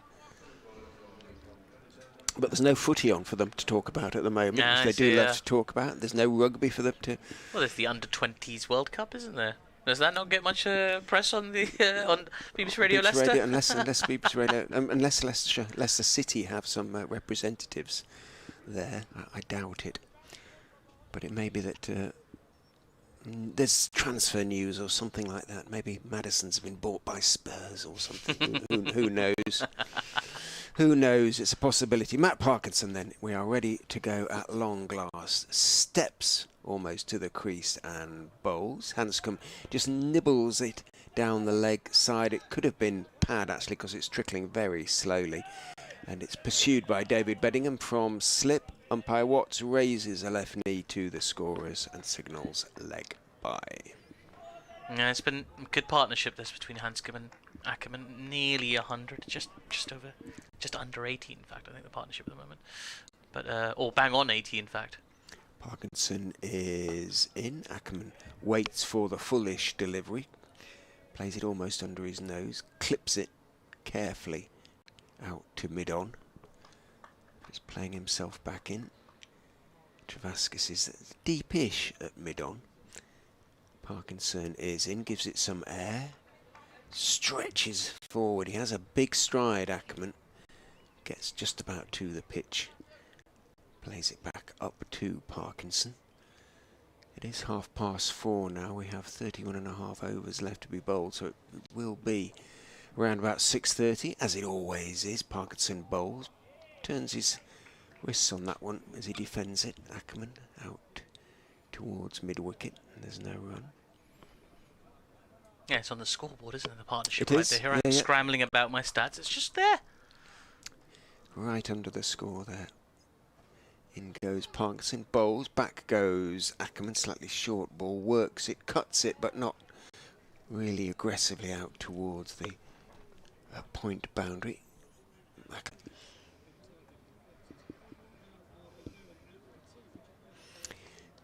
They're doing okay. We've only had an over and a half since tea. Colin Ackerman and Peter Hanscom have resumed their stand for the fourth wicket. They came together when Captain Lewis Hill was dismissed for just 9, caught at slip off the bowling of Matt Parkinson. 124 for 3 at that stage. If they'd lost another wicket or two before tea, they really would have been wobbling. They need 368 just to avoid the follow-on, but Ackerman and Hanscom are batting nicely. Their partnership for the fourth wicket is now worth 81. Ackerman has 61. Hanscom has 32, and Leicestershire 205 now for 3. Expertly done, sir, as always. It's brilliant summation, that. I always struggle with those. Occasionally have to do them for 5 Live. And it comes in out of nowhere. They'll call you somebody else's name. Yes. It's Ben Rain. This is full and defended into the covers by Ackerman for no run. Yeah, it's just like, I mean, you find the urge to be like, yeah, it's Atif now, as actually in any case it's so-and-so is the score, so-and-so is batting. And this is the scenario. Check in with us in the next hour if you got some time in your update. The worst of the cues when the cues are basically wrong, so they say something like it's a second day or it's the final day when it isn't, you know, and yeah. you have to, well, still a couple of days to go. Politely correct them. Yeah. Yes. You're a good man to do it politely. Ackerman on strike again, once more defending to just in front of point for no run. So a little bit of fatigue, I suspect, will start to kick in for Ben Rain. He's had a lot of workload already. 47th over of this innings, and he's bowling his 15th. He's bowled a third of the overs almost. Yeah. Myself from both ends. Yeah, he had a day off yesterday, and he didn't have to bat, but even so. Yeah, quite energy-sapping conditions here at Leicestershire, particularly for bowlers. Here comes rain now. And again, hits a very good length. It's defended on the front foot by Ackerman on the bounce to the fielder. At short mid-off. There is no run. 205 for 3. The score remains. And, Hanscom is still on 32. Ackerman on 61. I'll be eyeing up the opportunity to go a little bit further. Are you going to tell me about Ben Rain? Well, just that he's changed sort of as a character, and it's reflected in his entry in the Cricketers' Who's Who. He used to be so intense, Rainey, when he was here in particular, and it used to get him down when he didn't have a good day. But he said he's big. He says in the Cricketers' Who's Who, as Matt Parkinson steps in from the Bennett end and bowls to Peter Hanscom, who goes back, and that little delicate late cut that he plays out towards backward point takes 1. He says his biggest cricketing regret is that of taking far too long to realise it doesn't really matter if I have a bad game, which is a sign of genuine maturity, I think, sort of as a cricketer and as an individual as well. Parkinson is in, back goes Ackerman, and jumps in the air, both feet off the ground almost, as he works that one wristily out towards backwards square. McAlinden comes running into field. I think it's McAlinden on that side of the ground. Yeah, it is indeed. And one is taken again. Yeah, you have to be able to put those bad days behind you quickly in this format. Parkinson tosses that one right up. Hanscom waits for it, clips it, but only as far as mid-wicket. There is no run. Otherwise, there's a lot of mental stress to carry in modern cricket. Just being able to process that, compartmentalise it, huge part of longevity, I would say. Parkinson is in, Hanscom is down the wicket, but again, getting to the pitch of the ball, clipping to mid-wicket, and there is no run. He remains on 33. Ackerman 62.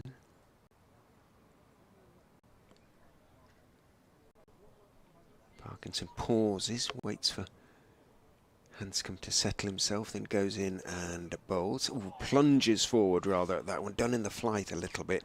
Hanscom there, got a thick inside edge to it. It runs behind square, and Parkinson ponders on the sheer injustice of everything as he concedes a single from a ball that was better than a lot of the deliveries, which didn't result in runs for Hanscom or Ackerman. Parkinson in, Ackerman is forward on off stump, getting to the pitch of it, head over the ball, blocking it back up the pitch to Parkinson. End of the 48th over of the innings, 208 for 3, another 160 needed by Leicestershire just to avoid the follow-on. Yeah, it doesn't feel a huge amount of time away, really. I mean, we have seen 3 dismissals in this innings, which again suggests they were all off the batter's own making, really. It's just some poor stroke play, a bit of ill discipline on pretty much all 3 occasions, but these 2 seem to have settled in. It's one of those surfaces, one of those game scenarios where you're bound to score runs if you just hang around. 4.3 is still the run rate, so if you could play out another 30 odd overs, you'd expect to score another 120 runs and more or less put that idea of following on to bed tonight, which would represent a good day mental health wise playing cricket. Right, it's Ben Rain now in, and forward in defence is Pete Hanscom to mid on. There is no run. Tell you what, if Leicestershire do get to sort of 300, I don't think that Durham would enforce the follow-on anyway. Yeah, because they don't want to bat last. Yeah, exactly. They'd be better off going out and sort of getting another quick 200 if they possibly can, and then getting Leicestershire in and seeing what happens. So ordinarily, I would suggest that, you know, it doesn't feel like this pitch is going to deteriorate that much by day 4, but the way Parkinson's been bowling in this innings just makes you raise your eyebrows. That's a beautiful shot from Hanscom. It was full, it's been driven away, and is it going to reach the fence? Yeah, Ropiak comfortably. There was a fielder in hot pursuit. He's not going to get there. It was number 16. It's a substitute fielder who's on for someone. No, it was Scott Borthwick, I beg your pardon, who was chasing that down. In any case, 4 more to the score. 212 for 3. What a glorious shot that was from Hanscom. Just as if to emphasise my point of if you just hang around, you're bound to get a 4 ball on a regular basis. You can keep that run rate, which has now gone up to 4.4. Yeah, you can just get yourself back in this game, not get sort of put in any real form of jeopardy, even if Durham do decide to bat again. Here is Ben Rain. In he comes, back of a length, this time off an outside edge. It's going to run away to the deep third boundary for 4. Now, I'm going to give him the benefit of the doubt and say he played it with soft hands, so it went low through where a third slip would have been. And there wasn't too many oohs and ahs or anything like that from the Durham team, so they kind of acknowledged that it was a deliberate sort of controlled edge, wasn't it? Yeah, absolutely. They've contributed 8 runs the last 2 balls for Leicestershire. Hanscom on to 42. Just a couple of shots away from a half century of his own. Just a couple of shots away from 100 partnership with Ackerman as well. Bang on 92 the partnership at the moment. Hanscom on strike. It's a very unusual stance as in comes Rain on a good length, and Hanscom gets forward and across and defends the ball to mid-on. There is no run. Yeah, there's a bit of movement from Hanscom in his crease when he's always batting. He's kind of crouching and flailing his bat ever so slightly behind him. You see, I remember that my coach years and years ago would talk about stillness and try to be as still as possible at the crease, but of course they've got so many of these trigger movements, the phrase that goes around these, isn't it? A trigger movement, back and across, backing up, pound the crease. He likes to flap his bat a little bit as Hanscom, as in comes Ben Rain, and Hanscom firmly behind that ball in defence, back to the bowler, there is no run. Watch it carefully, he turns it so it's sideways on, and every delivery he will just turn it so it's sideways on and then put it back very deliberately, very carefully. Watch this. It's an interesting tick as well. Now as he stands, he sort of normal now, but watch. Whoop, just turns it so the bat face goes, and then he turns it back. I see it. That's it. Firmly behind that ball in defence as well. He does. He just sort of. It's got a little flourish to it, doesn't it? Sort of. Just the bat. So the bat face, the blade is facing point sort of thing. Yeah. Bit of Antonio Banderas about it. If you see what I mean. What, like Zorro? Or yeah. Something? Okay. It's a bit of flourish. Bit of a flourish. It looks a bit more. What's the word I'm looking for? It's not garish, but sort of flamboyant in the way that he moves his bat. I mean, no doubt there's something there. Maybe it's a part of his rhythm. It's just a. It's a sort of alignment thing, I think. I'm not quite sure, but I think it's to do with alignment. Well, it looks very cool. In goes Parkinson, bowls to Ackerman, who sweeps him. Foolish delivery from just outside leg stump. It was drifting down there. There is the man, I think it's Lees, who's down here at deep backward square, almost wide long leg, and 1 is taken. Ackerman on to 63. Hanscom down on strike. There's that little movement. He's ready now. Parkinson goes in. He uses his feet, clips through mid-wicket as it happened. Went more or less straight to the fielder, but somehow allowed to squeeze underneath. He's allowed it to squeeze underneath him, and a single is taken. There's been a bit of that in this game. 43. There's been a few sort of. It is a difficult fielding ground.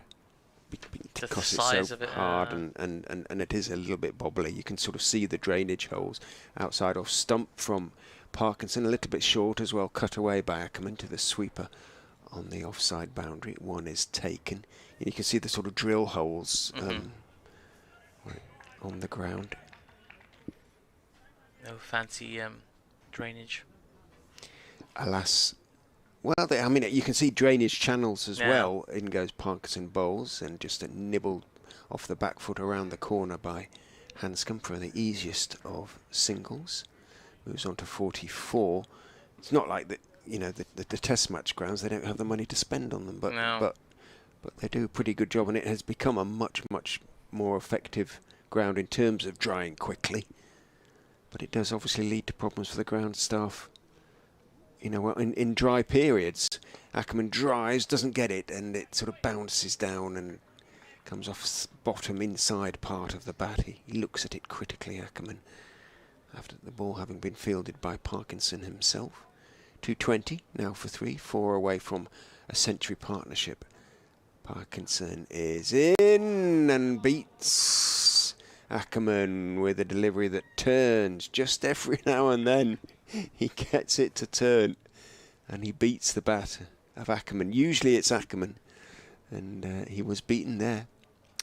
There is hope for Parkinson and for Durham. 220 for 3, Ackerman 64, Hanscom 44. He's definitely getting more out of it than his brother was when bowling for Leicestershire. So occasionally, every so often, it's a little threatening delivery there, just to keep the batters honest. But there is, they are still the minority, that delivery. For the most part, the batters can just hold their concentration. There are runs to be taken here at Grace Road. 220 for 3. As Ben Rain is at the top of his run, about ready to run in. He's asked for an extra slip now, so there are 2 slips in place. That extra cover fielder has come out and gone to a sort of fly slip position. I wonder if that's because of the guided stroke that Hanscom played in the previous over. He's on 44 at the moment. Here comes Ben Rain. He bowls a length ball, which has been guided exactly through that 3rd slip area, so it was controlled enough that it bounced just before it got to the 3rd slip fielder, but even so, it's a pretty good bowling change. It's kind of what you want from your bowler. You move a fielder, and that's exactly the new spot is exactly where the ball goes. You can also see the 1st slip. I'm not quite sure who is that 1st slip, but he's just getting a bit of stretching done. Probably overheard us talking about triathlons and such. There we go. Ben Rain in again. This is full, and Hanscom nice and forward in defence to extra cover. There is no run. There's a big dive there for the 2nd slip fielder if he wants it. There's a little hum around the ground at the moment, which is quite nice. So, the West Indies against the Netherlands, an extraordinary game. Oh, that's the one World Cup qualifier I haven't looked at yet today, so I look forward to hearing about it. Well, it has finished in a tie. Oh, my word. Here's Ben Rain. That ball's defended into the offside for a run. Do tell more. Both sides of 50 overs scoring 374. Holland, or the Netherlands, have just taken 30 off the super over. You're kidding me? No. 30 runs. Who bowled the super over? I don't know. I'm getting the scoreboard up now. That's 30. That has to be a record for a super over. I'm told that they got 30 off it. I'm just getting the scoreboard. I don't think I've ever seen more than sort of 20 of a super over at most. Here's Ben Rain. That ball's been worked away towards the square leg boundary for a single. Score will move on to 221 for 3. Right, this is curious, and well, that's an incredible effort from the Dutch to get there anyway. They got 30 for none off the super over. And the West Indies haven't faced theirs yet, presumably? No, they have. They got 8 for 2. Oh, wow. So the Netherlands have picked up a famous win out there in Zimbabwe. Indeed. Well done to them. That West Indies team was looking very strong in those qualifiers. It looked like they wouldn't lose a single game. Here's Ben Rain again, and Ackerman's forward in defence. That's outstanding. I think that's the first major shock. Unless you count sort of Scotland beating Ireland, this is the first sort of major shock of the qualifiers, the Netherlands beating the West Indies.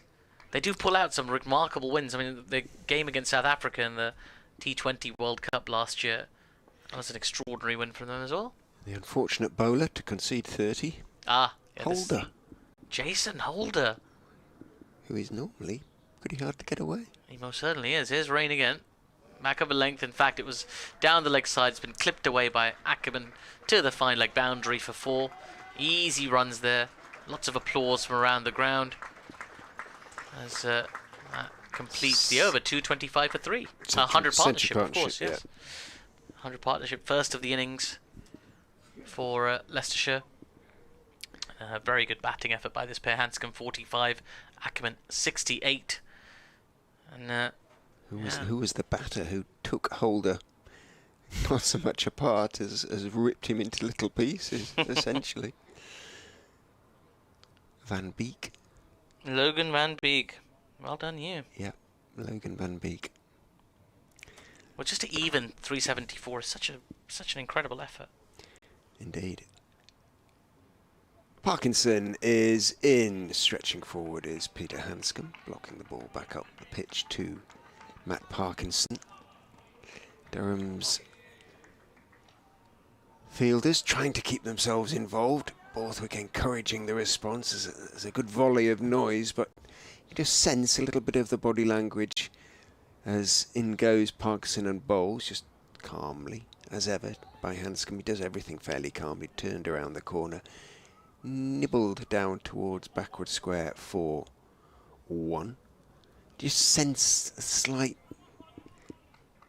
feeling as resignation almost among the fielders. You can just sort of see it, sort of shoulders just... You can tell at the start of the session, really, with the sort of the languid way in which they walked out. This is going to be tough now. They know it is. Parkinson is in. Back goes Ackerman, playing out into the offside, and there's no run. As I say, mixed feelings for Durham. Predominantly disappointment, I would imagine, if Ackerman goes on to get 100, but at least they'll know they're getting a good batsman if they didn't already. They are. In goes Parkinson, swept by Ackerman. Effectively down to Lees, who's at deep backward square, stroke wide long leg. 1 is taken. Yeah, there's, as you say, the sense of resignation. Not dissimilar to Leicestershire yesterday, when that partnership between Ollie Robinson and... In goes Parkinson, played out to mid-wicket. Yeah, Robinson and Clark yesterday. They were putting on that partnership. The fielders' shoulders seemed to drop, and they seemed to be a sense of a waiting game rather than an attacking game. Parkinson is in and bowls slightly wide. Hanscom reads the line very quickly, goes back and cuts him out to the sweeper out there on the point boundary, who's Ray Toole.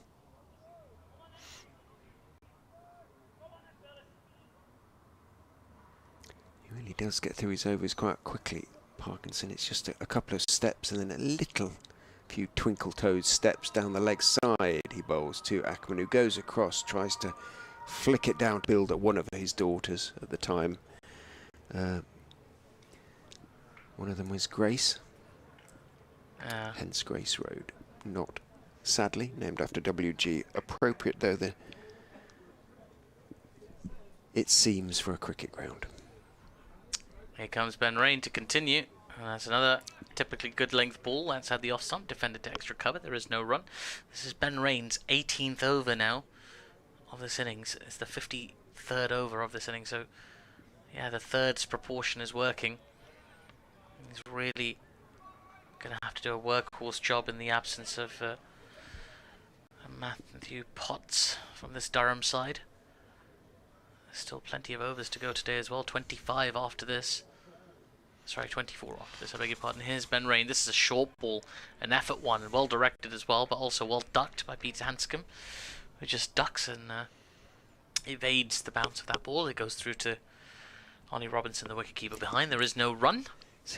It's such an unfair position for Durham to be in, really, to be deprived of so many key bowlers, really. They've done amazingly well in the circumstances to be top of the second division, but it's ridiculous, really. Yeah, it's a tough ask, really.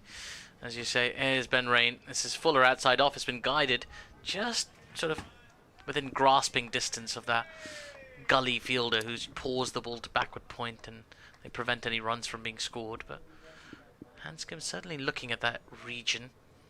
It's been productive for him, and you must credit the Durham captain for just closing that gap, making scoring through that gap a little bit difficult. Can Ben Rain keep the ball outside off stump? Keep that pressure on Pete Hanscom. Here he comes. No, he can't. He's sent it down the leg side. It's been flicked away to the fine leg boundary nicely by Pete Hanscom, and that will also bring up his 50. 51 he goes to off 86 deliveries. Brilliant innings in conjunction with Ackerman. They've put on a 112-run partnership thus far for Leicestershire, 236 for 3. And, well, he's only got himself to blame there, Ben Rain, for that conceding that boundary. You must bowl to your field, particularly in conditions like this. Hanscom, I'll tell you more about his innings in just a moment. He's facing up to Rain again. This time the ball's been driven to mid-on, and there is no run. That's terrific. 7 boundaries in this knock from Pete Hanscom. Must always feel nice to do it against a former team of your own. Move clubs and remind the ex-team exactly what you're worth. I remember watching Paul Sterling get 100 in a T20 game for Warwickshire against Northamptonshire.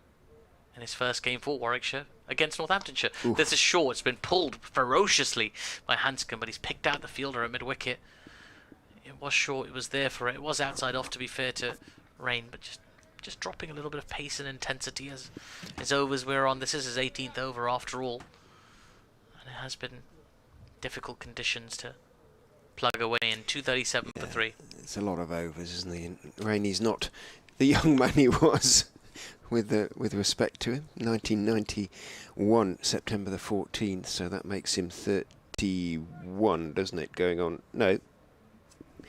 Thinks, yeah. Yeah, 31, yeah, 31. Sounds about right. Yeah. 32 in September. Yeah, it's Rain.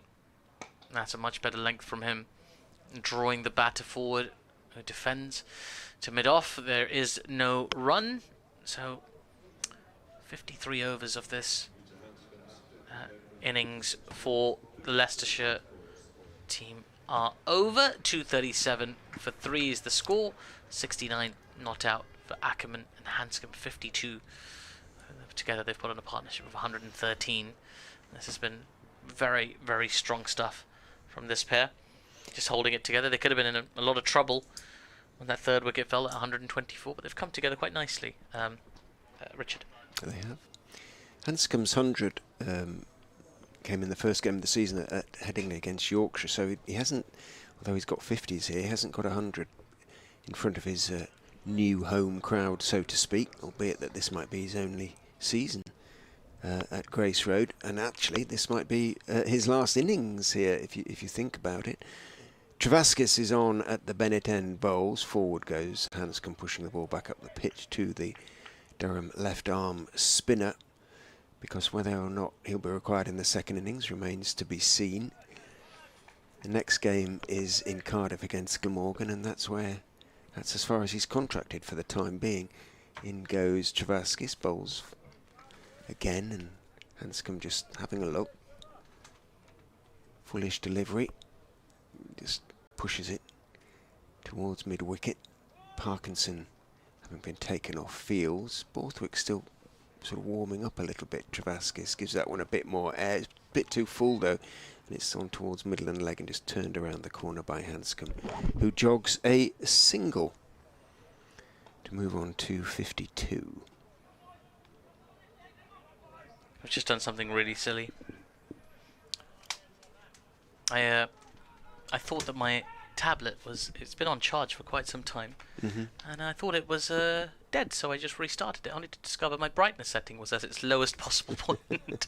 Travaskis is in, again full, looking to drive, a bit too straight though. Ackerman hits it hard down into the ground, very straight, and Travaskis fields, or stops it anyway, not cleanly, in his follow through. 238 for 3. Sort of thing I now do worryingly frequently. In goes Travaskis, forward this time goes Ackerman in defence. Back up the pitch to Travaskis. Not much loop from Travaskis, who's done most of his bowling this season in the white ball comp for Durham. Steps in and bowls. Quickish, beats Ackerman's attempt to work it on the leg side, thumps into the pad. There's a sort of howl of cross between frustration and hope of starting an appeal. Had to be choked off because obviously it was going to miss the stumps, and it is the end of the over. 2-3-8 for 3. Ackerman has 69, Hanscom 53. The partnership 1-1-4 now. We saw a record-breaking partnership for Durham against Leicestershire. Did you know who the record that they beat for the, what was it, the 5th wicket? Clark and Robinson. They broke a record. Yes, I know that. Do you know who the participants in that record? 2 very famous names. I don't. Do tell. One was Ian Botham. Oh, there you okay. go. And the other Paul Parker. Oh, wow. Yeah. As Parkinson. Yeah, change of end for Parkinson. Yeah, he's come from the other side. He just caught me off guard a little bit there. Bit of a break for Ben Rain. That previous ball was played to the leg side for no run. I thought they were going to bowl him into the ground today, Ben Rain, but I think that last over was enough for the captain to decide to just give him a little break. There we go. He's got a slip in place as Parkinson, and he comes again. Lots of flight on this one, a bit of drift in the air as well. It's been driven to the mid-on area, and they run through for a single, and they get there. It's a good bit of running. Good early call there from Hanscom. 54 for him. 2-3-9 for 3. Still 22 overs to come after this one today. So lots of time for Leicestershire to whittle away at that deficit. That's really going to be the goal of the day now. As in comes Parkinson again. It's defended on the front foot to extra cover. There is no run. Looked a lot more threatening today, has Matt Parkinson, than his twin brother Callum. Managed to pick up 2 wickets by the end of the innings, but generally didn't look particularly threatening. So in comes Matt Parkinson and draws Ackerman forward and defence back to him for no run. He's just getting a little bit more, even though his figures aren't much more impressive. I mean, they are at the moment, but you expect him to bowl a lot more. 2 for 66 with 2 maidens from his 16.4 so far. Here comes an update. I'll tell you this ball, I think. Yeah, it's been played to mid-wicket. There is no run. There you go, Richard. Thank you.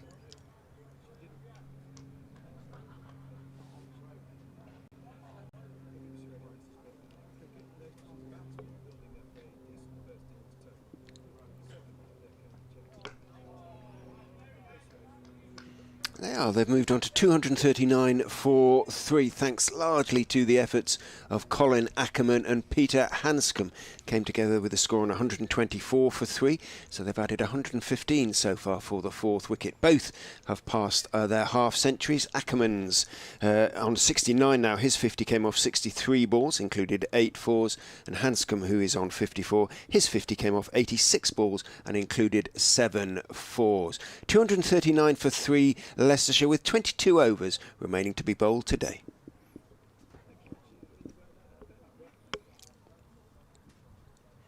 I wonder what the weather was going to be like now. That felt like fairly bright evening, I can tell you. Fairly bright evening.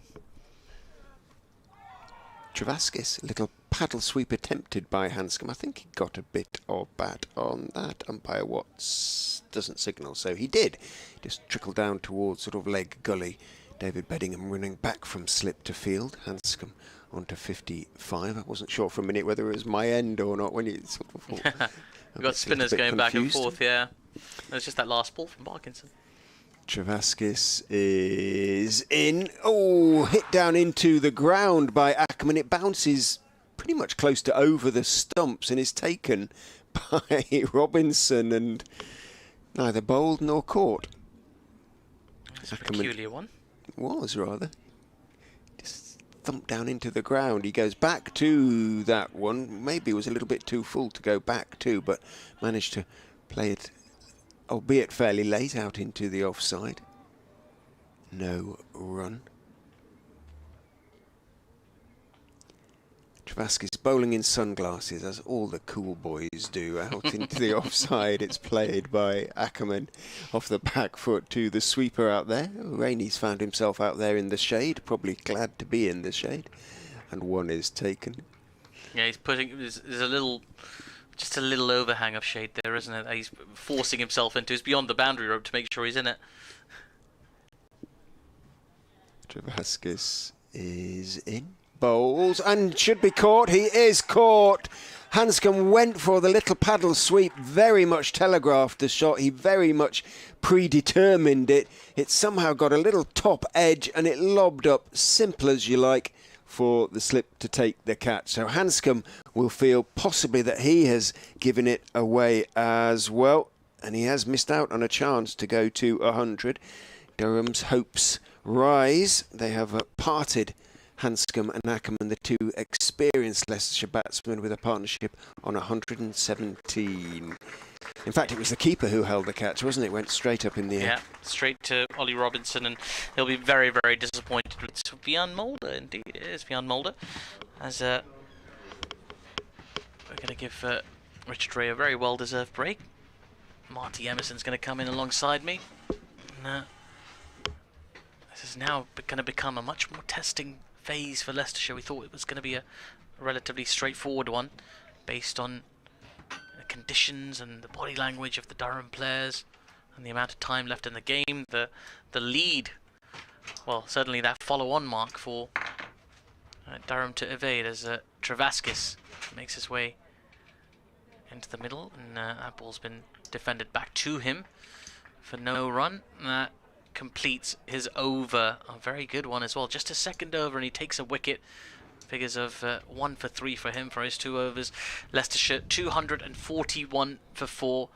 Bjorn Mulder on 0 off 1, and Ackerman on 70 off 109. Marty Emerson is back alongside me, and sort of, I mean, maybe it's a little bit harsh to call them gifted wickets, but they weren't great shots, all 4 of them, that have resulted in wickets falling. Let me tell you this, lad, if you're going to sweep, buy yourself a brush. Yeah, he's just trying to improvise a bit there, wasn't he? But it does come with a bit of risk attached to it, the sweep shot. Durham won't mind. In comes Parkinson to bowl to Ackerman, who's on 70.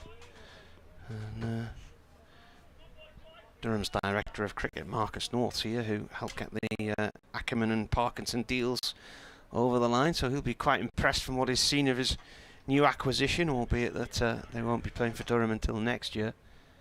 So did the wicket fall? 2 4 3? 2 4 1, I believe. 2 4 1. Yeah, 2 4 1 was the fall of the wicket because they've just taken a single. Mulder is going to be back on strike. And there's Scully at the other end. Can't remember that song. It took me a second. Song? Television show?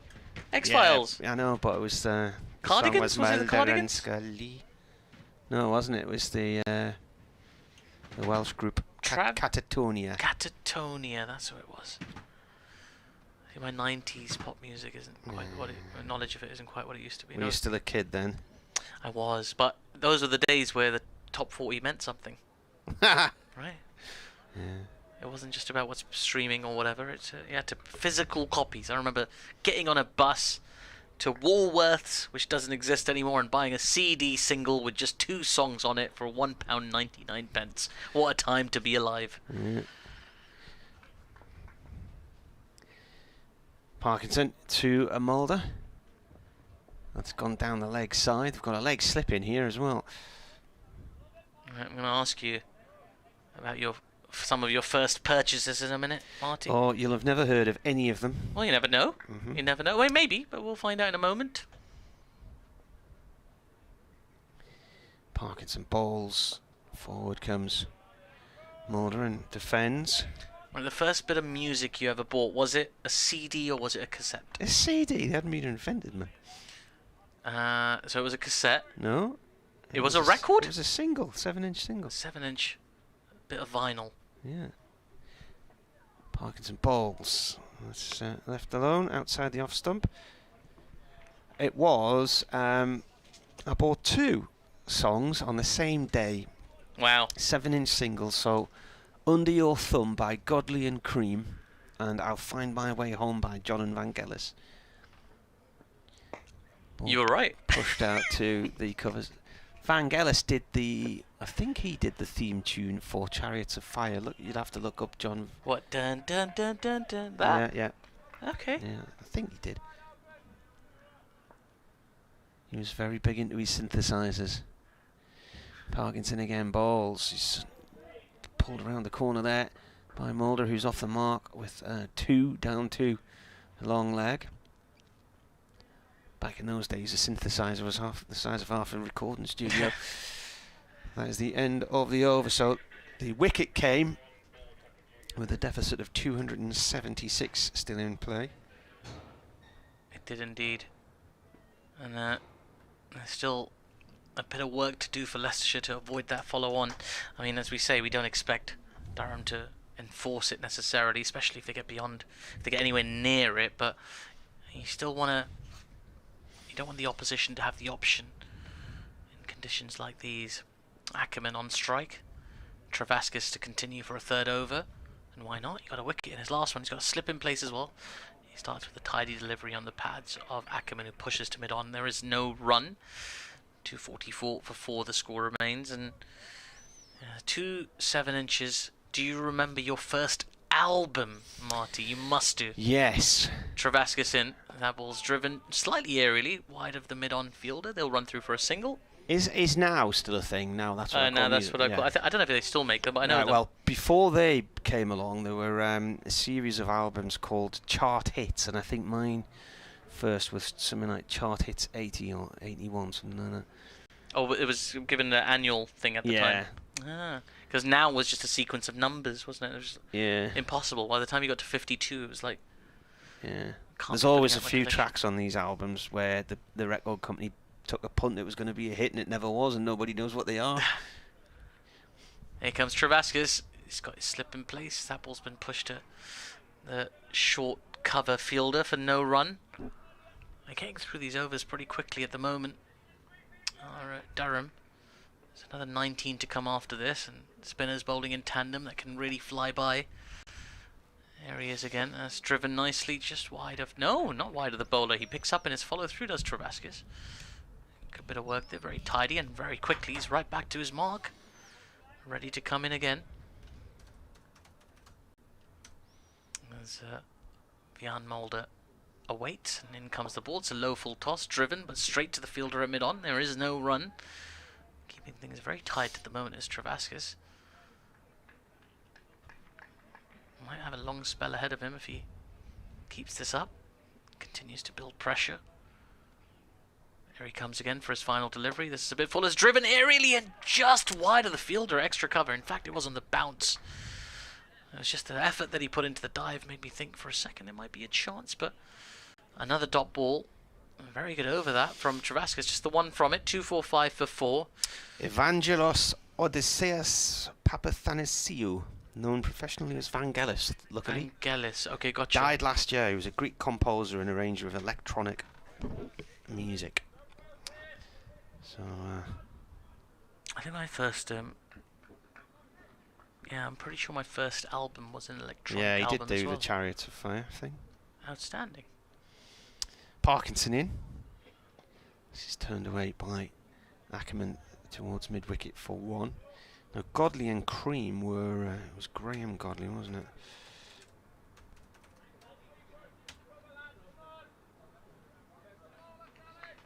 What year would that have been? I reckon about 82. Christmas 81, either 82. Parkinson bowls, the ball played back safely to him by Mulder. So, if I told you I bought my first single... 1981 it came out, yeah. So it was around about Christmas 81 when I got it, so it would have been Chart Hits 81 probably was the album. Oh, there we go. Oh. Parkinson loops one in, and it's played back to him by Mulder again, who's on 2. Yeah, now that I think about it, my first CD album was in 1996. I wonder if you can guess what it was. Ooh, defended what year? 96. Maybe it was 96 or 97. Yeah, 96 or 97. Very popular band who did their own sort of electronic music. No, it wasn't Oasis. There were some of that ilk. Orbital? No. No. We were in the Chemical right sort Brothers. of region. You were in the right region. It's not them. Very close. So chemicals are involved. Are they? No, I don't think chemicals are involved. So. Parkinson bowls dug out on a length there. It was one of the songs was quite controversial, so much so that MTV refused to play it at the time. 1906. It was either 6 or 7, one or the other. Ebenezer Good? Nope. No. It's probably a bit earlier than that. Ball is turned away by Mulder for 1-2 square leg on the boundary. The lyrics of one of the songs was considered very inappropriate by the standards of the time, which I think today they wouldn't carry necessarily. In a No.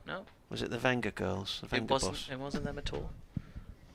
I don't own that either. Although I do hear it from time to time. Might well bob my head along to it.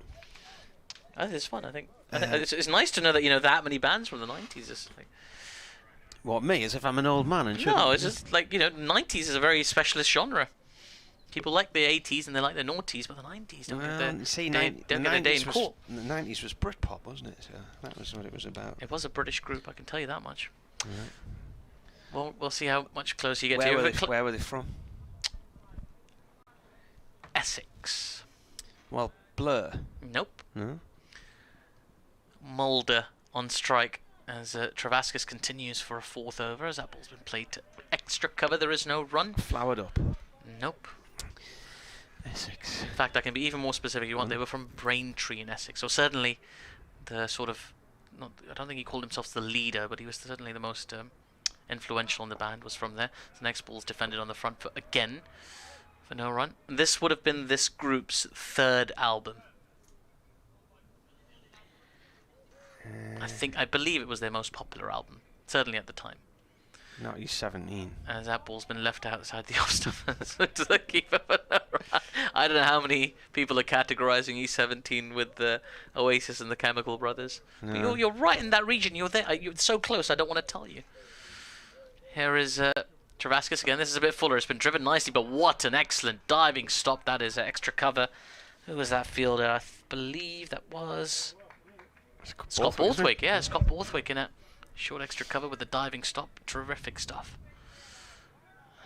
Mulder's just having a little look around because that fielder at deep backward square leg is coming in to a conventional backward square leg position.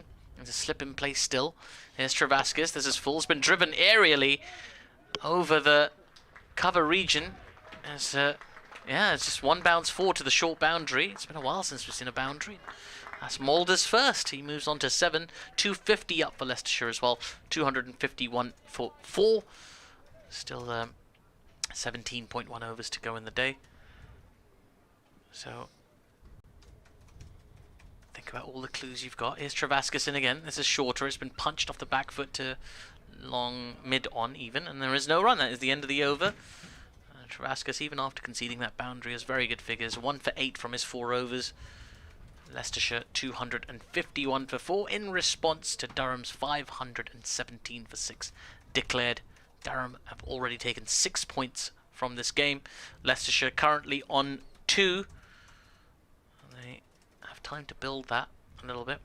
But Durham, just by virtue of those 6 points already, extending their lead at the top of the County Championship Division 2 standings. They'll have very strong hopes now of playing Division 1 cricket next season. Mean more trips down south for you, Marty? Well, it depends really, because at Middlesex at the bottom end of Division 1 at the moment, they might be going the other way. Well, they could be moving north, couldn't they? When are they moving to Barnet? It's in the north, isn't it? Yeah, it feels north for us for sure. Right. There were 4 members of this band. I think you'd categorise them as electronica, perhaps dance. This is defended. Is it the band who sang the tune that Sunderland run out to? Electronica? I don't know what... Ready to Go? No, it wouldn't have been that. But there were a few songs that were very popular, 2 of which topped the charts, one of which might make one think of arson. Firestarter. Yeah, what was the band? Well, they sang Ebenezer Good as well, didn't they? Nope. Was that not them? Nope. They sang the song Firestarter. Another song called Breathe. Oh, that's off the pad, I think. There was a bit of an inside edge under the pad. It's gone down towards fine leg. Is that a leg by or a runner to run? Yeah, umpire says runs. That was the tune, wasn't it? Yeah, there's a few of them. There's a few sort of songs that sound like that. I forget what they were called. They were called The Prodigy. The Prodigy, yeah. That was the first album I bought. So you sang Easy Good. That wasn't them, was it? That was no. Was that KLF? I don't know who that was actually, to be honest with you. Prodigy says MV Photography. Oh, was that the guess? Yeah. Did it come in before I gave it away? Yeah, 2 minutes ago. That well done, MV Photography. You got there. The Fat of the Land was the name of the album.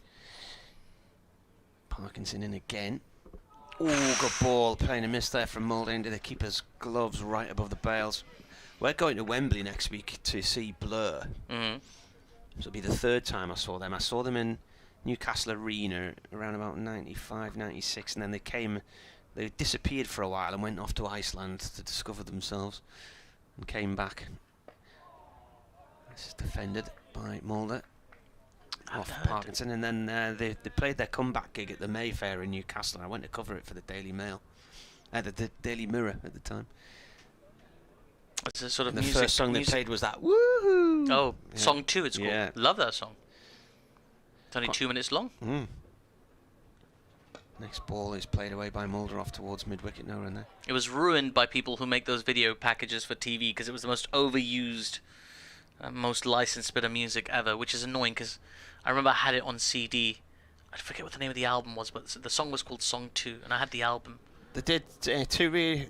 I think it was their second and third albums that propelled them because they'd already had a quite a big hit. Yeah. With off their first album, but it was Modern Life is Rubbish and Park Life. The two albums were absolutely brilliant. The early 90s. Of course, Park Life. FIFA 96. I remember when FIFA 96 came out, Blur's Song 2 was all over the soundtrack of it. Every time you hit the loading screen of FIFA 96, Song 2 just Blur blasting out at you. Here's Travascus to continue as Ackerman gets on the front foot, defends the ball back to him. There is no run. 252 for 4 the score. You play FIFA 96? I don't play any computer games. Not my cup of tea. Never got into it. Here's Travascus again. It's a little bit quicker, but Ackerman shapes up to push the ball back to the boulder, and he does. No run. And, let's have a look at that square leg fielder. Now he's way back deep now. Was inside the circle. There is a sort of fine leg fielder. As the next ball's driven nicely, but only as far as mid-off. Who fumbles, it doesn't matter. Batters stay put. 252 for 4 the score. It's racking up the dot balls as Travascus. This is his 5th over. And not gone for very many. Another one's been driven to a fielder, this time to the mid-on fielder by Ackerman. That run rate that was sitting at 4.4 prior to the dismissal of Hanscom is now down to 4.1. 0.3 runs per over down. Here is Travascus. That ball's been driven nicely just wide of that short cover fielder. They'll run through for a quick single and they will make it. 253 for 4 now. 15 more overs to come in the day after this one. Ackerman's on 75 off 121 deliveries. Mulder on 7 off 24. Like Marty Emerson next to me, furiously typing away probably names of bands and songs and things like that. Blur, Out of Time is one of my favourite songs by them. Where's the Love Gone, that one? I prefer the Weeknd's Out of Time. I don't know if you ever heard that song. No, it's fun, it's nice. Features Jim Carrey of all people. This is full, driven nicely past a short cover, but not past mid-off. So another dot ball to finish. Just the one run off that over from Travascus. It's just been very, very tidy, very economical, and very quick about getting through his overs as well. 253 for 4. And, Leicestershire with another 15 overs to play today. A side project from Damon Albarn, who's the lead singer of Blur, is a group called The Good, The Bad and The Queen. And I'm trying to think, it was possibly just before lockdown came along, maybe. I was driving into work one day and I heard this little feature that they were going to tour and they were going to play a working men's club in the north of England. And when I looked into it, it was Cullercoats Social Club near Whitley Bay. So I rang them up and I said, "Oh, Blur, is Damon Alban coming to play at your social club?" And yeah. And he was playing there, and he gigged somewhere else, another social club in North Shields or something. Mm-hmm. So I went out to see these people, and it was quite a canny little story actually. It's Parkins and Balls, because I think the community had taken over this workingmen's club, and they had all kinds of different things going on there during the week. So that the morning I was there was a yoga class in the room where the band were due to perform in a few weeks' time. So I did an interview with a couple of the people who worked there and some of the people from the yoga class who happened to be, fans of Blur and whatnot. This is a dot ball here as Ackerman plays this one away to Borthwick, a short extra cover, and he does a bit of keepy-uppy with the ball and then gives it a polish. Anyway, I thought, well, this is going to make a nice feature for us, but I thought, I bet Six Music would like this. So I sent it down to Six Music. This is defended. And it ended up getting featured on Sean Keaveney's music show on Six Music. Oh, outstanding. Yeah. I didn't get to the gig, but one of my colleagues went to cover it for, I think she was there actually for us, but for national television as well. So from Cullercoats Working Men's Club to Wembley Stadium. Was that Sean Keaveney show quite a big music show? Yeah. He's not on Six Music anymore now. No, I did his podcast not too long ago, which is called the Common travelling Garden one. Oh, where yes. I have to try and convince him to travel somewhere. Yeah, he's not convinced, is it? Yeah, I've downloaded a few of those, but I haven't heard any of them yet. It was very hard, but I think I got there in the end. Yeah. This has Ackerman going back into the crease, and he clips it off away towards mid-wicket for one. Yes, What's the show called? I think it's called Your Place or Mine, or I Wish You Weren't Here. There's something like that. Wish you were here. I don't know. I think it's called Your Place or Mine. I could be wrong, but I did do it, and it was a lot of fun. It was very hard. They loaded up against you. I think there's more of bat in that than anything, and possibly going down the leg side as Mulder tries to play one to the leg side. There's an appeal for LBW. Umpire's not interested. He does a bit of comedy, doesn't he, Sean Keaveney? He does. Parkinson in again. Oh, and a big drive attempted there from Mulder. He's played and missed. The keeper's got the bails off, but he's still in. I think he started off on XFM, which is now Radio X, and then he came to Six Music and he did the breakfast show for years. Yeah, it is called Your Place or Mine, the one I was thinking of. So you were trying to sell him the idea of going on a holiday to where? Lahore in Pakistan. Right, and he wasn't having it. Well, I think I eventually got him sort of somewhat interested, but it was very hard because Izzy Lawrence, who's his co-presenter, had loaded up the contrary reasons not to go, and it was hard work, but it was a lot of fun. It was a fun podcast, probably a good listen. Anyway, I'm going to make way for Richard Ray. Okay, see you later, Atif. Travaskis round the wicket here with his sunglasses on, bowling in the sunshine at Grace Road, and there's an edge from Ackerman down towards the gully. And Toole fields it for Durham, the Kiwi debutant.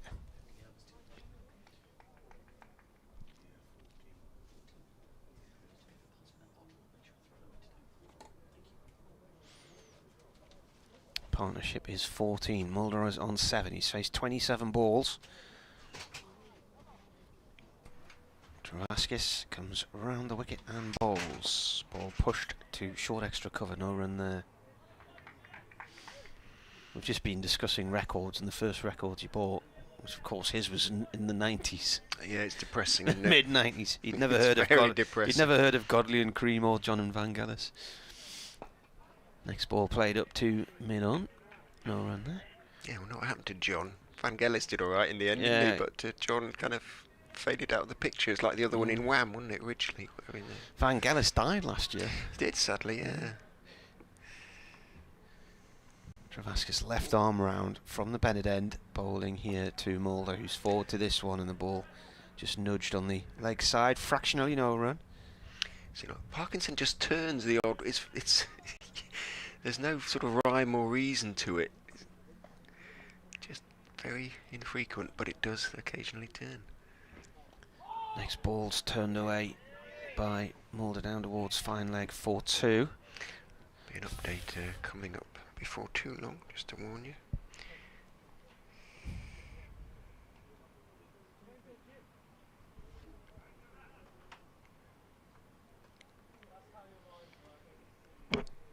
Are you hearing Q? Not at the moment, no. But hopefully I will. Travaskis, left arm round to Mulder, who's on 9. Mulder drives. It's cut off by Scott Borthwick at short extra cover. End of the over. Over rate's +1, which is a good thing from a Durham point of view. Run rate 4 at the moment. 64 overs gone. 13 left in the day. 257 for 4. Travaskis has kept it tight from that Bennett end. The run rate has just fallen slightly. The demise of Hanscom and the arrival of Mulder and Ackerman. We'll never forget the partnership they put together against Sussex, the county record for all counties in history. In goes Parkinson, attempted to be driven out, cross-batted by Ackerman. Occasionally does that, sort of tries to slap the ball out into the offside, didn't time it at all, and Borthwick, running across to his left, fielded the bouncing ball in the covers. Parkinson is in, gives it some nice air on off stump, leaning forward. Ackerman plays it out in to the offside, straight back down the pitch on the offside anyway to Matt Parkinson, whose football skills aren't up to those of his brother, judging by his attempt to kick the ball up to himself in the previous over. In he goes. Oh, lovely delivery. Has it found the edge? No, says umpire Chantry. It just did too much. Ackerman tried to turn his wrists on it, and it spun quite markedly, so much so that it looked as though it had taken the edge, but no. But again, real encouragement for Parkinson. That one really did turn. Replay just coming up to see how much it did turn. You keep your beadies on that while I watch the next ball. In goes Parkinson, bowls, swept by Ackerman for a single. Yeah, really did. This is just, remember, the second day, so interesting to see what happens if the game does go into a fourth day. Will it really turn by then? Is it just Parkinson's wrist spin that's finding it? Travaskis, the two left armers, Travaskis and Callum Parkinson, haven't really turned it yet. Parkinson in again, forward suspiciously goes Mulder, playing it out into the offside. There's no run. 258 for 4, so 110. Here's the cue. 110 needed to avoid the follow-on if they'd be inclined to enforce it. I'm not sure they would. Here comes the update as Mulder drives out into the offside. Borthwick athletically fields. They've moved on to 258, but for 4 now. The long partnership between Hanscom. Travaskis is in. Forward goes Ackerman, plays the ball back up the pitch to the left armour. Godley and Cream, did they have something to do with 10cc? Were they the other sort of the fallout of 10cc or something? It rings a sort of distant bell. And this is your over, isn't it? I beg your pardon. Travaskis is played out through the covers by Ackerman for 1. Oddly, I remember their first names, Kevin and Lowell. I don't know why. Lowell Cream. Probably because it's so odd sound. Was it not Graham Godley? Oh, could be. I thought it was Kevin, but you could be right. You I probably think they recorded all their albums in Stockport or somewhere as glamorous as that. It's odd, there's things that sort of come up in your memory. Isn't it? This ball played off the thigh pad by Mulder for 1 down towards backward square leg. It's a lovely warm evening. We've got a sort of greyish tinge to the sky, and there was talk of that smoke drifting in from the Canadian wildfires, wasn't it? I'm just wondering if that, what appears to be high haze, is actually that smoke drifting in. Lots of little fluffy clouds below it. So this is a quick single here. Could have been an overthrow there. Ackerman just playing the ball off towards backward point.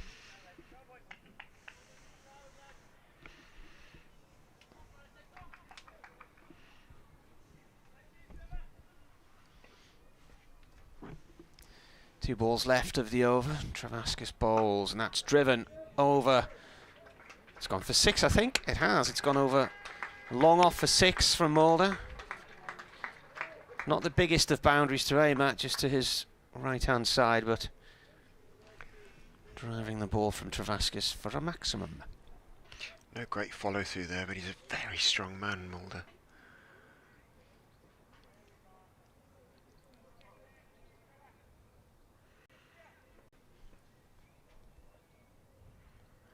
Travaskis bowls, Mulder. Oh, got an edge there, and that's gone towards the gully.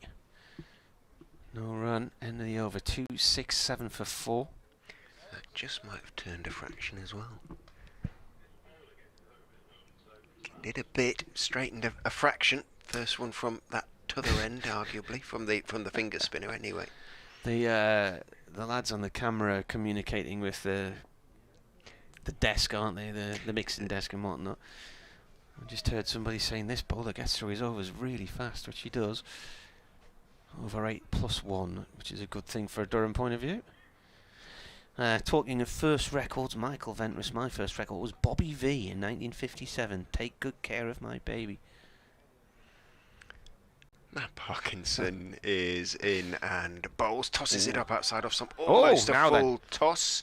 And it is mistimed slightly, the drive. It ran out to Lees, and the single had to be taken quickly. Mulder did respond and holds up his hand to Ackerman, saying, sorry, I was a little bit late setting off. It was the right call. It was the right call. Lees' throw, had it hit the stumps, might have required a decision of umpire Watts. It didn't. It was just to the side of them, and as a consequence, Robinson didn't bother taking off the bails. In goes Parkinson bowls. That's a better length, but slightly wide, and Mulder drive/strokes it out into the offside, where McAlinden is the offside sweeper in front of the manual scoreboard there, Milligan Road side of the ground. Ackerman back on strike on 81 as Parkinson 2 for 76 from 22.2 overs is in. Bowls, nice length, forward goes Ackerman, getting to the pitch of it, pushing it to the short leg. Borthwick bouncing around a bit, which he kind of does anyway, but I think he's anticipating having another bowl before too long. Well, it's his decision, it's up to him. In goes Parkinson and bowls outside off stump, cut by Ackerman, but he can't get it past the man at backward point, and there's no run. Tony Waters says it definitely was Kevin Godley and Lol Cream. They worked together in 10cc, and they were my era in their prime. There you go. Who's Graham Godley then? In goes Parkinson and bowls. Bit fuller this time. Forward goes Ackerman, then realises it's sort of gone slightly inadvertently into a gap in the leg side. It's going to be short of Travaskis, and there's a run to be taken. And there is. He moves on to 82, 270 for 4. Graham Godley's a corporate banker. Well, I wouldn't know of him then. So.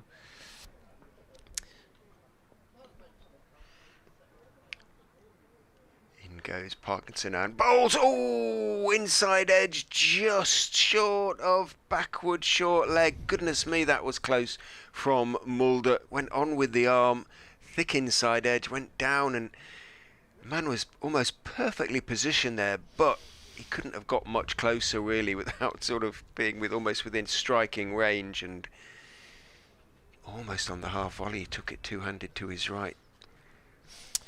Chris Sharp says, what happened to John of John and Vangelis? John Anderson was and occasionally still is the lead singer of Yes. Oh. He had lots of success pre and post his work with Vangelis. I apologise to him, not that he cares, a jot, I'm sure.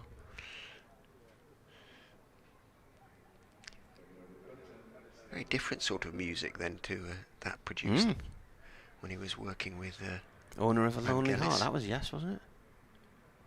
Yeah, I suppose it isn't that different. 270 for 4. 10 overs to go. The amount of overs of spin we've had have improved the over rate no end, and it's going to be about 10 past 6 within it. Oh, hang on, McAlinden's back on. Let's make it quarter past. Time's it now? 20. Gareth Barker's tweeted as well. He's listening in Sunderland as McAlinden comes in here. Oh, that's shocker! Massively Full toss down the Nasty leg full side. toss down the leg side, which has gone for 4 byes. The keeper had no chance with that. Has he signalled it? No. Just 4 byes, yeah. Gareth says, the Shaman performed Ebenezer Good and Move Any Mountain. I remember that. And yeah. FIFA Song 2 was on FIFA 98, he says. Oh. By the way. Gareth on the Wise Men Say podcast, Sun Fans podcast. 274 for 4. Ackerman on 82. McAlinden tries again. Better ball. Pitches it on a length, and it's played away safely up to the bowler's end. Andrew says, I might argue the fuss with you about cricket, but music and cycling, no. Well, I've just got a couple of musical things wrong there. There was a Graham Nash was in the Hollies, wasn't he? And then became, you know, did the supergroup thing after that. Yeah, Crosby, Stills and Nash. Crosby, Stills and Nash, yeah. I don't know whether that was the Graham you might have been thinking of. Oh, good ball. Attempted Yorker, dug out by Ackerman. Pulled 1 foot out the way as he took the bat down on that one. Lots of dust came up there. No, I've always thought of him as Graham Godley instead of Kevin for some strange reason.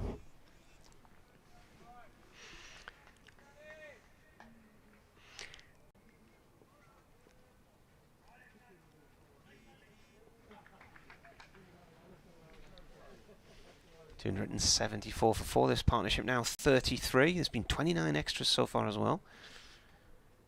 McAlinden comes in, bowls, and that's a leg side full toss, and it's gone out for deep mid wicket for 4. It was another attempted Yorker, but he overcooked it there. So Ackerman helped himself to a 4.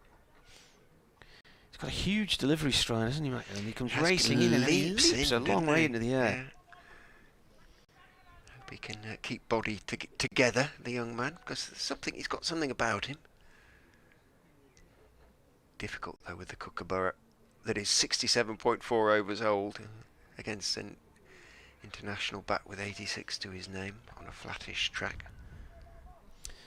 And he's just gone past his highest score against Durham, which I think was 82.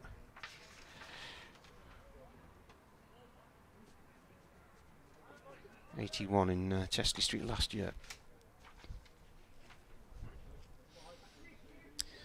McAlinden from the Bennett end. Bangs it in short. It's played up to mid-on nowhere in there. Afternoon sunshine blazing in through our side window here. It's very warm again now. Sky almost looks like some kind of computer image screensaver, doesn't it? With the higher sort of grey haze in the lower white and grey clouds. Rather lovely.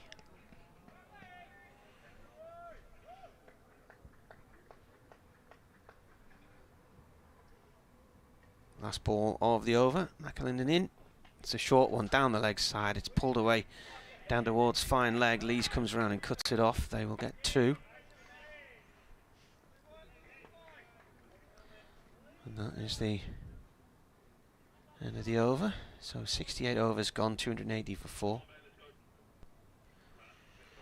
So I'll do one more over, and then the last half hour will come along, and then Atif can come back in.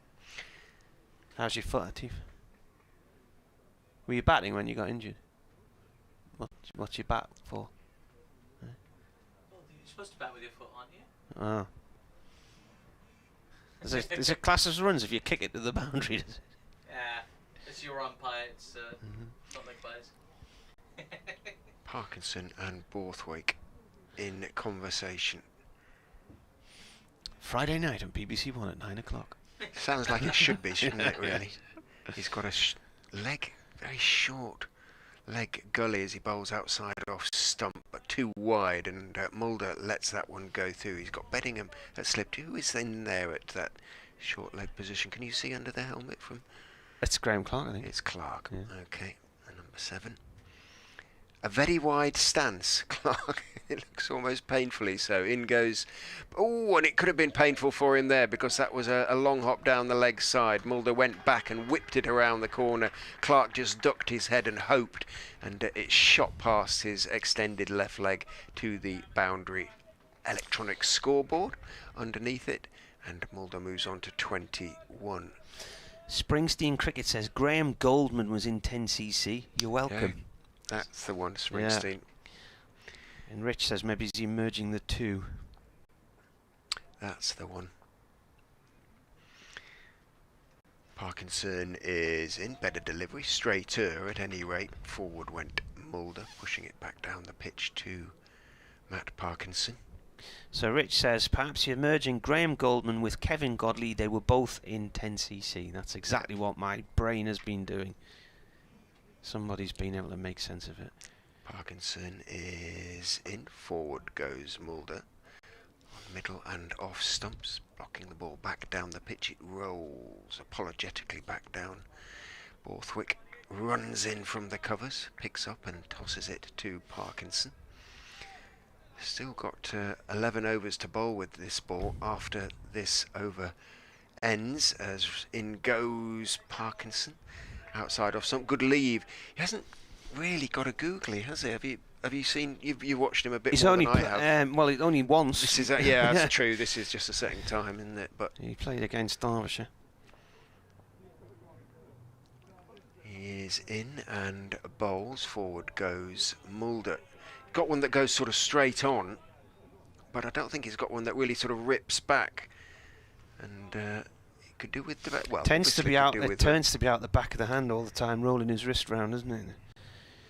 I haven't seen one come back at the right-handed batsman, so to a certain extent once you've read the line you can leave with an impunity, and he goes and it's lofted back over his head by Mulder for it went all the way just over the ropes and then bounces over the picket fence. A gentleman in a blue bucket hat ducks or leans out, and he's got a scorebook in front of him as well, leans out of the way, doesn't stick out his hand and try to stop it. I think that nearly shaved his bucket hat there, didn't it?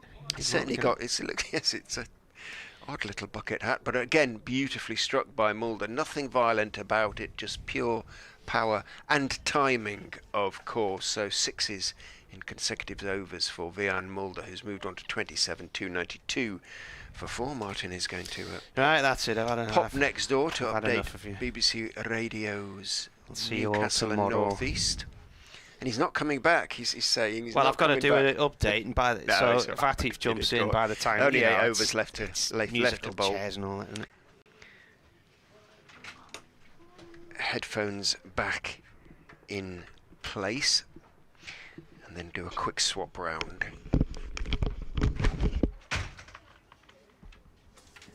As McAlinden comes down the slope and bowls to Ackerman, who just defends. He bowls a no ball, so he has bowled a couple of them already so far this innings. That big leap and stretch, and just over stretch. 298 now for 4. Leicestershire approaching a second batting bonus point. Durham 6 bonus points thus far. Leicestershire 2. McAlinden is in. Bowl short. Ackerman pulls around the corner. Very square. Out towards Travaskis, who finds himself in front of the manual scoreboard at the moment, having a chat to one of the Durham 12th men. Duties being shared. Getting a drink from them. 299 now for 4. Ackerman on to 93. Already this partnership is worth 58, with Mulder striking the ball beautifully. Showed signs in the T20 towards the end with some really nice striking of the ball. And he's enjoying this situation. McAlinden is in. 2 in, bowls a very high and wide bouncer, and it is signalled no ball on height. So McAlinden certainly will slow down the over rate. And that's the 300 up anyway for Leicestershire, and the crowd realise it, applaud happily. The bonus point already up on the board, the extra bonus point. 3 now to Leicestershire. McAlinden in. Bowl short, pulled by Mulder, and he's got it into the gap, and I think it could run for 4. No, really good work by the athletic Travaskis, running to his right, rolling as he stops the ball and getting his throw away. Mulder picks up 2, moves on to 29, 303 for 4. McAlinden, this is his 7th over. It's going to take a while to bowl with those 2 no balls. He's actually only bowled 3 legitimate deliveries down the slopey charges and bowls very wide outside off stump. That he's going to have to bowl that one again as well. It's just too wide, and it was actually a really good stop by Robinson, somewhere between first and second slips, and he gets the congratulations of first slip, who was already sort of starting to leap out of the way there. Is that Jones there at first slip? He feared for his shins, I think, there, Michael Jones. He has not got this one right. This over so far, that is. McAlinden in.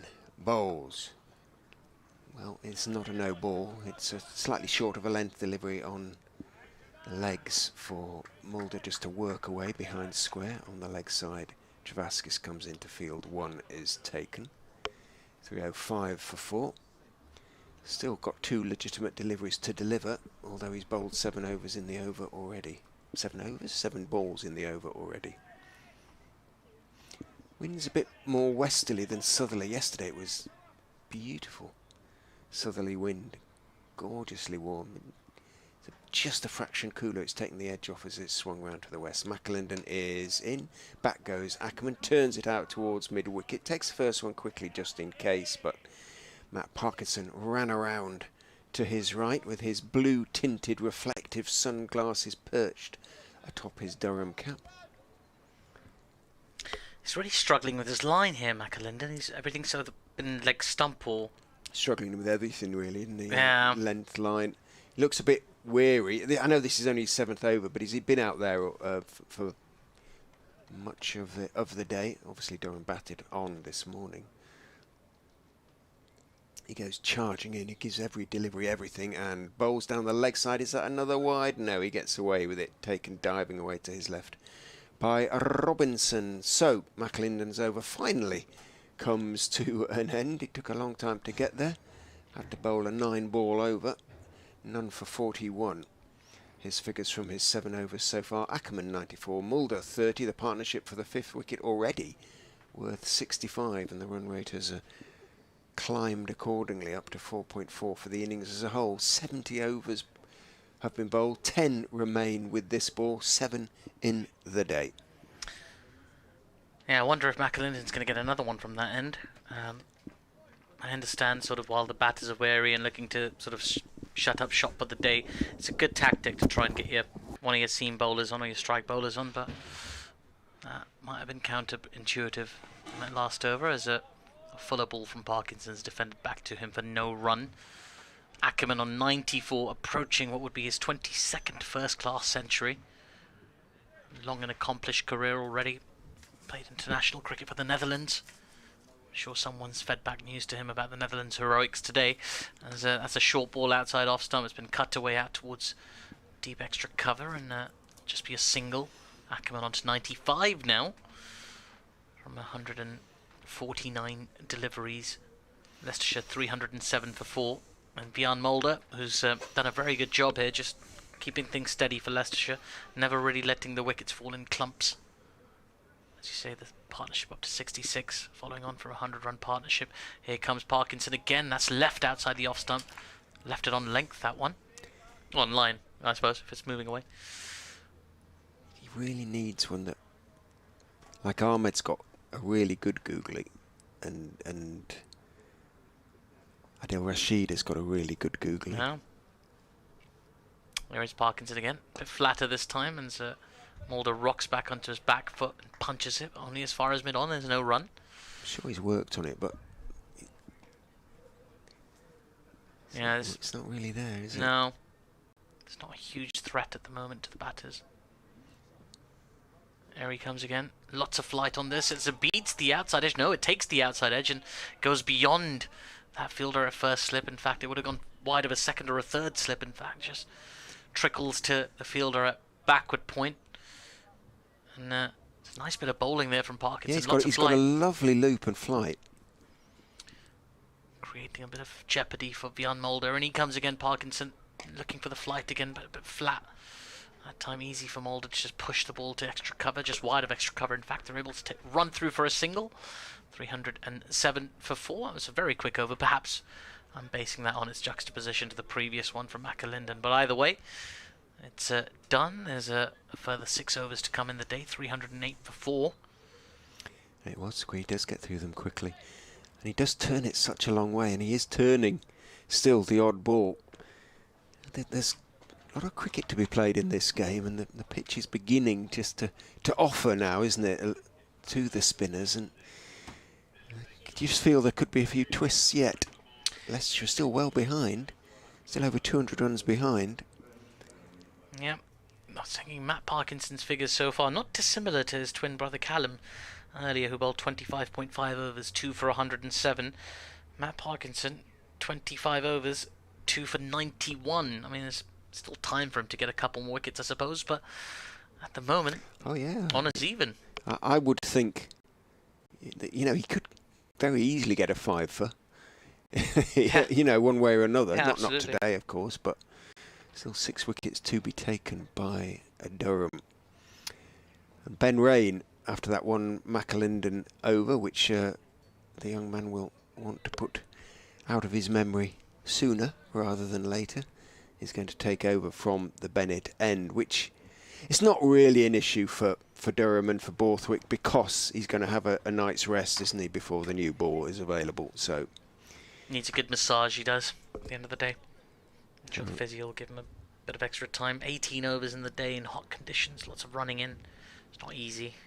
In he comes from the Bennett end with a silly mid-on and mid-wicket. There's a sound of ball on bat there, inside edge onto the pad, as that one came back in from Rain, bowling his cutters. Might just have got a bit of movement and beat the bat, but just flicked the inside edge as it went through onto the pad, hence the fact that the appeal was choked off.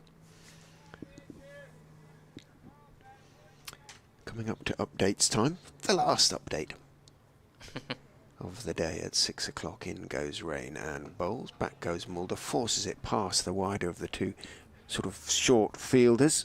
Graham Clark there at mid-wicket.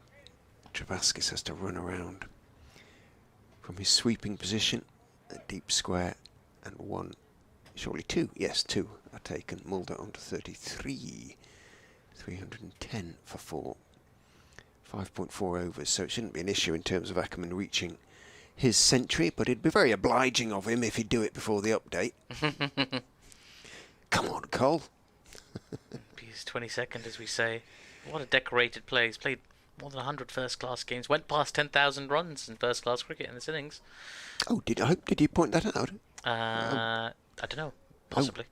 In goes Rain and bowls short and hooked or pulled by Mulder. Didn't quite get all of it. It's running down towards fine leg, and Lees runs round from long leg to field. Mulder takes 1.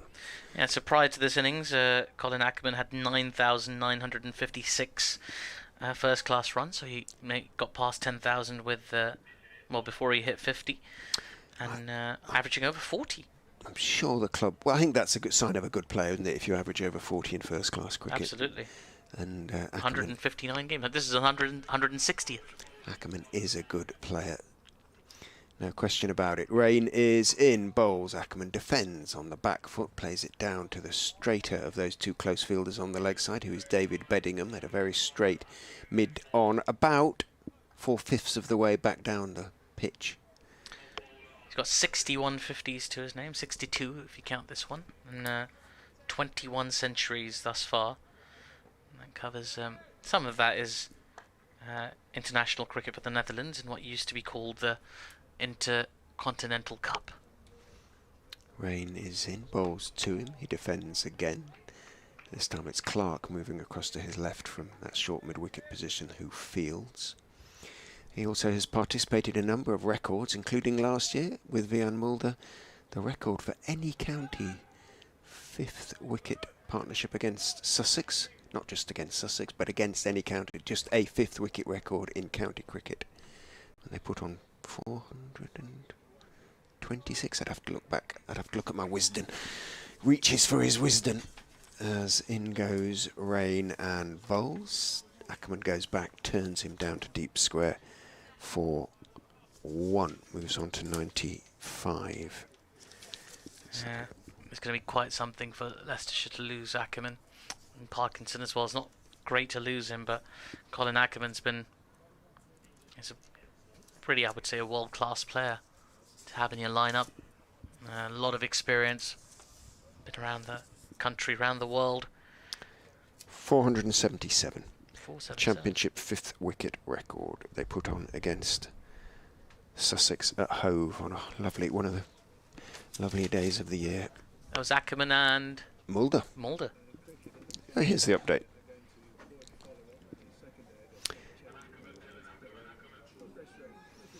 Yes, it does, thanks mainly to Colin Ackerman, who is 96 not out, approaching the 22nd hundred of his first-class career, and in this innings he's also passed 10,000 first-class runs, so a real landmark for Ackerman. He's 96 not out, as I say, at the moment. Vian Mulder is with him, he's 34 not out. They've put on 71 so far for the 5th wicket, taking the score onto 312 for 4. 368 is the follow-on target. I don't think Durham would enforce it, even if they were to suddenly run through Leicestershire's batting. But these two are going nicely. There are 5 overs remaining today. Ackerman should reach his 100 in that time. They're 312, the Foxes, for 4.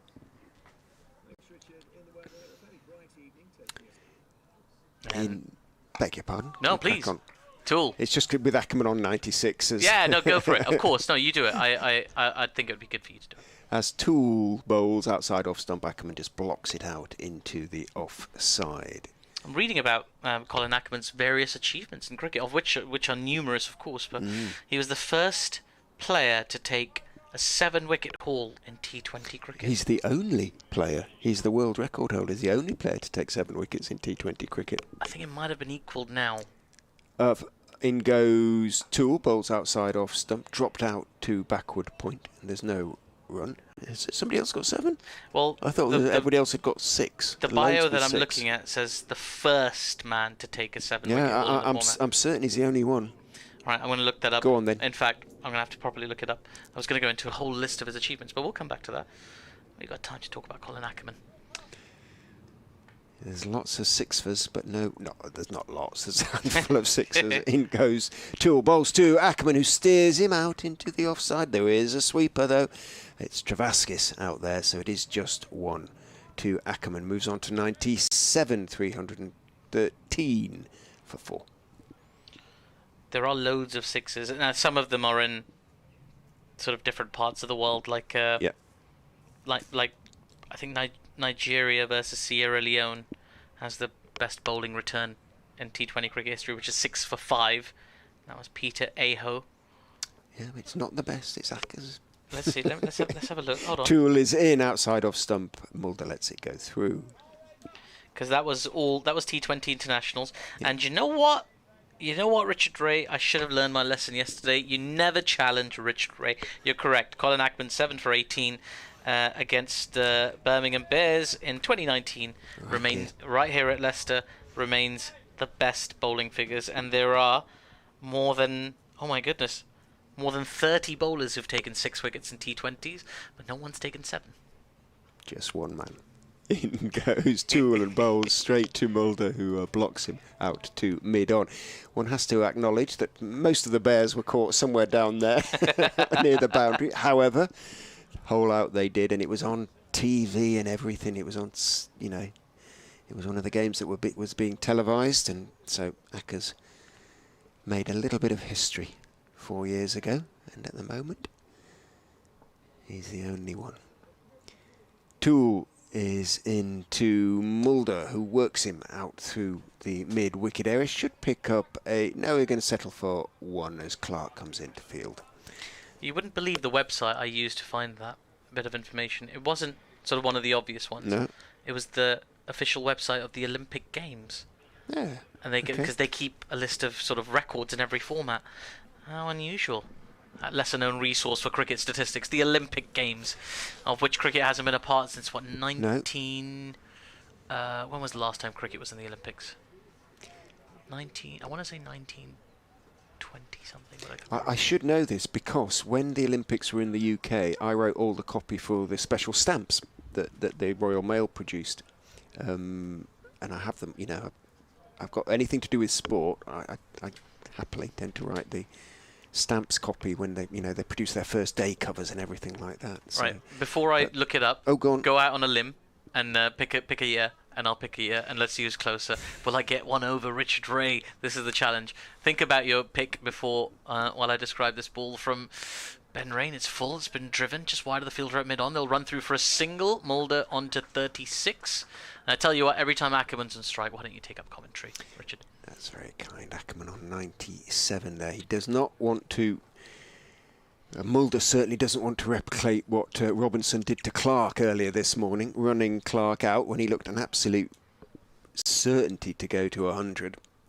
And Robinson, who'd already got his 100, called him through for a horribly quick single, and Ackerman ran Clark out, of course. That was earlier this morning. Ackerman on 97 faces. Rain goes in, bowls to him. He's turning him into the leg side. He wants a second. Is he going to take on the arm of Lees? No, he's not. Good throw from Lees, albeit slightly high. It was straight, and so they had to settle for one. Right, pick a year. I haven't looked this up yet. No, I'll go with about... We're not talking sort of six-a-sides or anything, proper cricket. But just the last time cricket was a part of the Olympic Games. Okay. In whatever format it was. I feel like I read somewhere that it was, but I don't remember the exact year. Here we go, as that's defended on the back foot by Mulder. Back to the bowler, there is no run. I'll go for 1912. Okay, I will I go don't for... know if the Olympics were that year, but, around then. Yeah, I'll go 1930 or 1932 or something like that. Yeah. Right. Actually, the first Olymp... Yeah, go on then. 12 versus 30, let's find out. I think you might be the closer. Right, so I'm typing in to my search engine. I should know this, but go on. Here we go. In goes Rain meanwhile, and Mulder works him through mid. Oh, has going to have to go back in his ground quickly there because a good piece of fielding by Clark at that short mid-wicket position, and Mulder does retreat promptly, as promptly as Napoleon from the border from Moscow in 1812. Right, thank you for covering it. By the way, I was looking elsewhere. I was looking at my phone, but I've got it now, and as is almost always the case, Richard, you were closer to the right answer than I was. It was 1900. Olympics of the 1900. Right. I thought it'd be around about the turn of the century. As Rain comes in, this is a short ball. There's a pull shot attempted by Mulder. He doesn't... Well, he might have got some bats on it. We'll find out. Yeah, the umpire says 4, so it was a top edge. And he got a glove to it, didn't he? Technically a chance for the keeper. Technically, I mean, he was well over his head. He was never going to take it. If he did, it would have been a spectacular catch, but it's been given. Yeah, it touched his glove. He got a glove to it, but he, as you say, it would have been a miracle catch, really. 4 more to Mulder. He's on 40, eyeing up his own milestone. 10 away from a half century. Leicestershire 320 for 4. Ackerman on 98 at the non-striker's end. And Leicestershire 3 points from this game so far. Well, Rain's already taken 1 wicket with a odd bouncer, which dismissed Patel, and nearly did it again with Mulder. There's a couple of short mid-wicket fielders in for Jan Mulder, who defends this one to one of them. That is the end of the over. So Ben Rain has now bowled 20 overs today in the 2.5 sessions that, not even 2.5 really, just over 2 sessions that Durham have been in the field. 20 overs for a seam bowler. He's been working hard. 320 for 4. I don't think Mulder was going to take a single there in any circumstances. He wanted Ackerman to be on strike on 98. And it is going to be, I guess we call him a New Zealander, albeit born in Johannesburg. Ray Toole bowling round the wicket to Colin Ackerman on 98. Bowl short, turned by Ackerman out to square leg for 4, and that is Ackerman's 100. Beautifully played by Colin Ackerman, and that is 100, his first of the season here at HQ of Grace Road. Ackerman's 102 has come off 157 balls, 324 for 4. Huge applause for Colin Ackerman. I'm saying that. I know it's his second of the season.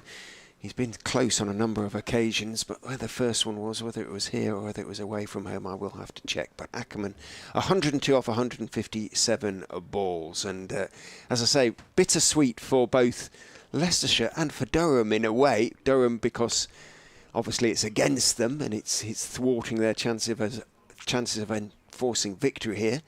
But Leicestershire because he's heading to Durham at the end of the season. So bittersweet for both sides. In goes Toole, bowls to Ackerman, who defends on the back foot out into the offside and remains on 102. It's quite something, isn't it, to play 160 first-class games, average over 40, score 22 centuries. And he was delighted with this one. You could see it on his face. He celebrated that one just as hard as he celebrated any of his other 21 tons. Toole in, bowls to him, outside off stump. 1 or 2 arms go into the air as Ackerman leaves. It goes through to Robinson, not too many in fairness. Borthwick thought from mid-off it might be closer than it perhaps was.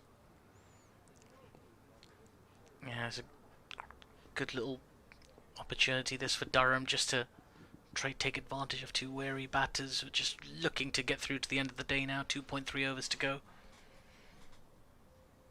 Toole in, bowls. Ackerman is forward. Yeah, they need to just Ackerman in particular mustn't lose concentration. He's too professional to do that, one feels. Be there tomorrow for the new ball and see if Leicestershire's chances of winning this game are if they go past the Durham score, which is not impossible now. They're less than 200 behind with 6 wickets in hand. Toole is in, bowls very full, driven into the ground, but carefully so by Ackerman, and Parkinson fields in the covers. But if they were to get 100, 140, 150 ahead, and then to be able to bowl at Durham on a 4th day pitch with complete impunity, knowing they've got a second innings, if it's not a target as such, it's just a complete free hit, isn't it then? Absolutely. In that case. And on a dry 4th day pitch, it could get very interesting. In goes Toole, looking for the Yorker, dug out by Ackerman down the pitch on the onside. It goes, end of Toole's over, his 15th, none for 64. Ackerman 102. Mulder has 40. The partnership now worth 83. Yeah, it's been a brilliant partnership this between these two for Leicestershire. There's more applause for Ackerman at the end of the over as it's more of his achievement. More details on his 100 are being announced on the PA system here at Grace Road. 157 balls and 13 fours. It's outstanding. It's a terrific performance. These are the non-strikers in now. It'll be Mulder on strike as Ben Rain bowls his final over of the day. It'll be his 21st. Today he's got figures of 1 for 95. In he comes, and that ball's been driven nicely just wide of the fielder at mid-off. They run through for a single. Mulder moves to 41. Leicestershire to 325 for 4. And as you say, Richard, I mean, that gap between the two sides, which felt a lot more pronounced when the 3rd wicket fell, it's coming in more and more, isn't it? 192. They're behind at the moment, Leicestershire, and that's a lot of runs. But as I say, they're batting with such a degree of ease and comfort at the moment. Their only threat really Ben Parkinson turns the odd one. They can hope to get ahead. Here's Ben Rain. This is full. It's just been defended on the front foot by Ackerman. Fielder from extra cover comes in. There is no run. 1.4 more overs to negotiate this evening for Leicestershire before they head in and prepare to come back tomorrow and do it all over again. Done at a very, very good rate. 4.3 runs per over. We have been spoiled with run rates in this match. Durham scored day runs at a very good rate as well, over 4. is Ben Rain. In again, bowling. This is short, and the ball takes a top edge, and the catch has been taken. Yes, it was a top edge. It went up in the air. Well, the umpire says no. Was it helmet? Ben Rain was basically celebrating the wicket, running towards the keeper who'd taken the catch, but of course, the umpire says it did not hit the batter's bat, or indeed his glove. It's come off his helmet. Top of the head. Yeah, top of the helmet. Ackerman is indicating, so it'll have to be checked. So, close of play will be delayed slightly. Let's have a look at the replay. Oof, yeah, he just kind of ducked into it. It's pinged off the top part of the helmet. And, as is the protocol these days, there will be a member of the Leicestershire team coming over to do a concussion check. It's a very good thing for sport in general. And cricket's the least affected, I would say, of the sort of popular sports by concussions. It's been a bigger issue in sports like NFL or American football and rugby, of course. Yeah, full contact sports. But even in cricket, that leather ball can do a lot of damage. So every bit of precaution is very, very welcome. Well, I think the Leicester physio is happy because he's done his check. He's walking off the field, and play will resume momentarily. It's just worth having a check, actually, just to make sure. They ask you things that are... Well, ask many cricketers, what do they ask you in a concussion test? And it's actually quite tricky. They ask you... Be a nightmare if you were asking the questions. So, when was cricket last in the Olympics? I've got a big, difficult ones for you, Richard. I can't ask you what the day of the week is, or I'd struggle with that. The odd sort of weird cricket one I might get, but day of the week, heaven knows. Those are the ones that they do. I do like a good quiz, me. I'm still worried about this social media thing you seem to have planned, but... That's short and pulled away out towards the fine leg region. They're just going to jog through for an agreed single that time. Ackerman on to 103. 2 balls to come in this over from Ben Rain. Yeah, I was hoping to find a moment. We were blessed with the company of DT, David Townsend, today, so he took up a lot of that time. It's it's quite a demanding day's work, really, when between the three of us, you're kind of on a lot, so it's hard to find a moment. Usually at this level, there's just the two of us. Yes, we're here for sort of blocks. I'm happy to give everybody a break. 2 hours, so we're delighted to have 3 voices. So yeah, it's a long old day when there's just the 2 of you. Here's Ben Rain. He's had a long old day as well. He's only got 2 balls to come, though. That's full. It's been driven nicely past the fielder at points, running away towards the short boundary, and it will get there. Applause from around the ground. 4 more runs to Mulder. He's still got an outside chance of reaching his half-century before the close of play. There's still 7 balls to come. He's on strike. He's got 1 more ball from Ben Rain to face. And, he's brought up his own 100 as Ben Rain in his 21st over. 101 runs he's gone for. And it's been a tough old day for the bowlers. Such a great timer of the ball, Mulder, because there's never any great follow-through, even when he's hitting his 6s and his 4s, and it's all bang. Yeah, it's been very impressive today. And there's Vian Mulder. Here's Ben Rain for his final ball of the day. It's short. It's been pulled on the bounce. There was an element of jeopardy, but it drops short of the fielder at short fine leg. There is no run, so that is the end of Ben Rain's work for the day. There's 1 over to come in this, the second day's play between Leicestershire and Durham here at the county ground in Leicestershire, Grace Road. What is the sort of, what are we calling it? I know I've heard you call it Uptonsteel, which is the that's the sponsor. You know, it's called the Uptonsteel County Ground, Grace Road at the moment. It's been a few things over my years, but it's usually the fill-in sponsor's name, and then County Ground, Grace Road. Gotcha. So at the moment, the Uptonsteel County Ground, Grace Road. It's harder to say than Lords, isn't it? You can imagine Lords being... You can't imagine Lords being sponsored, can you? They don't need it, goodness knows.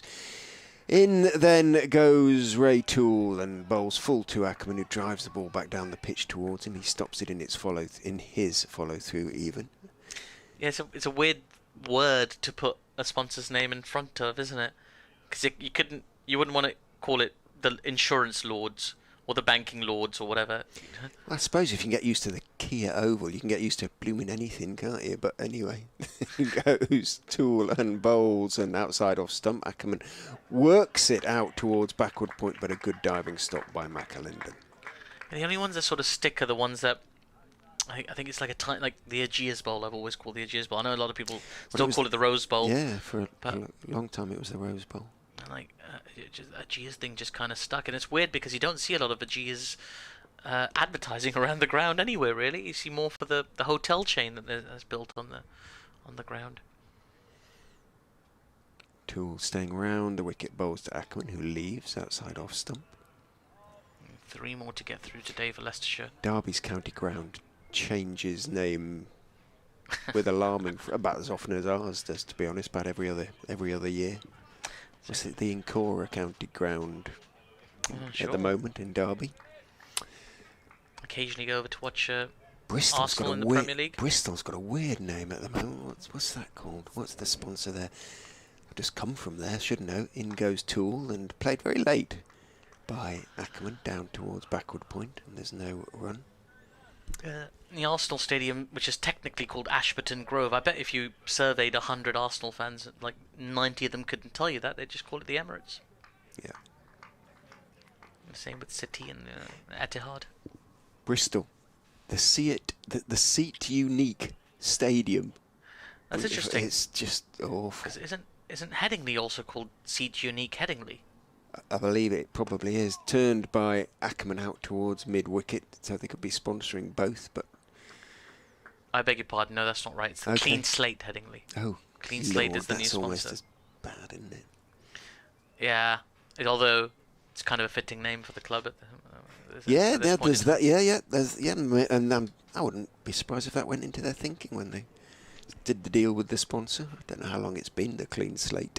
I think the app itself is used to remove metadata, so maybe not a great one actually. Fill in your own bad taste joke here. In goes Toole, and he's driven for 4 by Mulder with that short arm drive. No follow through. Beautiful piece of timing. What a way to finish the day and finish a session which has pretty much belonged to Leicestershire. They close the second day on 335 for 4, a partnership of 94 unbeaten between Vian Mulder, who closes on 49 not out, and Colin Ackerman, who closes on 104 not out.